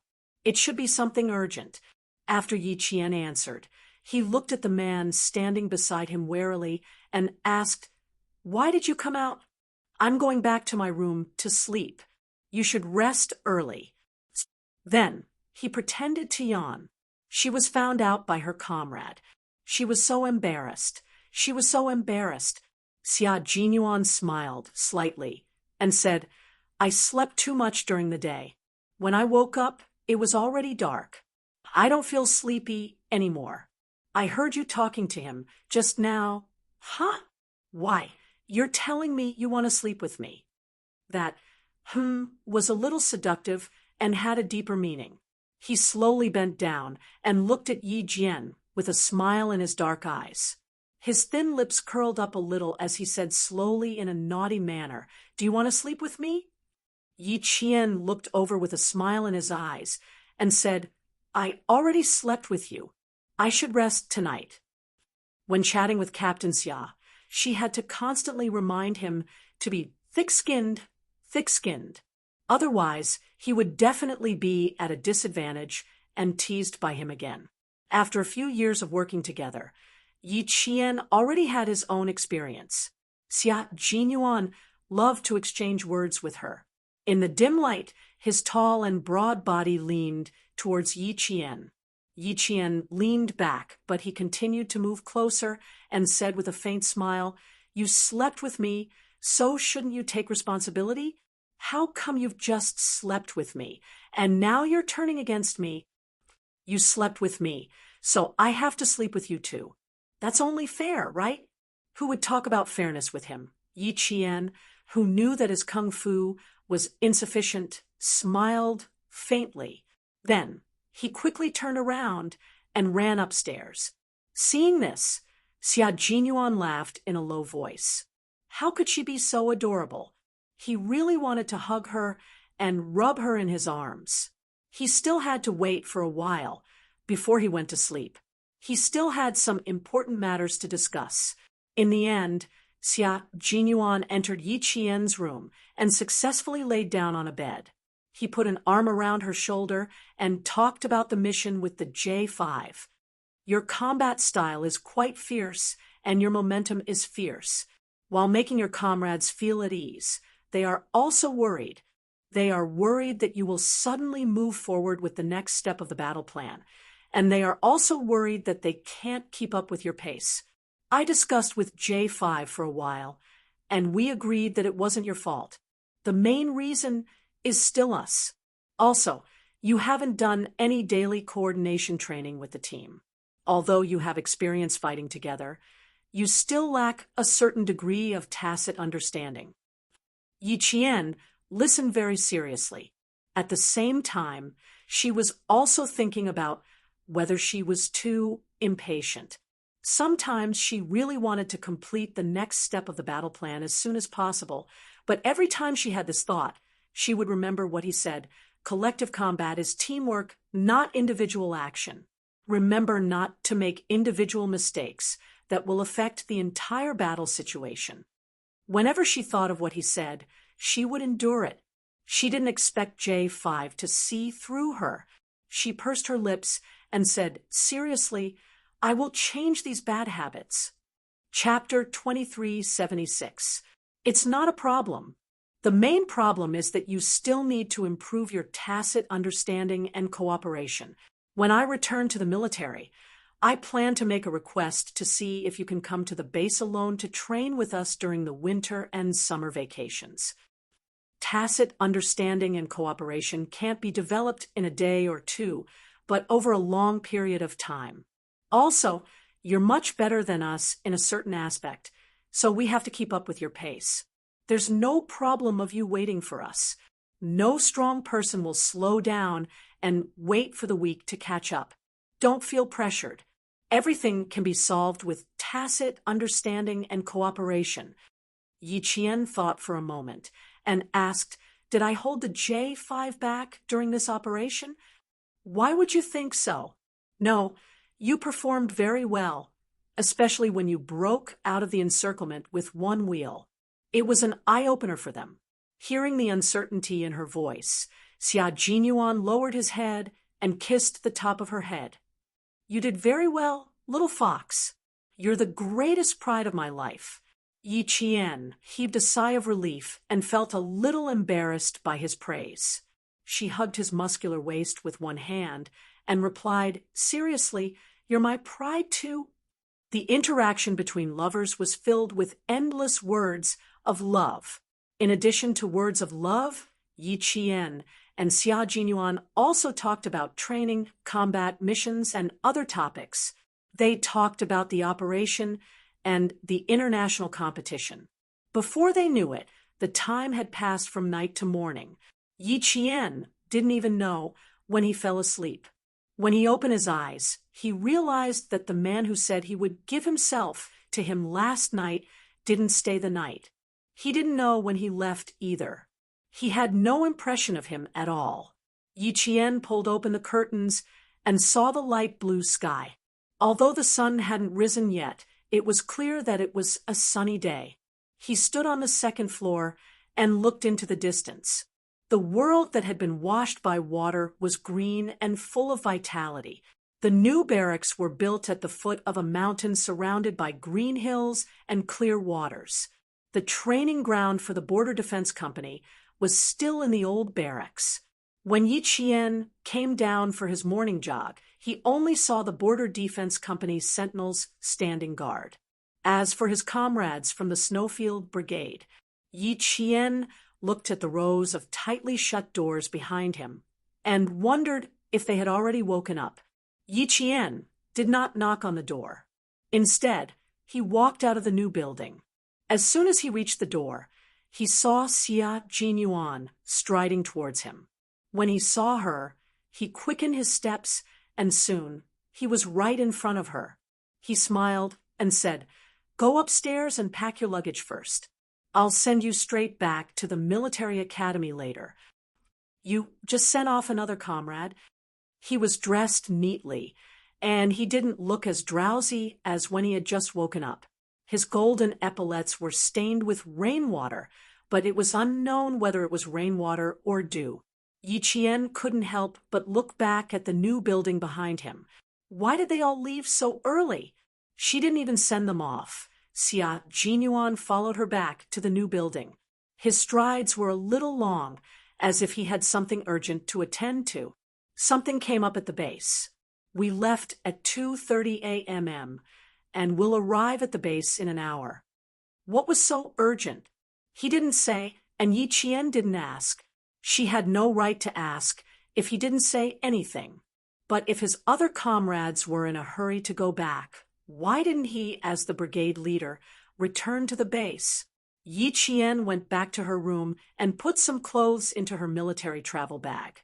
When she came out, she said to the man waiting for her downstairs, "I can go straight back to the military academy myself. If you have something to do, go ahead. I don't need you to accompany me back." Her gaze fell on his waist. "I saw it last night.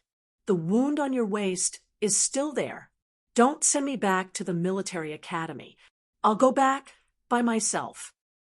Chapter 2377. If he sent her to the military academy, he would definitely have to take a plane and leave immediately. She didn't want him to work so hard. Xia Jinyuan took the light luggage from her hands and smiled. "Although I don't have much time off, I still have time to send my girlfriend back to school. Also, I just received a call from my third brother. He has something to tell you. I'll tell you as we walk." Half an hour ago, Family Xia's third brother, who was in charge of missile research and development, called and replied to what Xia Jinyuan had asked him to find out. Yi Qian strode after him and frowned slightly. "It'll take a few hours to get back to the military academy. What's so important that you need to talk about it for a few hours? Captain Xia, you need to rest now. I don't want anything to happen to you."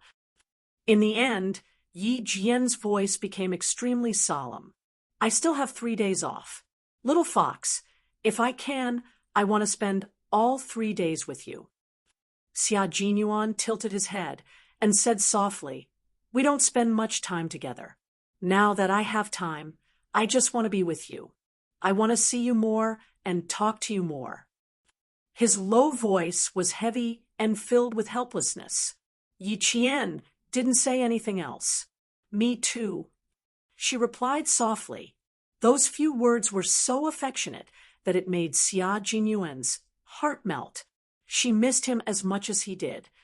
"Just like how you took good care of yourself for me, I will take good care of myself too." After they walked out of the new building, Xia Jinyuan quickly lowered his head and kissed Yi Qian's cheek. "Don't worry about my injury. After I send you back to school today, I'll take a plane back to Beijing tonight." Yi Qian couldn't leave the military academy at night. Even if Xia Jinyuan was on leave, he had to go back early. Xia Jinyuan insisted, so Yi Qian took a step back. When they were about to get into the car, she gently pulled on his finger and said softly, "Take me to the airport. Don't go to my school. The flight back to Beijing is after 7. There's not enough time to take me to school." If he took her to school, he would have to go back to the airport immediately. The bumpy ride back and forth was too tiring. "All right, I'll listen to your arrangements this time." Since she had already taken a big step back, he naturally had to take a step back as well. The relationship between the two of them did not necessarily have to be competitive and win. The occasional concession was just to make the other person feel more comfortable. With his agreement, Yi Qian's footsteps became lighter as he got into the car. When they got into the car, Yi Qian realized that he was talking about his father. Yi Qian's father, Fu Yusheng, was the chief engineer of a certain missile base in the northwest. Xia Jinyuan's third brother was also working at a certain missile base in the northwest. When he found out about this from Old Master Fu's house, he asked his third brother to look into it. He received a call this morning with the latest news. "Your father and my third brother are in the same production base. However, your father is the chief engineer in charge of another project. My brother doesn't have much contact with your father. This time, when he asked around, he found out that your father isn't at the base for the time being. As for where he went, my third brother doesn't know. Wherever a chief engineer goes is a secret. Even his closest colleagues don't know." Suddenly hearing the latest news about his biological father, Yi Qian's face stiffened. After a while, he said, "Really? Then the letter I wrote probably won't reach him so soon. It mainly depends on when my father-in-law will come back. My brother only knows that my father-in-law isn't at the base. He doesn't know when he will leave or return to the base." Xia Jinyuan naturally changed the way he addressed his father. He called him father-in-law, as if they had been father and son-in-law for several years. Chapter 2378. Yi Qian, whose expression was a little stiff, couldn't help but laugh when he heard this. He joked, "Captain Xia, you really know how to make connections. Don't call him that too early. What if your father-in-law doesn't like it? I've already passed the old man's test, so I definitely won't have any problems with my father-in-law." Xia Jinyuan was very confident. He didn't expect that the future father-in-law he called so happily would make him suffer so much later on. Yi Qian saw this, and the smile on his face deepened. He always attached great importance to her, and would always think of her first in everything. He would always be the first to make arrangements. This kind of Captain Xia always made her very happy. She picked up the small bag beside her and placed it on her lap. Then she tugged at Xia Jinyuan's sleeve from under the bag. The two of them exchanged glances. Xia Jinyuan smiled and reached out to hold her hand from under the bag. It was just a date and a simple handshake with his girlfriend. Did he have to be so sneaky? Yi Qian was worried that the soldiers driving them to the airport would see them. Xia Jinyuan understood what she meant, so he let her be. As long as she liked it, it was fine. The soldiers drove them all the way to the airport. After arriving at the airport, Xia Jinyuan went to a small shop selling local specialties and bought a notebook and a pen. Yi Qian didn't know his intentions until they boarded the plane. The plane took off on time and soared into the clouds. Not long after, Xia Jinyuan handed the notebook and pen to Yi Qian. He smiled and said, "Open it and take a look." The plane was full. One of them was wearing a military uniform, while the other was wearing a cadet's uniform. Even though they were sitting together, they were well behaved. They had to be careful when they spoke and couldn't say or do anything that would damage their image as soldiers. Yi Qian smiled and took the notebook. He opened it and immediately closed it.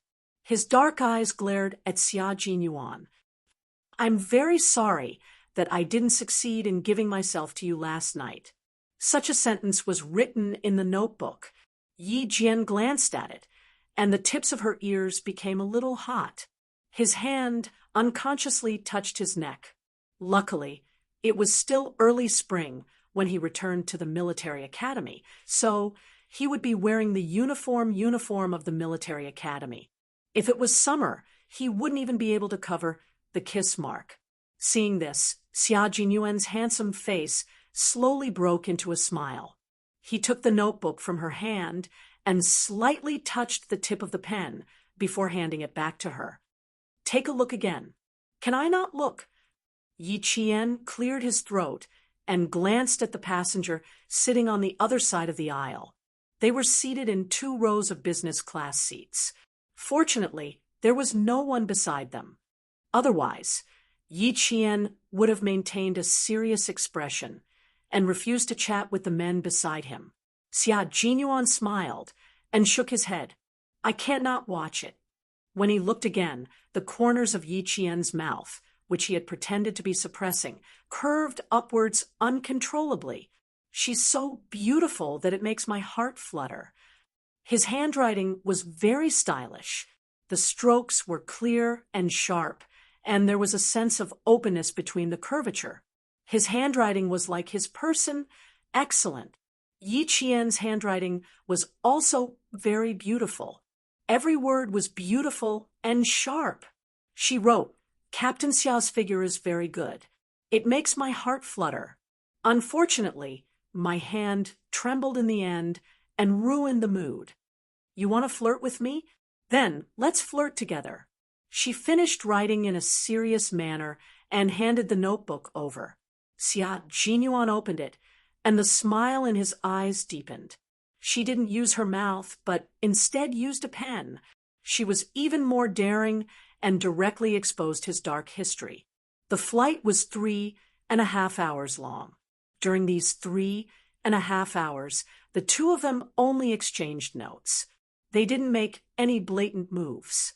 They flirted back and forth with each other, as well as sweet words between lovers. This was also a kind of fun to get along with.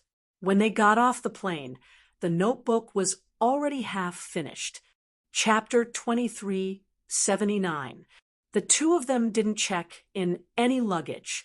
After they walked out, Xia Jinyuan put the notebook into his military travel bag and smiled at Yi Qian. "This is my most precious memory. When we return to Beijing, I'm going to lock it in a safe. When we're old, we can take it out and look at it. At the same time, we can tell the younger generation how we fell in love." Seeing him put the notebook in the bag and patting the camouflage travel bag, Yi Qian smiled like a crescent moon. "Keep it well. Treat it like a family heirloom." They laughed and talked about the pain of separation. Before Xia Jinyuan sent her to the bus, he pulled her to a secluded place in the airport and made out with her for a while. They kissed until Yi Qian's lips were bright red and a little swollen. Only then did he reluctantly send her to the bus and leave. Yi Qian deliberately sat at the back of the bus. Through the glass of the bus, he waited until he could no longer see the figure that was watching him leave before he sat back down. Separation was a common thing for the 2 of them. But even if it was a common thing, every time they parted, the bitterness in their hearts was unbearable. Yi Qian opened the window and let the cool breeze blow in. Only then did he manage to hold back the bitterness in his eyes. When he said that when they got off the plane, he was just trying to make her laugh. Family heirloom. How could a notebook be a family heirloom? But it was indeed a memory that belonged to them. She didn't know what was so urgent at the base that they had to leave at 2:30 in the morning. They left so quietly and without a sound, leaving in such a hurry. There must be something urgent. After parting with Xia Jinyuan, Yi Qian was a little uneasy. The image of Xia Jinyuan looking down at his phone when she got on the bus flashed through her mind. Even his eyebrows were sharp and cold. It was obvious that they had indeed encountered something urgent. Xia Jinyuan had indeed encountered something.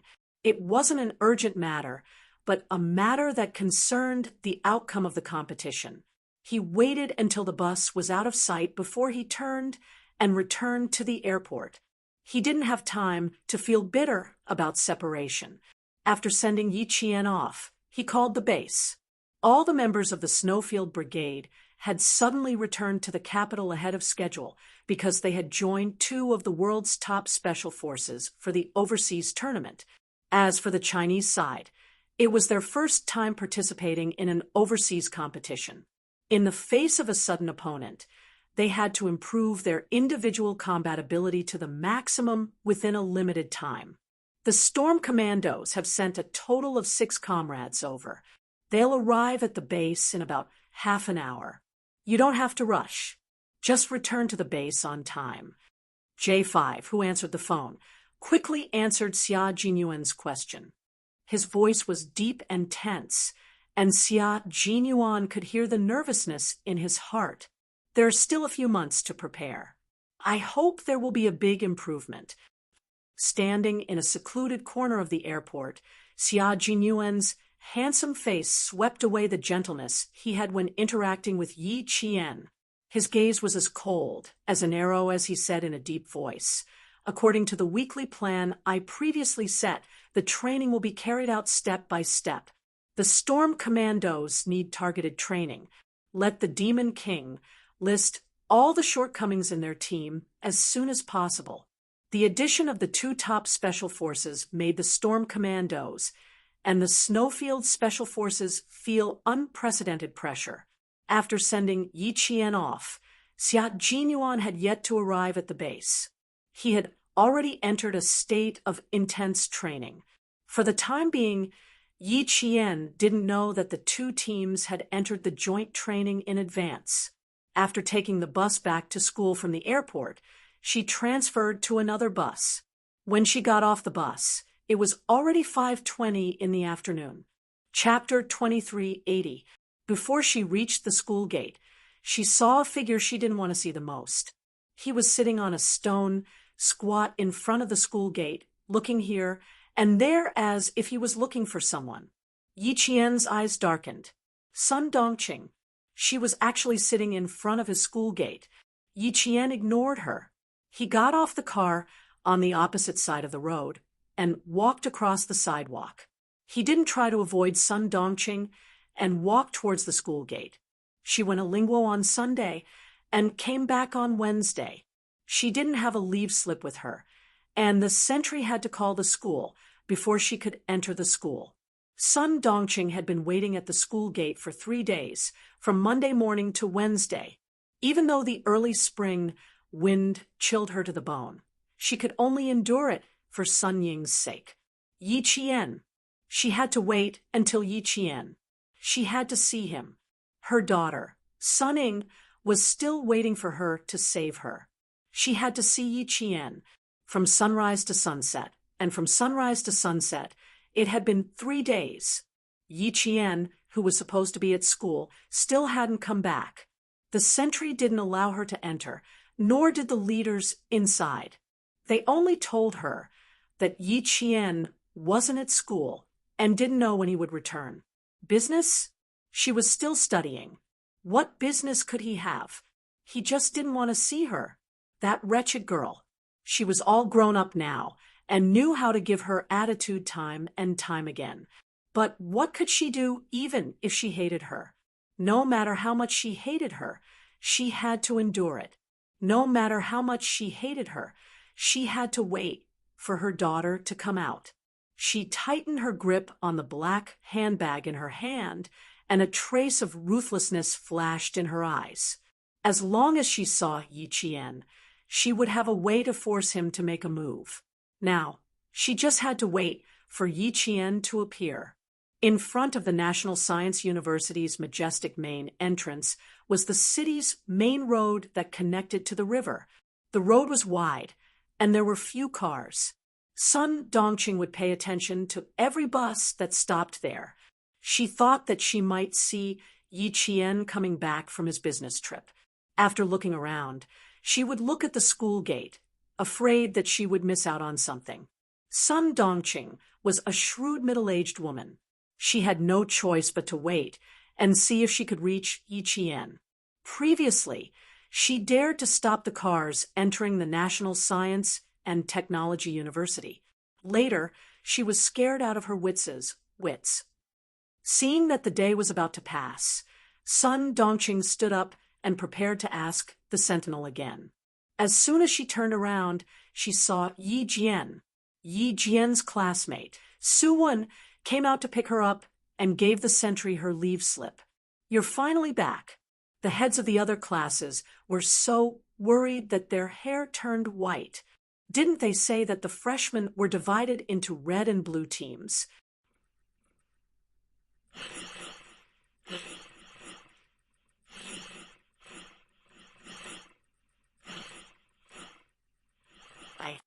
The freshmen are all excited. They don't want to lose too badly. Yi Qian had only been here for a few days. Su Wen felt like she had not seen him for months. She told Yi Qian everything that had happened in the past few days. Now that we see the seniors in the third year, we feel a little scared. Do you think that if we build a good relationship with them, they will go easy on us during the exercise? Go easy on them? Yi Qian raised his hand and lightly knocked on her forehead. He splashed a bucket of cold water on her. "Comrade, the exercise is a battlefield. Have you ever seen a battlefield where people go easy on them? You attended military school for half a year. Comrade, where did your comrade's comrade go?" Chapter 2381. His tone was unusually cold and stern. "Ha ha ha ha." Su Wen laughed awkwardly. "I was just joking. I wouldn't dare to go easy on you." "Su Wen, this kind of joke is not a joke. It directly lowered your IQ. If the instructor hears this, do you think your physical training will be doubled?" Yi Qian did not stop because of her awkwardness. He seriously told his comrade, "First of all, you have to remember that the drill is not a joke. It's not something that can be fooled by laughing and having fun. Treating every drill seriously is also a form of respect for your own life. Su, when you can say that you don't have enough awareness, but you absolutely cannot say that this is a joke, understand? In class, Yi Qian was the leader of the entire class. Sometimes, her words carried more weight than the instructors. In addition, Yi Qian had fought back a group of hooligans to save Su Wen. Su Wen admired Yi Qian from the bottom of her heart. Hearing this, she realized how serious her mistake was. The smile on her face disappeared, and she said, "Seriously, I understand. I promise that this kind of mistake will not happen again." The drill was a form of respect for one's life. She would remember this. As the two of them spoke, they had already entered the school grounds. Sun Dongqing, who was not sure if she had recognized the wrong person, saw this and ignored the sentinel's warning. She shouted loudly, "Yi Qian, Yi Qian, Yi Qian." She was afraid that Yi Qian could not hear her, and she was also afraid that she would be chased away. So she seized the opportunity to call out 3 times in a row. After that, she stood still and did not dare to move forward. This was because the sentinel had already walked over with a dark expression.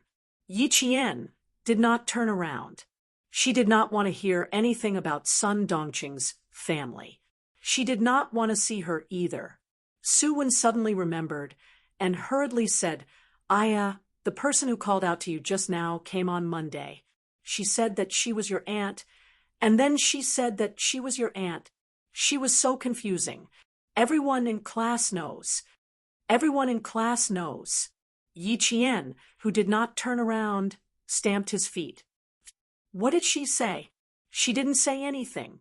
The instructor even came out to ask her, but she refused to say anything.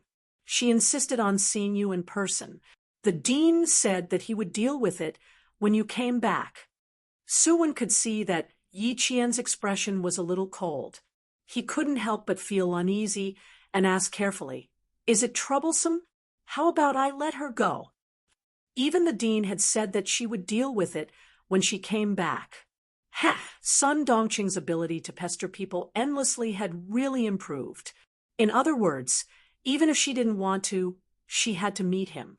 Yi Qian didn't want to alarm his classmates, so he smiled and said, No, I'll go look for her. You go back to the dorm first. I'll be back soon. I'll go with you. That auntie doesn't seem like an easy person to get along with. Su Wen was a little worried. She frowned and whispered, When they came here on Monday, they were so aggressive. They even stopped the principal's car. How bold! She even dared to stop the car. How could she not be bold? Yi Qian did not let Su Wen accompany him. He turned around and walked out, but she had already entered the campus. It was impossible for her to walk out directly. She turned around and walked over.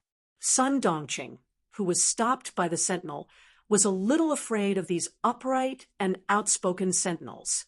She covered her black handbag in front of her chest and explained excitedly, The person who just went in was really my niece. Look, comrade, look, she's already come out. I didn't mean to cause trouble. I really came here to look for my niece. The sentinel inside said to Yi Qian, Hurry up and ask her to leave. She's been here for a few days. Your department has already informed us that you should ask her to leave before you return to the campus. Chapter 2382. I'm sorry to have troubled you. Yi Qian apologized. His gaze on Sun Dongqing turned even colder. It's nothing. We were just worried that we would affect you. The sentinel waved his hand and gestured for Yi Qian to settle the matter first. When Sun Dongqing saw Yi Qian, she felt as though she had seen the light at the end of the tunnel. She was so anxious that she used her shoulder to push aside the sentinel who was blocking her. She quickly ran over. Yi Qian, my niece, I'm begging you. Hurry back to the southern province with me and save your sister.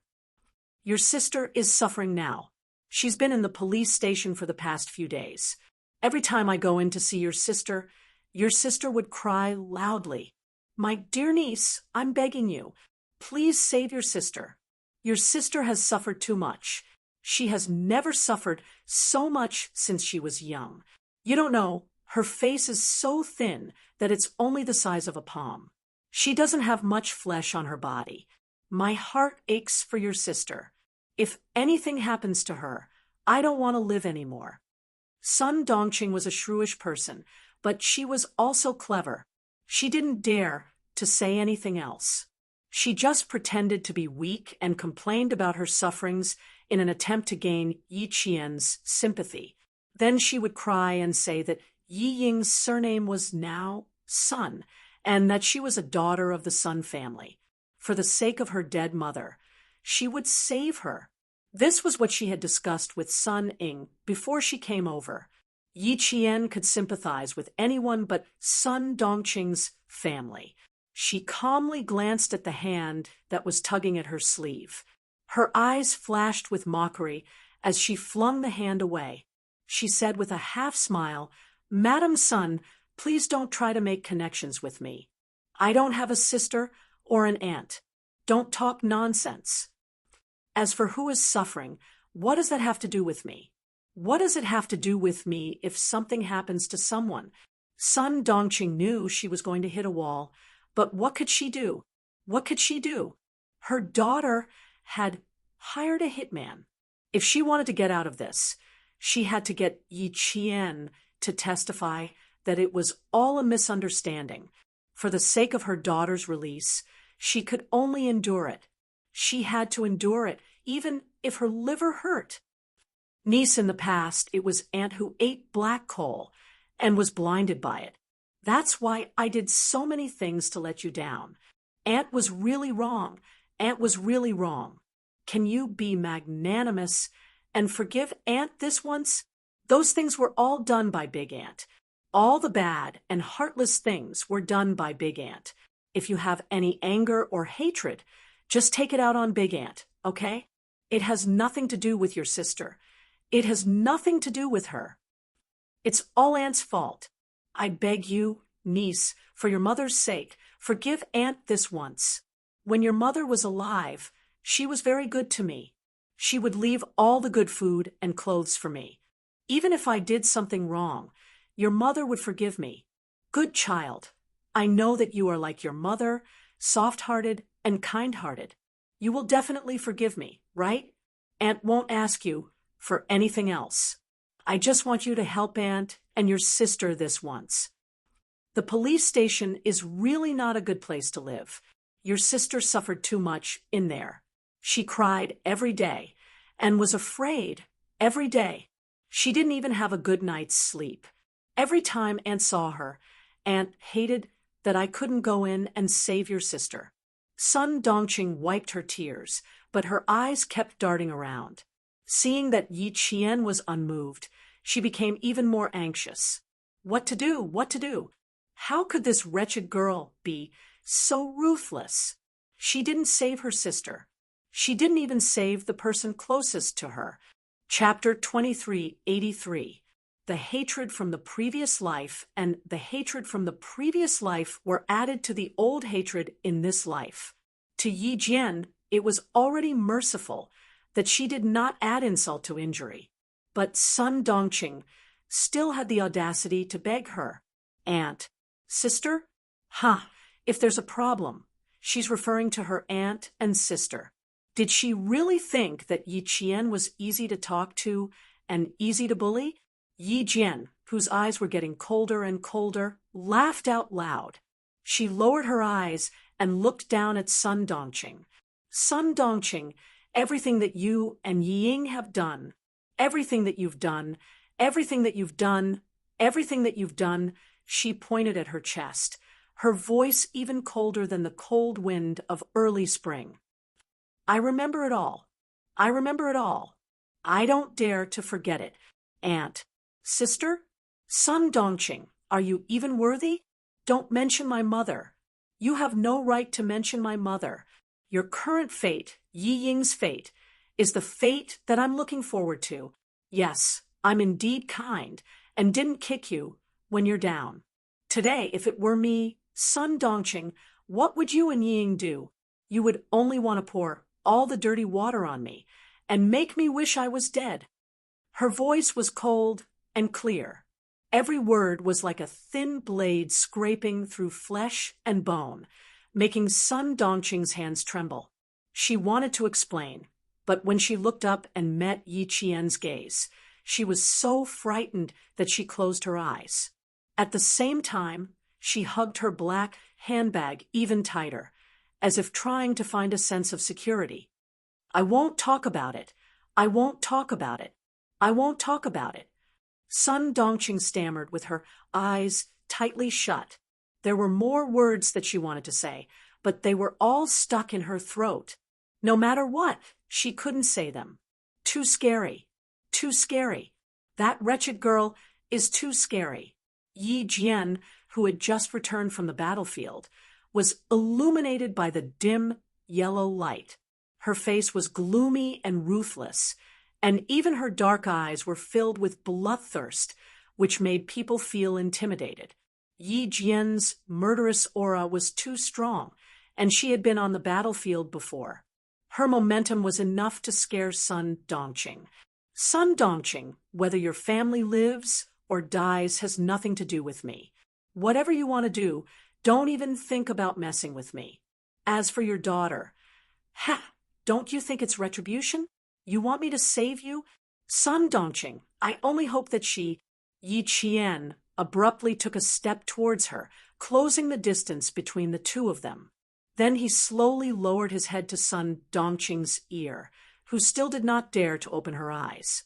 He chuckled coldly. I only wish for her to suffer a fate worse than death. Why would I save her? He only hoped that he would suffer a fate worse than death.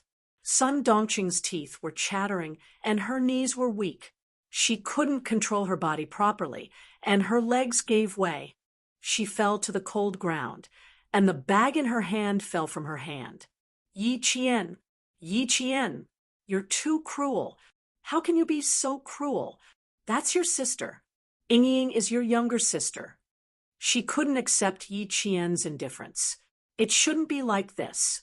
She was already begging him. What else could she do? What else did he want her to do? She was ruthless. Was she ruthless?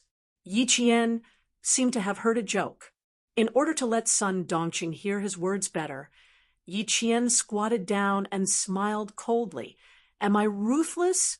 On the second day of the Lunar New Year, Yi Ying wrote a love letter to the teacher, but it was discovered. She was afraid that she would be criticized, so she framed me instead. The two of you, mother and daughter, poured basin after basin of dirty water on me. You wanted me to be unable to raise my head in the village. You wanted me to be despised by the school. You wanted me to be tainted for the rest of my life. Chapter 2384. Memories of the past were still fresh in her mind. She had been tortured twice in both her previous and current lives. How could she forget? How could she forget? Yi Qian's gaze was cold as he stared at Sun Dongqing, whose shoulders were trembling even more. His voice was filled with ruthlessness and coldness as he enunciated each word clearly. How old was I then? How old was I? I was only 13 or 14 years old. Yet you were so cruel to me. I didn't have any food to eat. I was hungry and secretly ate some leftovers. How did you treat me? Have you forgotten? Have you forgotten everything? You tied me up with a thick hemp rope and whipped me with Yi Shifan's belt. Do you remember what Yi Ying did?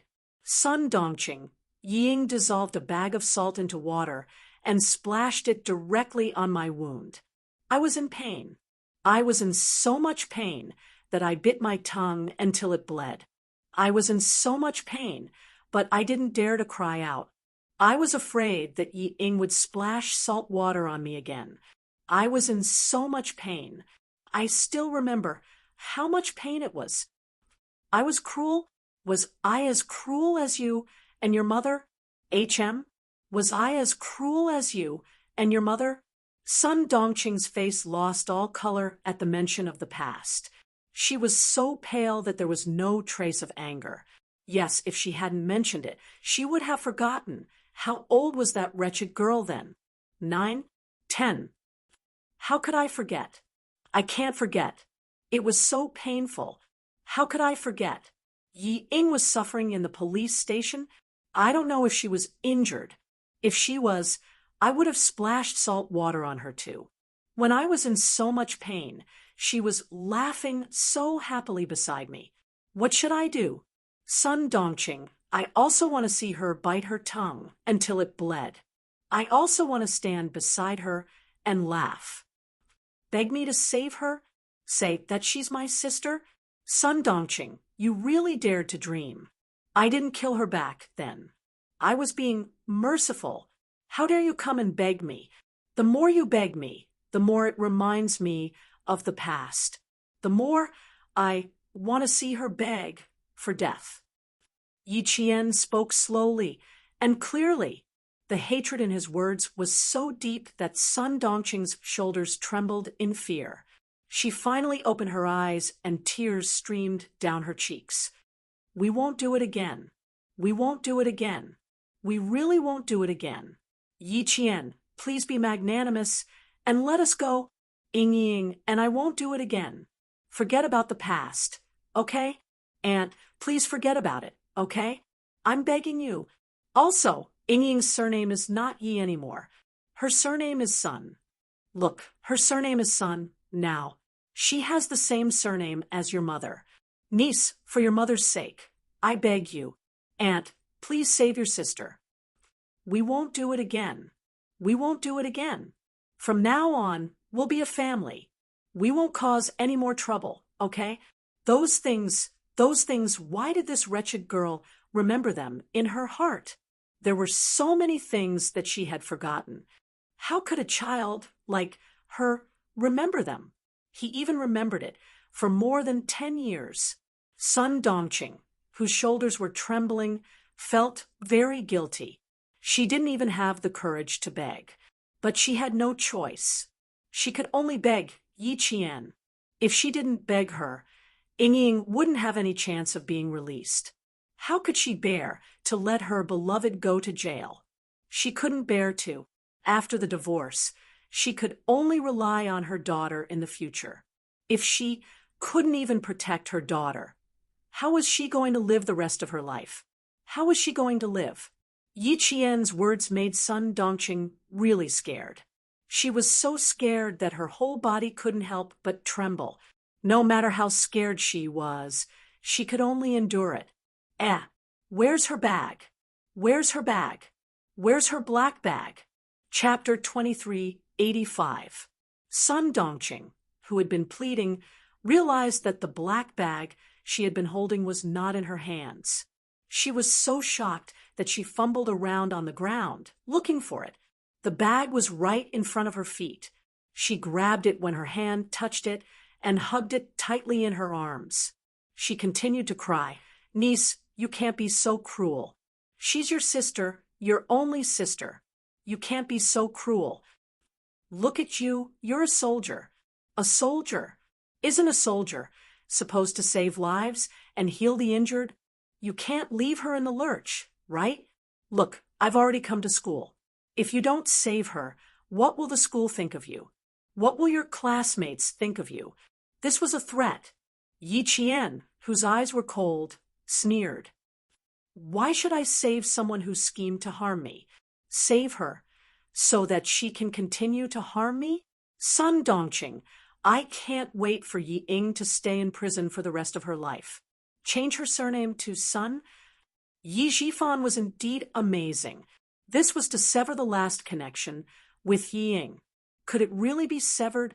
The wife of the deputy chief of staff, Madame Li, would not give up so easily. How could she give up just because of a mere surname change? There was no hurry. Yi Ying's retribution. Oh no, it should be Sun Ying. Sun Ying's retribution in this lifetime had just begun. I've waited for your family's misfortune for so many years.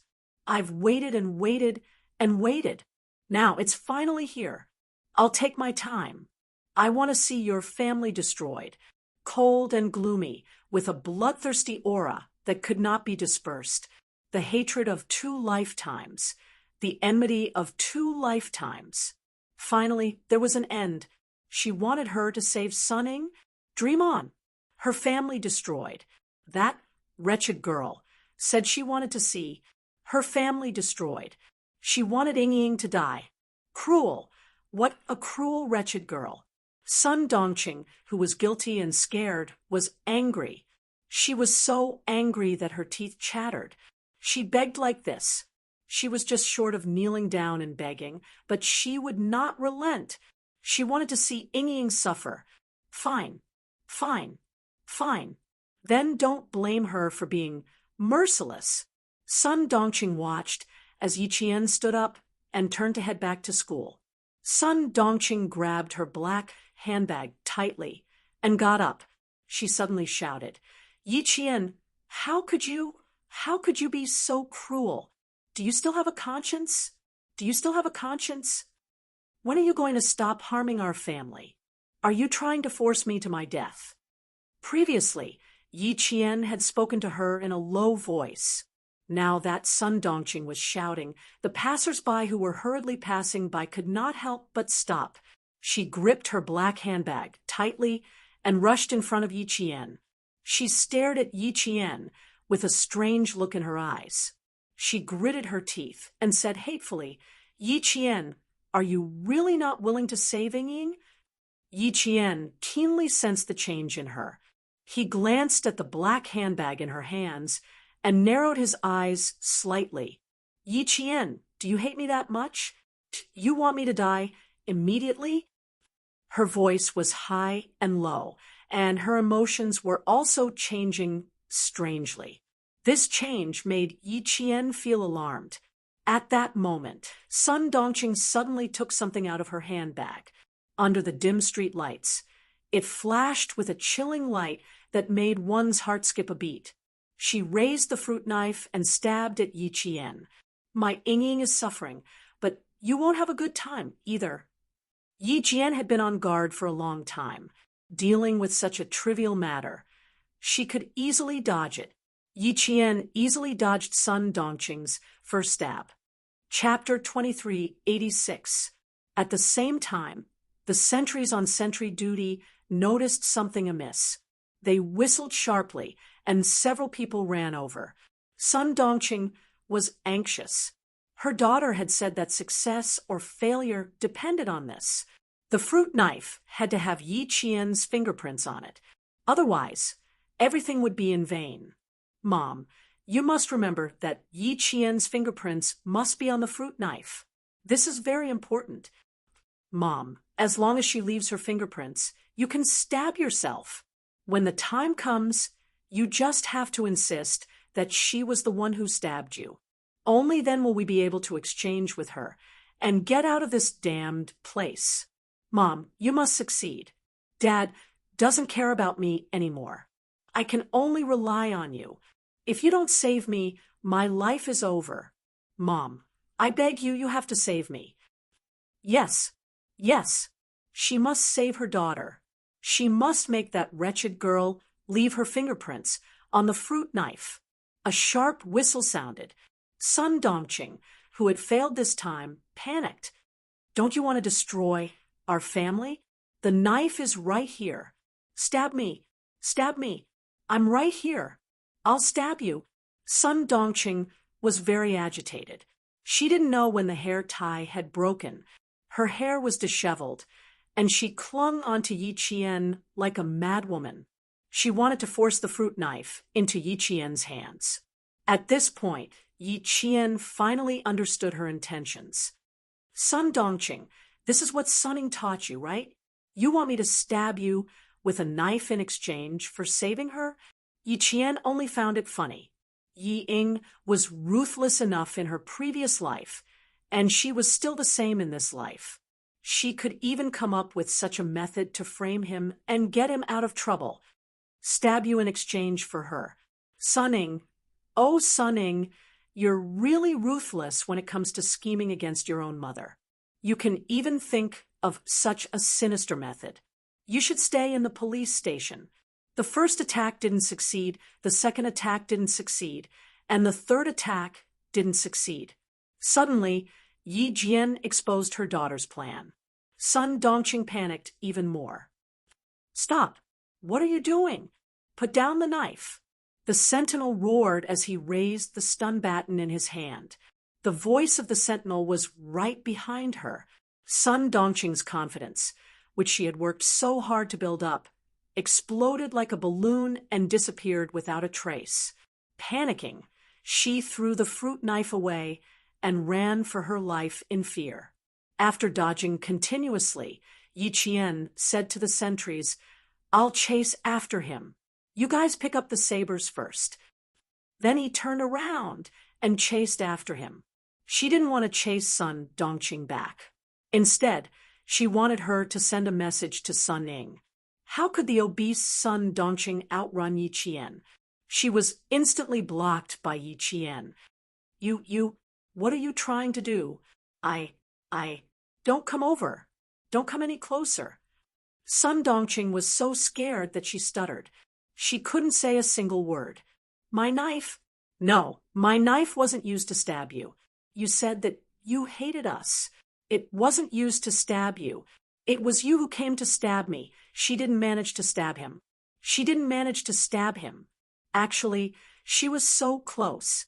She was too impatient. She should have grabbed Sun Dongqing's hand first and shoved the knife to her. Then she would have pounced on Sun Dongqing. That would have worked. It was all because she was too impatient. Yi Qian looked at Sun Dongqing's anxious expression and said mockingly, "Go back and tell Sunning that her trick didn't work. Even if there were 10 Sun Dongqing, it wouldn't work. Also, tell her that even though I'm a military academy student, I'm not that easy to bully." Chapter 2387. With that, she gently stroked her left wrist with her right hand, and the silver wire was in her hand. Before Sun Dongqing could react, Yi Qian had already circled behind her.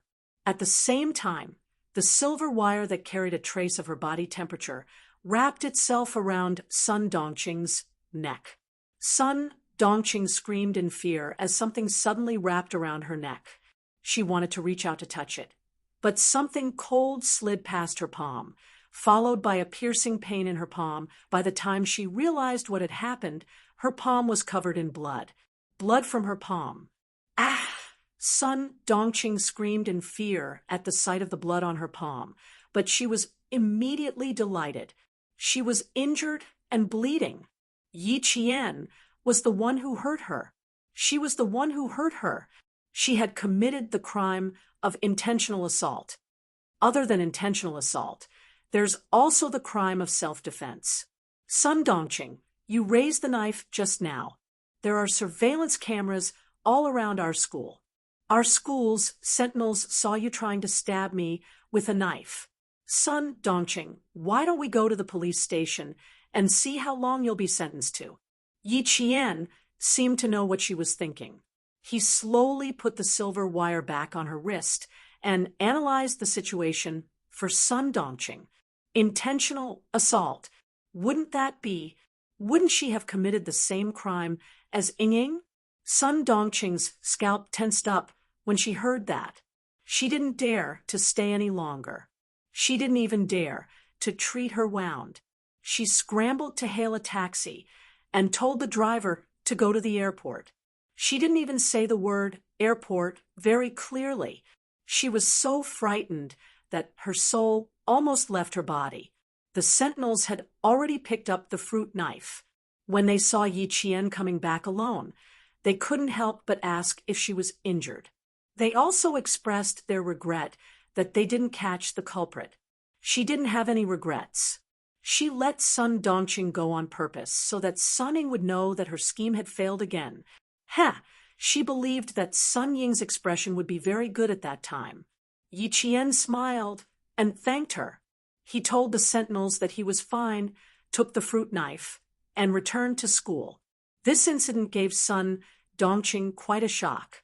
She only felt alive after she got off the plane in Southern Province. It was also early spring in the Southern Province.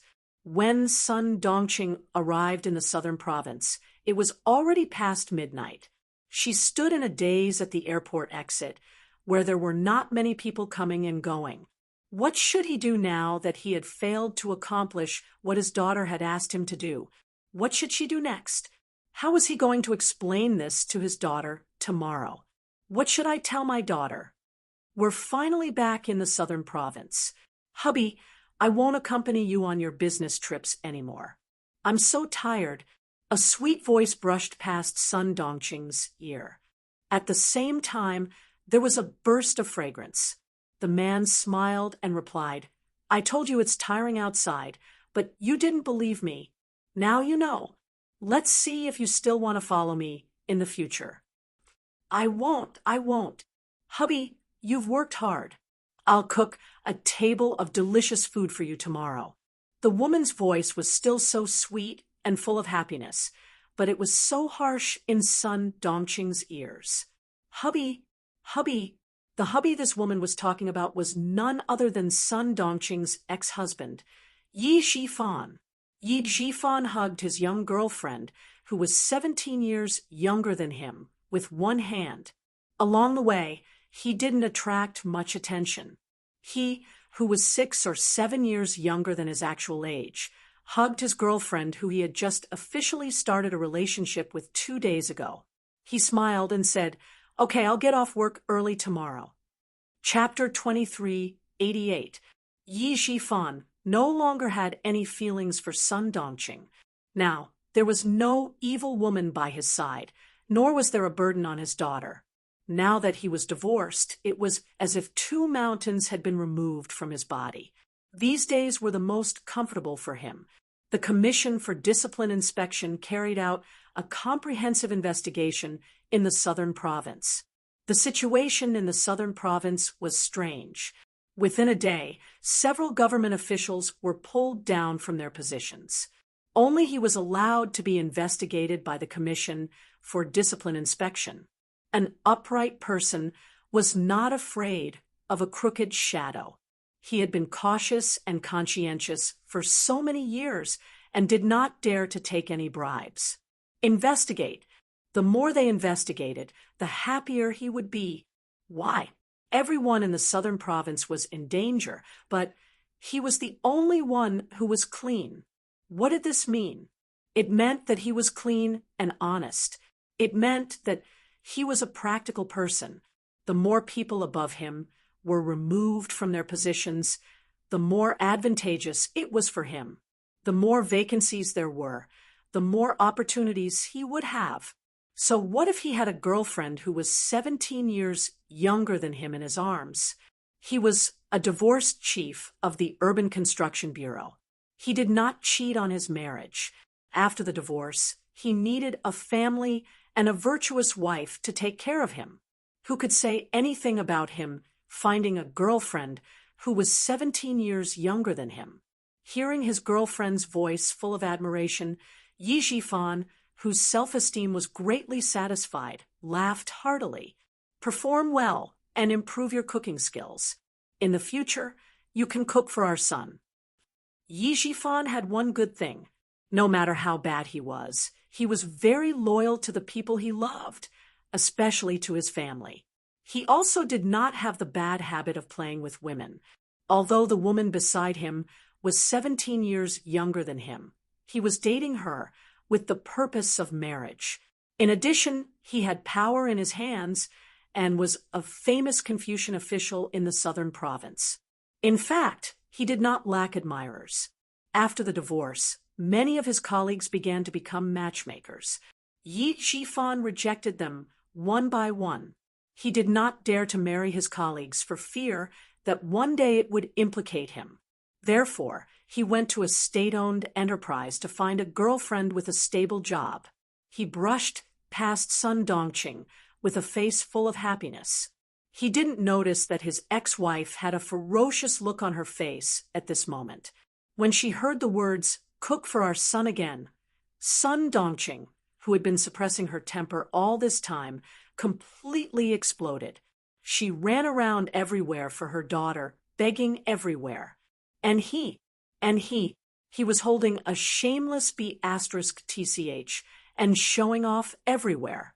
Son. Since when did Yi Jifan have a son? He only had one daughter. His only daughter was still in the police station. Sun Dongqing was so angry that her whole body was trembling. She clenched her teeth tightly. Her facial features were distorted, and the aura she exuded made the passers-by instinctively stay away from her. When they glanced at her from the corner of their eyes, they couldn't help but point at her. Yi Jifan. Yi Jifan.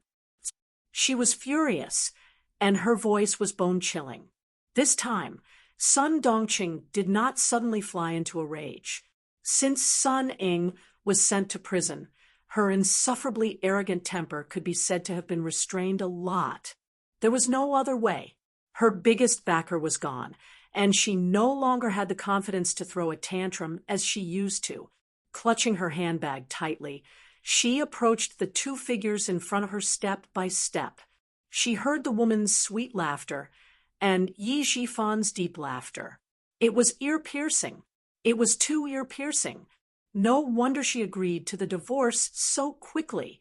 No wonder she left with nothing. It turned out that there was already a slut waiting for him outside. The more Sun Dongqing thought about it, the more hatred she felt. The more hatred she felt, the more venomous her eyes became. Chapter 2389. Sun Dongqing approached with light steps. When she was only a few steps away, she suddenly stopped, bent down, and took off her heels under everyone's strange gazes.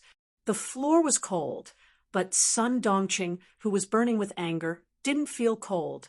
She only had eyes for the two figures in front of her. She stared at them with a venomous hatred, like a vengeful viper, and the cold light it emitted was chilling. Sun Dongqing knew Yi Jifan well. Facing Yi Jifan, she could keep her composure more than facing Yi Qian. There were fewer people in the airport in the early hours of the morning. If she didn't escape in time after the fight, she would definitely be caught by the airport security. She couldn't be caught. Her daughter, Ying, was still waiting for her to save her. Parking lot. That's right. Yi Jifan must have driven. He would definitely leave with that B*TCH in a car. When they reached the parking lot, there were so many cars, she could just hide after the fight. In front, Yi Jifan, who was whispering sweet nothings to his little girlfriend, seemed to have sensed something. He raised his hand to touch the back of his cold head and turned his head to look behind him with a cold gaze. There were only a few passengers who had just gotten off the plane behind him. Other than them, there was no one else. Yi Jifan, who was frowning, looked around worriedly, but didn't find anything. He turned back and said in a low voice, "It's late. We have to go to work tomorrow. Let's walk faster." Ever since Sun Yaozu was mysteriously killed, Yi Jifan had been very careful about his own safety. Once he found something wrong, he would immediately be alert. Just now, he clearly felt that someone was looking at him from behind, but when he turned his head, he didn't find anything. The woman in his arms was an obedient one. Hearing this, she nodded obediently. "Okay, let's walk faster. Your dorm is still a bit far from mine." They had only known each other for a few days, and their relationship had just been confirmed. For safety's sake, Yi Jifan didn't immediately choose to live together. His thoughtfulness made the woman in his arms even more satisfied with him. He had power and influence, and it was rare that he was considerate and not fickle in love. Even if he was divorced, he did not have any children left behind by his ex-wife. Even her family members said that Lu Yao had a good marriage. If she could, she would get married on May 1st of this year and give birth to a son as soon as possible so that she could completely control the man. The two of them quickened their pace. Sun Dongqing, who was hiding behind the pillar, stared at them coldly. She glanced at the direction they were heading. It was indeed the parking lot. The parking lot in Nan Province was an open-air parking lot. One had to cross a road that was used by the airport buses. Just as Yi Jifan was crossing the road, he suddenly felt a strong wind coming from behind him. "Bitch, broken shoes, seducing a married woman. I'll beat you to death, you broken shoe." Sun Dongqing, who was holding the shoe in her hand, exploded. She used the hard heel of the shoe to hit the back of Lu Yao's head. Not only did she hit the back of Lu Yao's head, but she also raised her foot and kicked the slender Lu Yao, who had a slim waist and long legs, to the ground. Lu Yao had never been treated like this before. A sharp pain came from the back of her head, and she was so scared that she screamed repeatedly. Before she could fully react, she was kicked in the back by the woman who had insulted her. How could she stand firm in her high heels? She staggered a few steps, and the sharp heel of her shoe didn't stabilize her. She screamed and fell to the ground. The unforeseen event happened so suddenly that even though Yi Jifan was on guard, he couldn't completely guard against Sun Dongqing, who wanted to kill him. He was stunned. Hearing her disgusted voice, Yi Jifan was relieved. At least, it wasn't Sun Yaozu's murderer who attacked him. Sun Dongqing's fighting ability was very strong. It only took a few seconds for her to hit Lu Yao. After that, Sun Dongqing turned her target to Yi Jifan. Chapter 2390. Sun Dongqing, you shrew. Yi Jifan was furious. He grabbed Sun Dongqing's right hand, raised his hand, and was about to slap her. Sun Dongqing couldn't let it go. She jumped up and made a scene even more fiercely. Yi Jifan, you bastard! No wonder you're in a hurry to divorce me. You've already raised a slut outside. You want to be with a slut after divorcing me? You're king dreaming. Ying cries and shouts in prison every day. What about you? You wander around with a slut in your arms. You bastard! You're not human. I'll fight you to the death. I'll fight you to the death with my life. The fat Sun Dongqing had brute force. Coupled with the fire in her heart, she couldn't wait to chop this despicable man and woman in front of her into pieces. Her brute force was even greater. Yi Jifan wanted to hit her, so she threw herself at him without any regard for her life. TSK. Yi Jifan, who had always carried the authority of an official, was no match for Sun Dongqing. Just like that, his face was scratched by Sun Dongqing's 5 fingers. After a burst of burning pain, several scratches were left on his face. Yi Jifan was also angry. He thought that he had done right by Sun Dongqing and Sun Ying. Before the divorce, he had always been considerate of his family and Sun Ying. In the end, he was almost implicated by this stupid mother and daughter. If he hadn't escaped quickly, even if the Discipline Inspection Committee didn't have any evidence against him, with Madame Li's power, she would have forcefully blamed him. Sun Dongqing, you've gone too far. Yi Jifan was rarely violent. In all these years, only Sun Ying had offended Madame Li, and that was when he became violent. Now that he was being forced by Sun Dongqing and the future wife he had set his eyes on was beaten by her, anger rushed to his face. He roared and grabbed Sun Dongqing's hair. This time, 2 slaps landed on Sun Dongqing's face. Slap, slap, 2 crisp slaps rang out, causing Sun Dongqing's cheeks to burn with pain. Bastard! How dare you hit me? I'll fight it out with you. Sun Dongqing vented all the anger she had accumulated over the past few days. She pounced, bit, and hit like a lunatic. Her daughter was still sitting in prison, and that damned girl, Yi Qian, didn't even try to save her. Her ex-husband carried a slut in his arms and showed off in front of her.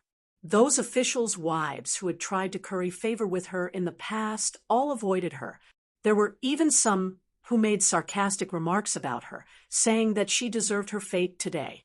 For the sake of this family, for the sake of Yi Jifan, she had endured the old woman's death for decades. Now that she finally had a good life, Yi Jifan, that bastard, divorced her for the sake of that slut outside. Since everyone wanted to make life difficult for her, then no one would be able to live well. Sun Ying's personality was actually very similar to Sun Dongqing's. They were both people who couldn't bear to see others doing well. The only difference was that Sun Ying was better at hiding things. Yi Jifan, who had been bitten a few times, was so angry that he lost his composure. His arm was bitten hard by Sun Dongqing, and the excruciating pain caused him to have no choice but to kick her. He kicked Sun Dongqing's stomach, but it didn't open. He kicked again. Sun Dongqing screamed in pain. Her teeth loosened, and her whole body fell to the ground. Lunatic! I had 8 lifetimes of bad luck to marry a crazy woman like you. Back then, it was Sun Xueqing who married me. In the end, it was a crazy woman like you who married me. After the divorce, you still king came to find trouble with me. Sun Dongqing, do you think I still have a good temper like before? This time, Sun Dongqing's hair stood on end. She fell to the ground with a ferocious expression and roared, "Sun Xueqing! Good, good. You bastard finally admitted that you were thinking about that old woman who got pregnant before she was even married. I knew it." Chapter 2391. When Sun Dongqing heard Sun Xueqing's name, her suppressed emotions erupted like a volcano. This was a thorn in her heart, a thorn that pierced her flesh and grew with her heart. No one could touch it, not even herself. Why did she hate Sun Xueqing? Why did she hate Yi Qian? It was because Yi Zhifan was still thinking about what was in the pot, even though he was eating from the bowl. Did he think she didn't know? On the night of the wedding, when he was dead drunk, the name he shouted when he fell on the bed was Sun Xueqing. She heard it clearly. He was shouting Sun Xueqing. Sun Dongqing, who was in so much pain that she couldn't get up for a long time, screamed and got up. Her fat body was like a sandbag without a string, and she directly bumped into Yi Zhifan. "Sun Xueqing, I knew you wanted to marry Sun Xueqing. You kept a broken shoes thing so well, and you even said you wanted to give it to Yi Qian. Yi Zhifan, I'll fight it out with you." Her overwhelming hatred surged. The thorn that had been in Sun Dongqing's heart for more than 20 years was finally pulled out. All of her hatred and dissatisfaction were vented at this moment. A bastard child, left behind by a broken shoe? Bah! She even dared to live in her house. If she knew, she would have killed her back then. She even wanted her to raise her. If she fell into her hands, she would repay her mother's debt. Hearing these filthy words, Yi Zhifan was furious. It wasn't easy for him to get a divorce, but in the end, he was being pestered again. She even mentioned Sun Xueqing. "You crazy dog. Bite whoever you catch." Seeing the bulky body pouncing over, Yi Zhifan gritted his teeth and had no choice but to retreat. He didn't want to argue with a lunatic in public. Fortunately, it was the middle of the night and there was no one around. Otherwise, he wouldn't be able to show his face. Yi Zhifan treasured his reputation the most. He couldn't tolerate Sun Dongqing's actions and avoided her unreasonable pestering. He stumbled and almost fell a few times. If you miss that short-lived broken shoe so much, why don't you go and accompany her in the underworld? Why do you let your short-lived brother accompany her? Your brother-in-law misses his sister-in-law. Yi Zhifan, to think you're an official. I'm going to sue you. I'm going to sue you. The thorn that had been in her heart for more than 20 years was about to be pulled out. However, it was connected to her heart and her tendons. If she really pulled it out, it would be bloody. Sun Dongqing was not a person who would suffer losses.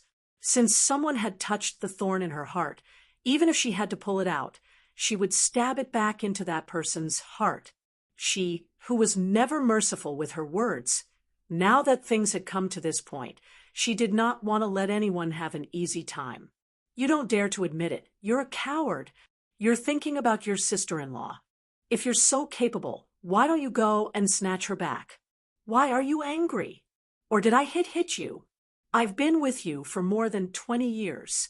How can I not know what you're thinking? On the night of the wedding, you were so drunk that you even shouted for Sun Xueqing. Yi Zhifan, don't think that I don't know. I didn't tell you. Now that there's nothing left, you won't have a good time either. Sun Dongqing, who had failed the first time and the second time, didn't want to waste any more energy. She had been running around every day for the past 10 days. Because of her daughter's matter, she hadn't had a good night's sleep. After using all her strength, it was as if she had used up all her energy. She was panting like a cow and could only rely on her mouth to anger Yi Zhifan. Yi Zhifan was indeed angry from embarrassment. Sun Dongqing still dared to talk nonsense about something that had happened so many years ago. This crazy woman, Even if it was a good thing, it would turn into a bad thing in her mouth. Chapter 2392. He was so angry that he rushed over with bloodshot eyes and grabbed Sun Dongqing's collar. Sun Dongqing, who do you think you are? He said with a vicious look on his face. I gave you face, but you don't want it. What's wrong with Sun Xueqing? Sun Xueqing is your sister. How can you compare yourself to her? Are you even worthy? I'm thinking about sister-in-law. I went to the same school as Sun Xueqing. I knew her before my brother. That's right. Back then, I thought I was marrying Sun Xueqing. I didn't even want to marry her. Not to mention you. But if I F asterisk King marry you, I'll accept it. All these years, when you argued with that old woman, I F asterisk King sided with you. I'm warning you, Sun Dongqing. If you F asterisk King talk nonsense again, I'll make your life worse than it is now. After saying that, Yi Zhifan pushed Sun Dongqing out. He took out a wet tissue from his pocket and wiped his hands as if he had taken something dirty. Idiot! Idiot! He must have been blind to have married such an idiot for more than 20 years. After the argument, she had pulled out the thorn in her heart. In the end, she heard Yi Zhifan say that he didn't even want to marry Sun Xueqing. Then why did she hate Sun Xueqing all her life? Was she wrong to even hate her? She didn't believe it. She didn't believe it. Yi Zhifan, this bastard, was thinking about Sun Xueqing. She wasn't wrong. He was thinking about Sun Xueqing. How could Sun Dongqing, who was still angry in her heart, accept the truth? At this moment, she only had one thought in her mind, and that was to fight it out with Yi Zhifan. Even if they were divorced, she would drag him to death. Sun Dongqing, who didn't have much strength in her body, pounced over again. Yi Zhifan was full of energy and could deal with a woman. Moreover, Sun Dongqing didn't have much strength now. When she pounced over, he could reach out and push her away. If he couldn't push her away, he could kick her away. A man's strength was always greater. Sun Dongqing was kicked down by Yi Zhifan again. Yi Zhifan's eyes flashed with obvious disgust when he saw Sun Dongqing lying on the ground like a pile of meat. Sun Dongqing's body was so slender that he could hug her with one arm. He remembered that Sun Dongqing had suffered together with him when they were young. No matter how many women there were outside, he did not touch any of them.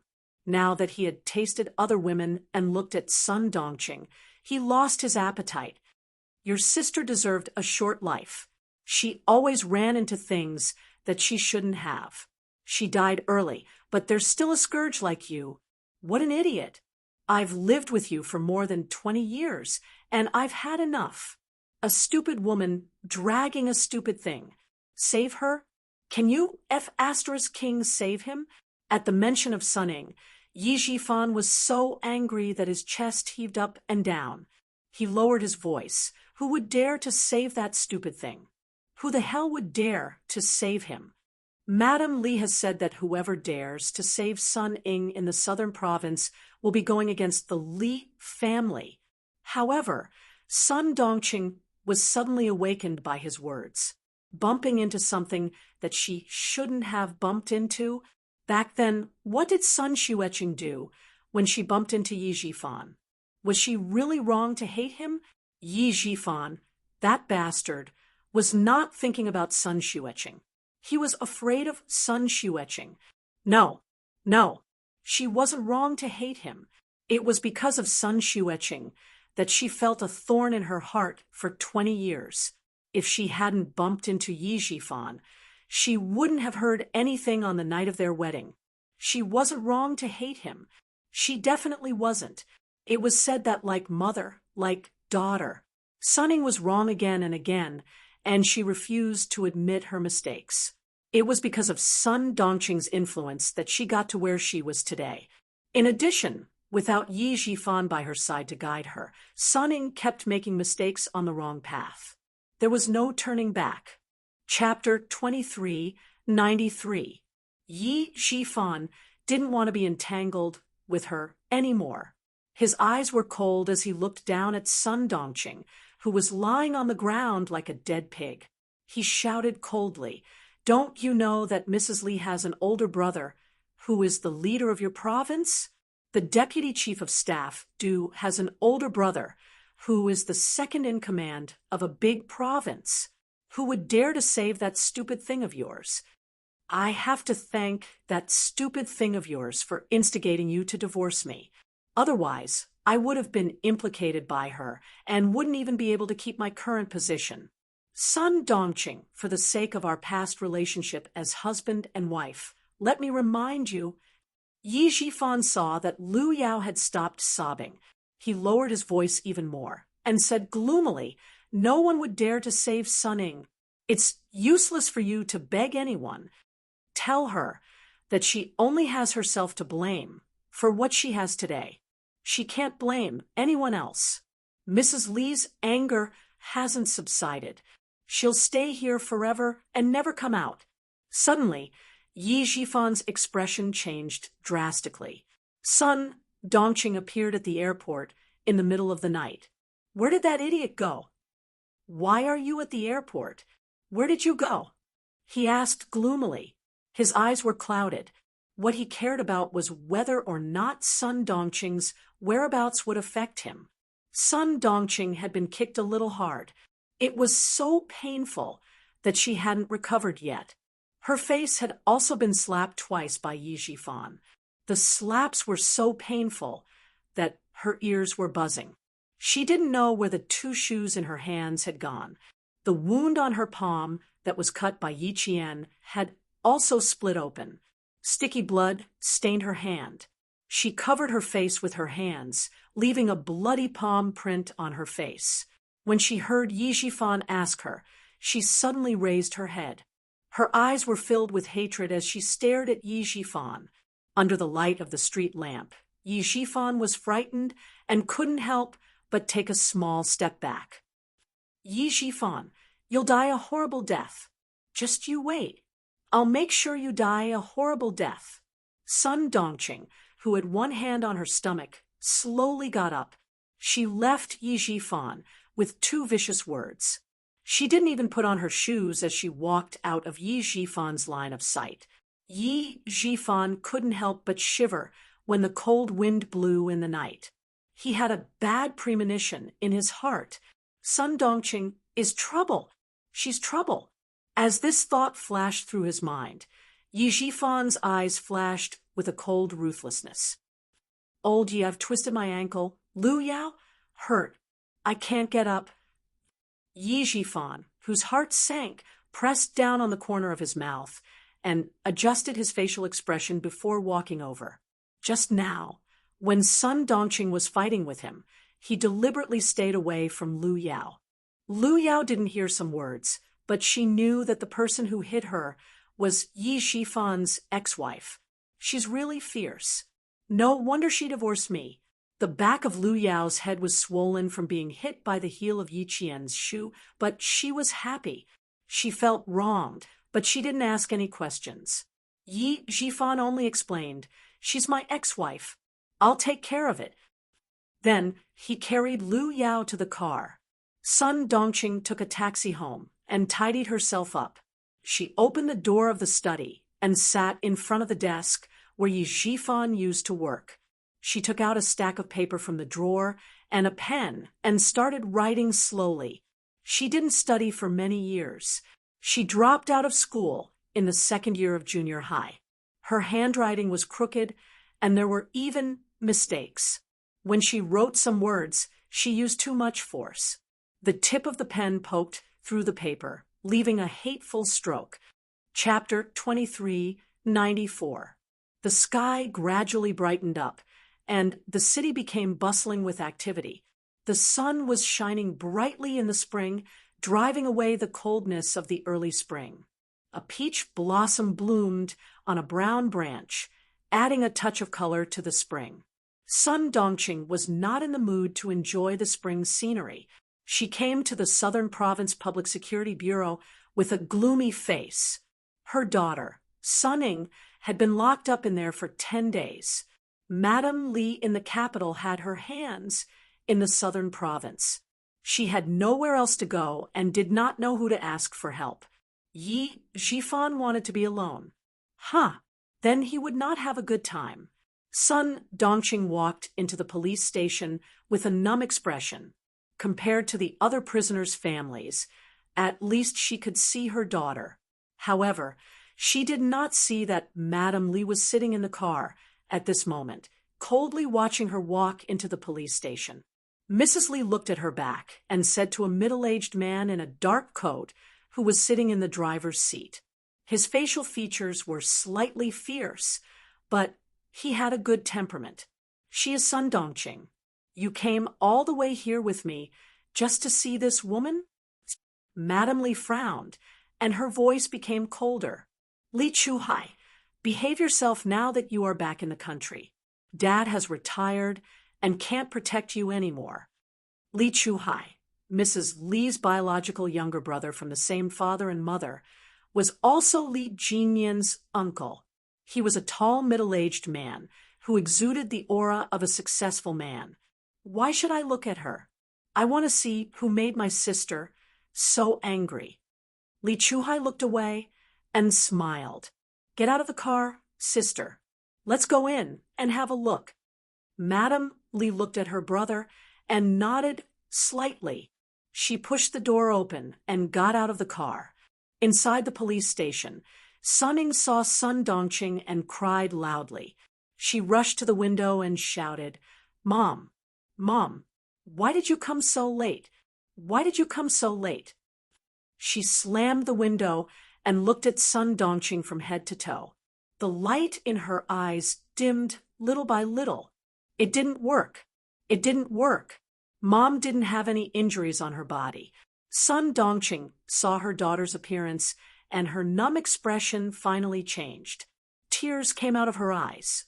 Sunning was not a felon, and she was sent back by the army. Not only could Sun Dongqing visit her, but she could also go in and talk to her face to face. "Mom, have you found Yiqian yet? Did you see her? Did you do what I asked you to do? Did you do as I said?" The 10 days in prison made Sun Ying's personality even weirder and sharper. She didn't like anyone and wanted to stab anyone she saw. Seeing that Sun Dongqing was not injured at all, Sun Ying could not accept it. After the prison guard left, she screamed, "Mom, are you afraid to do it?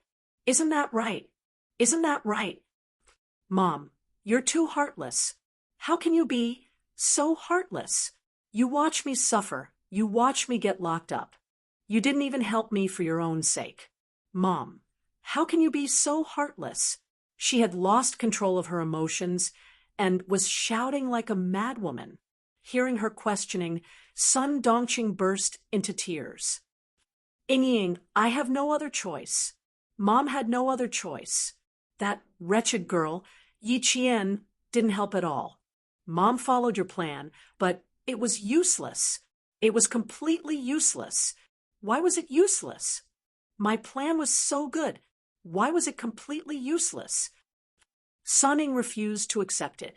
She thought that Sun Dongqing couldn't bear to stab her. "Doesn't she hate you? You already handed the knife to her. Even if she didn't stab you, she would have subconsciously snatched the knife away." Chapter 23:95. Sunning didn't believe it. She couldn't speak loudly, so she grabbed Sun Dongqing's wrist tightly and questioned her. "Mom, is it because you don't want to stab yourself? Isn't it? Isn't it? Mom, you can't do this to me. You can't do this. I'm your daughter, your only daughter. You can't be so cruel. You have to save me. I want you to save me." Sun Ying, who couldn't accept the reality, was still the same as before. She habitually pushed all the blame to others, thinking that she was innocent and right. If others didn't do as she asked, then they were in the wrong. Being in such a difficult situation, not only did she not reflect on herself, she became even worse. Her fists landed on Sun Dongqing's body one after another. Sun Dongqing, who didn't feel pain physically, let Sun Ying vent her anger. What could she do? She had no choice at all. When Sunning had no more energy, Sun Dongqing spoke with a hoarse voice, gritting her teeth, and telling her what happened yesterday. Ying, as long as I can save you, even if I have to die now, I'm willing. Mom did what you asked. I even pulled out the knife, but that wretched girl is too powerful. Mom is no match for her at all. Mom is more anxious and distressed than anyone else when you're locked up here. But Mom has no choice. I begged that wretched girl. I said a lot of good things, but that wretched girl is too cruel. She's too cruel. She didn't save anyone. She didn't inherit any of her mother's good traits. No matter how I begged, she wouldn't let go. Mom has no choice. Ying, I'll come in and accompany you. When Sun Ying heard that her plan didn't succeed, and Yi Qian escaped, all the energy in her body was drained, and she fell limply from the chair to the ground. Yi Qian. She hated it so much. She hated it so much. Why did she have to be locked up here? Why did Yi Qian get to enjoy all the glory outside? Why didn't he kill her? Why didn't he kill her? Hate, too much hate. A bastard, a worthless thing. Why couldn't she deal with her? No, she couldn't just let it go. She still had to go out and find Yi Qian. She still had to go out and find her. She had to get out. She had to get out. Mom, we can't just let it go like this. Dad, Mom, I still have Dad. I beg you, please beg Dad again. Ask Dad to save me. Mom. At the mention of Yi Jifan, Sun Ying's lifeless eyes lit up again. She grabbed Sun Dongqing's wrist tightly. Mom, go and beg Dad. Ask Dad to think of a way. I'm his daughter. If you go and beg him, there's no way he won't care. He'll definitely care about me. Daddy will definitely take care of me. Sun Ying was very agitated. Her nails, which had not been trimmed for more than 10 days, dug deep into Sun Dongqing's wrist. Sun Dongqing did not even realize it. In order to get herself out, Sun Dongqing did not care about anyone or anything. It's useless, Ying. It's useless. Yi Jifan has already found a young and beautiful slut. He even plans to have a son with that slut. Ying, your surname is Sun now, not Yi. It was you who forced Mom to divorce and agreed to change your surname. Sun Dongqing reached out to wipe away the tears on her daughter's face. She said softly, so, it's useless to look for Yi Jifan. He doesn't want us anymore. Ying, this is your own choice. You force Mom to make this choice. You have to admit it even if you don't want to. Sun Dongqing also hated Sun Ying for ending up like this. But no matter how much she hated her, she was still her daughter. She was also the one who gave birth to her after 10 months of pregnancy. Chapter 2396. She regretted agreeing to the divorce. If they hadn't divorced, if her daughter hadn't changed her surname to Sun, that bastard Yi Jifan wouldn't have stood by and watched. He wouldn't have hugged *TCH and said that she would give birth to a son when her daughter was in trouble. Sun Ying was completely dumbfounded. What did her mother just say? Did she say that her father found *TCH? She even said that she would give birth to a son. What about her? If that *TCH gave birth to a son, what about her? What about her? No. She couldn't let that *TCH give birth to a son. She couldn't let her father have a son, not even a daughter. Her father couldn't have any more children.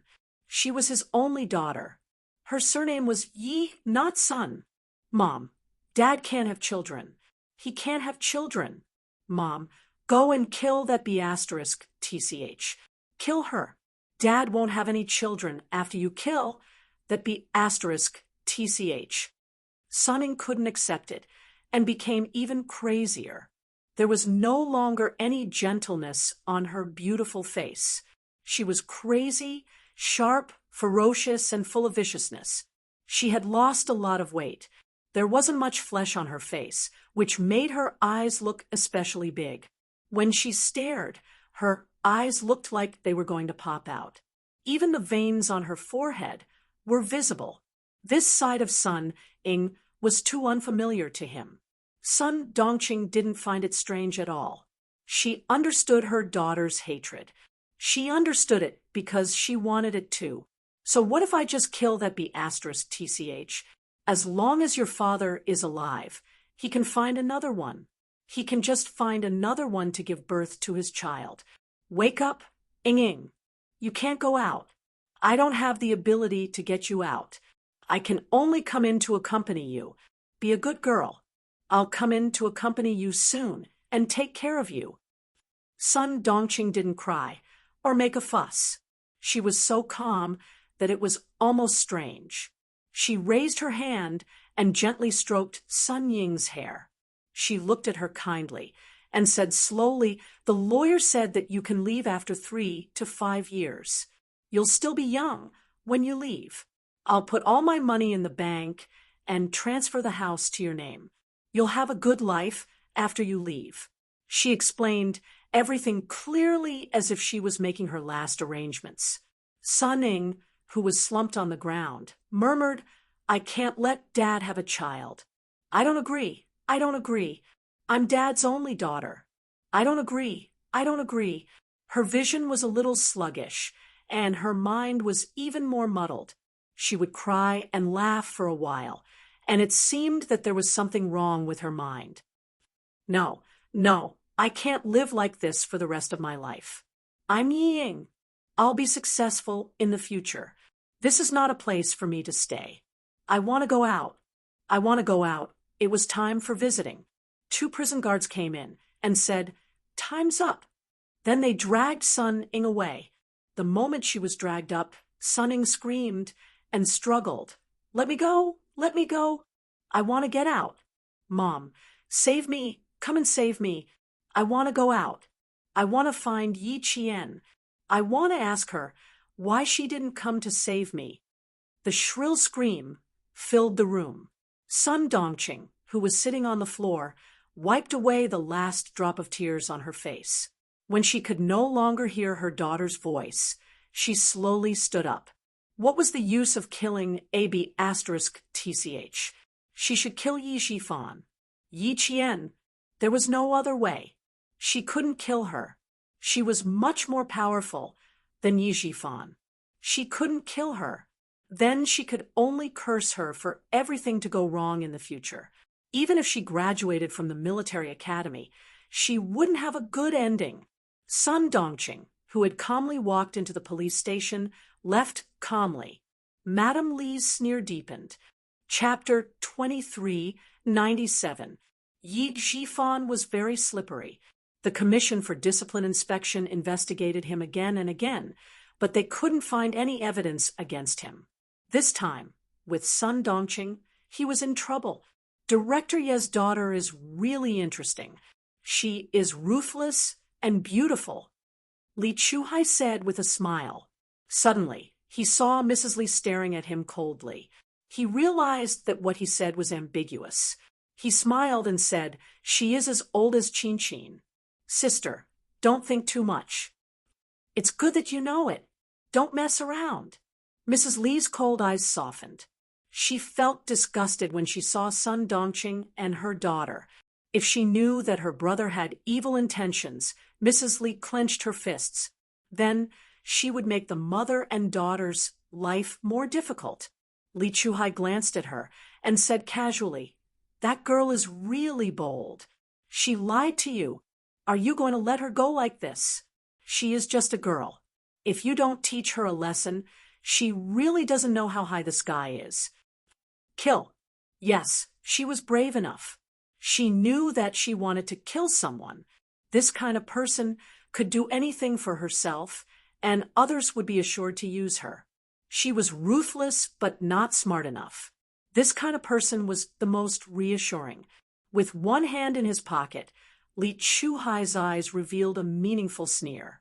In an instant, his eyes were the same as before. "Lock her up for a while. We will see what happens next. Mrs. Li didn't want to talk about Sun Ying, who made her feel depressed. She advised her only brother earnestly, "Back then, you were forced to retire from the army and go abroad. Now I feel that I owe you. You have to make good use of it, okay? I am guarding at home, so you have to guard outside.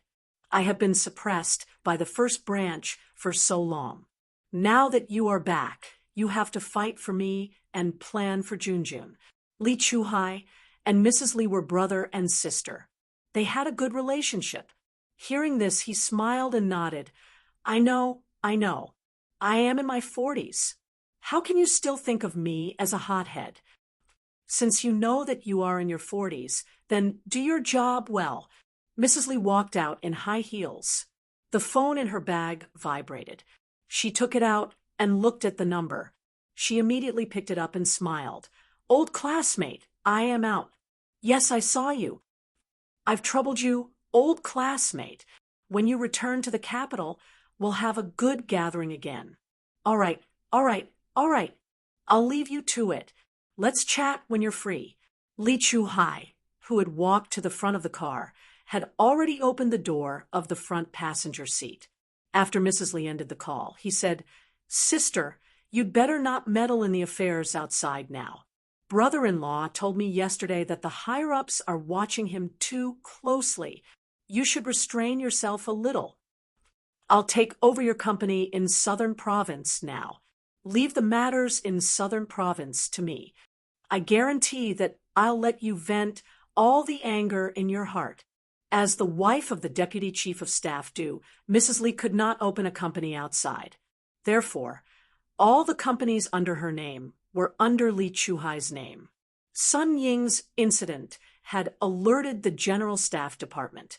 Since Li Chuhai had returned to the country, she handed over all the company matters to Li Chuhai and retreated behind the scenes.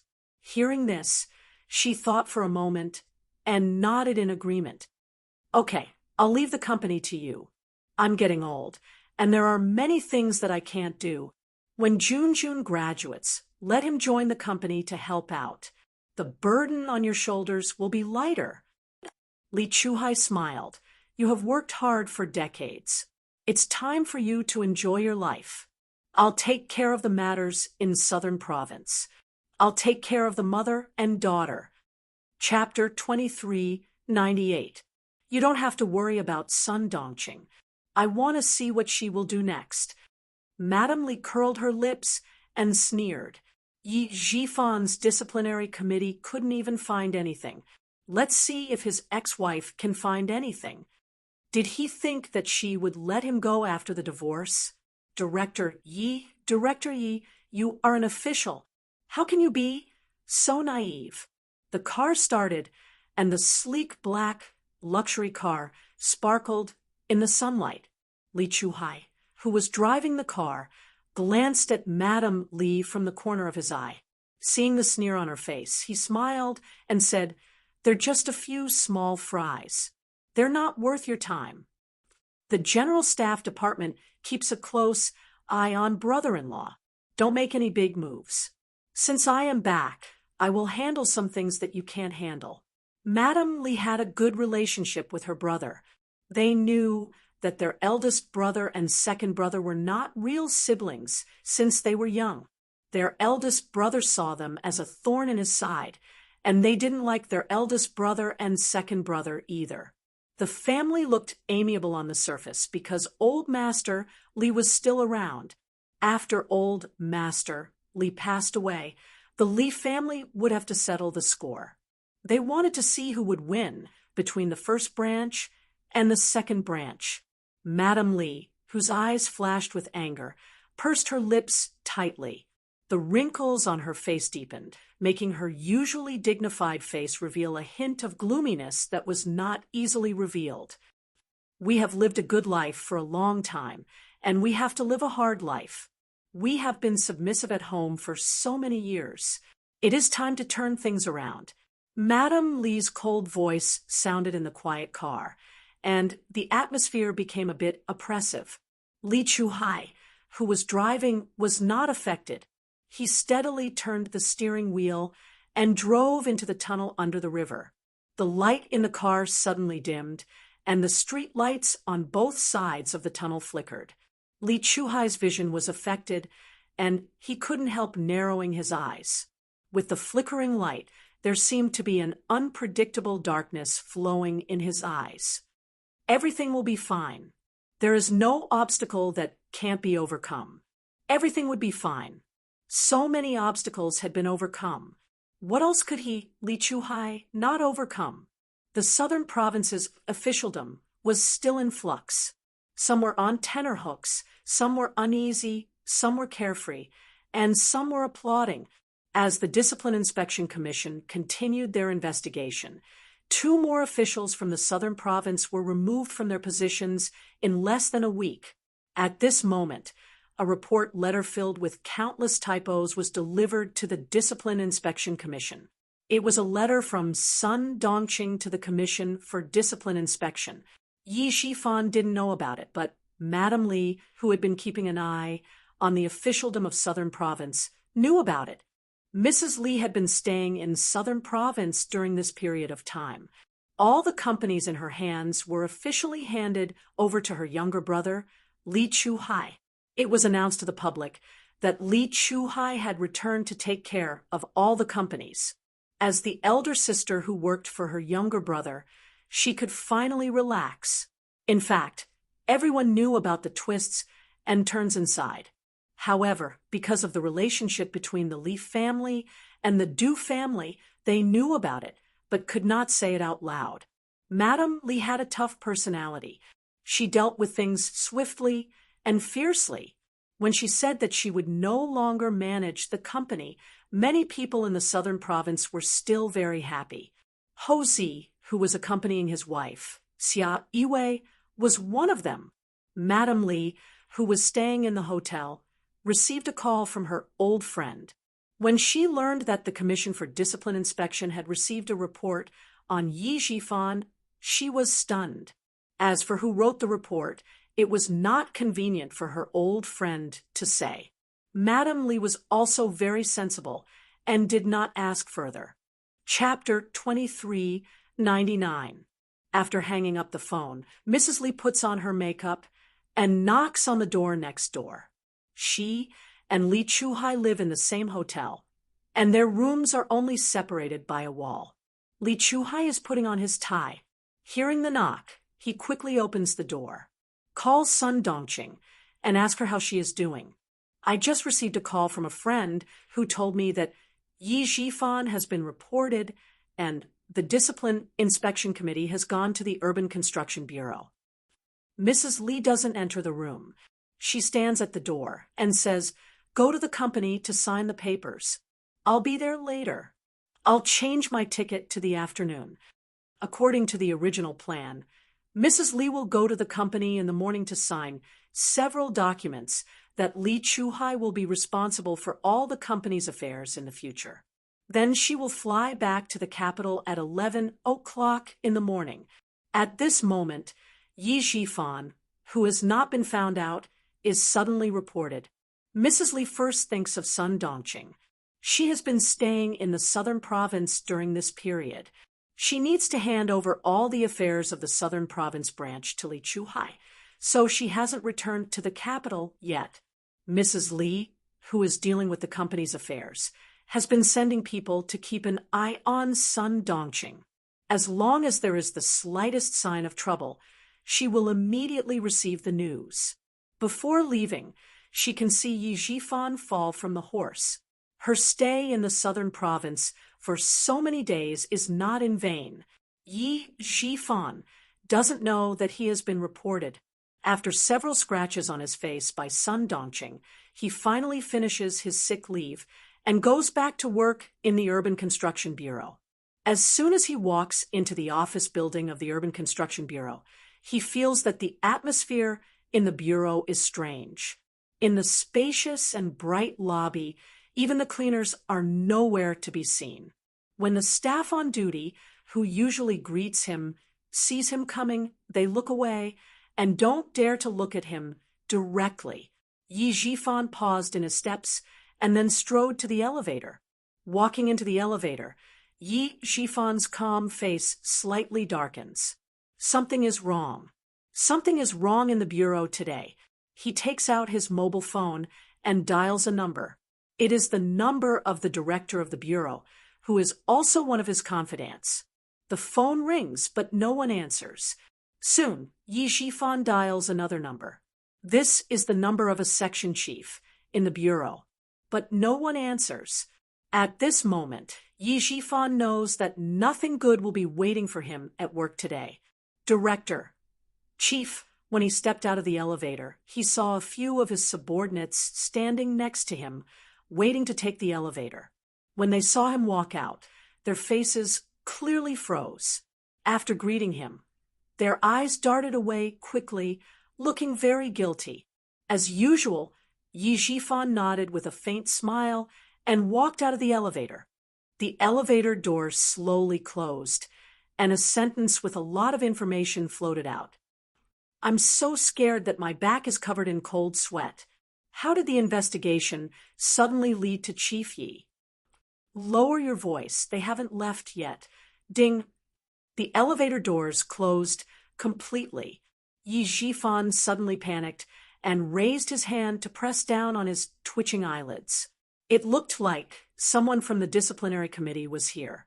The morning sun was very good, and the peach blossoms outside were in full bloom, as beautiful as a piece of brocade. Sun Dongqing plucked the most beautiful peach branches. Her daughter loved peach blossoms since she was young. Every spring, she would pluck a few branches home and put them in a vase. Today, her daughter was still in the police station. She had to pluck a few branches for her daughter. Her daughter liked peach blossoms, but she didn't like white plums or pear blossoms. She liked to wear plain dresses, but when she went shopping, she liked to look at those flowery dresses.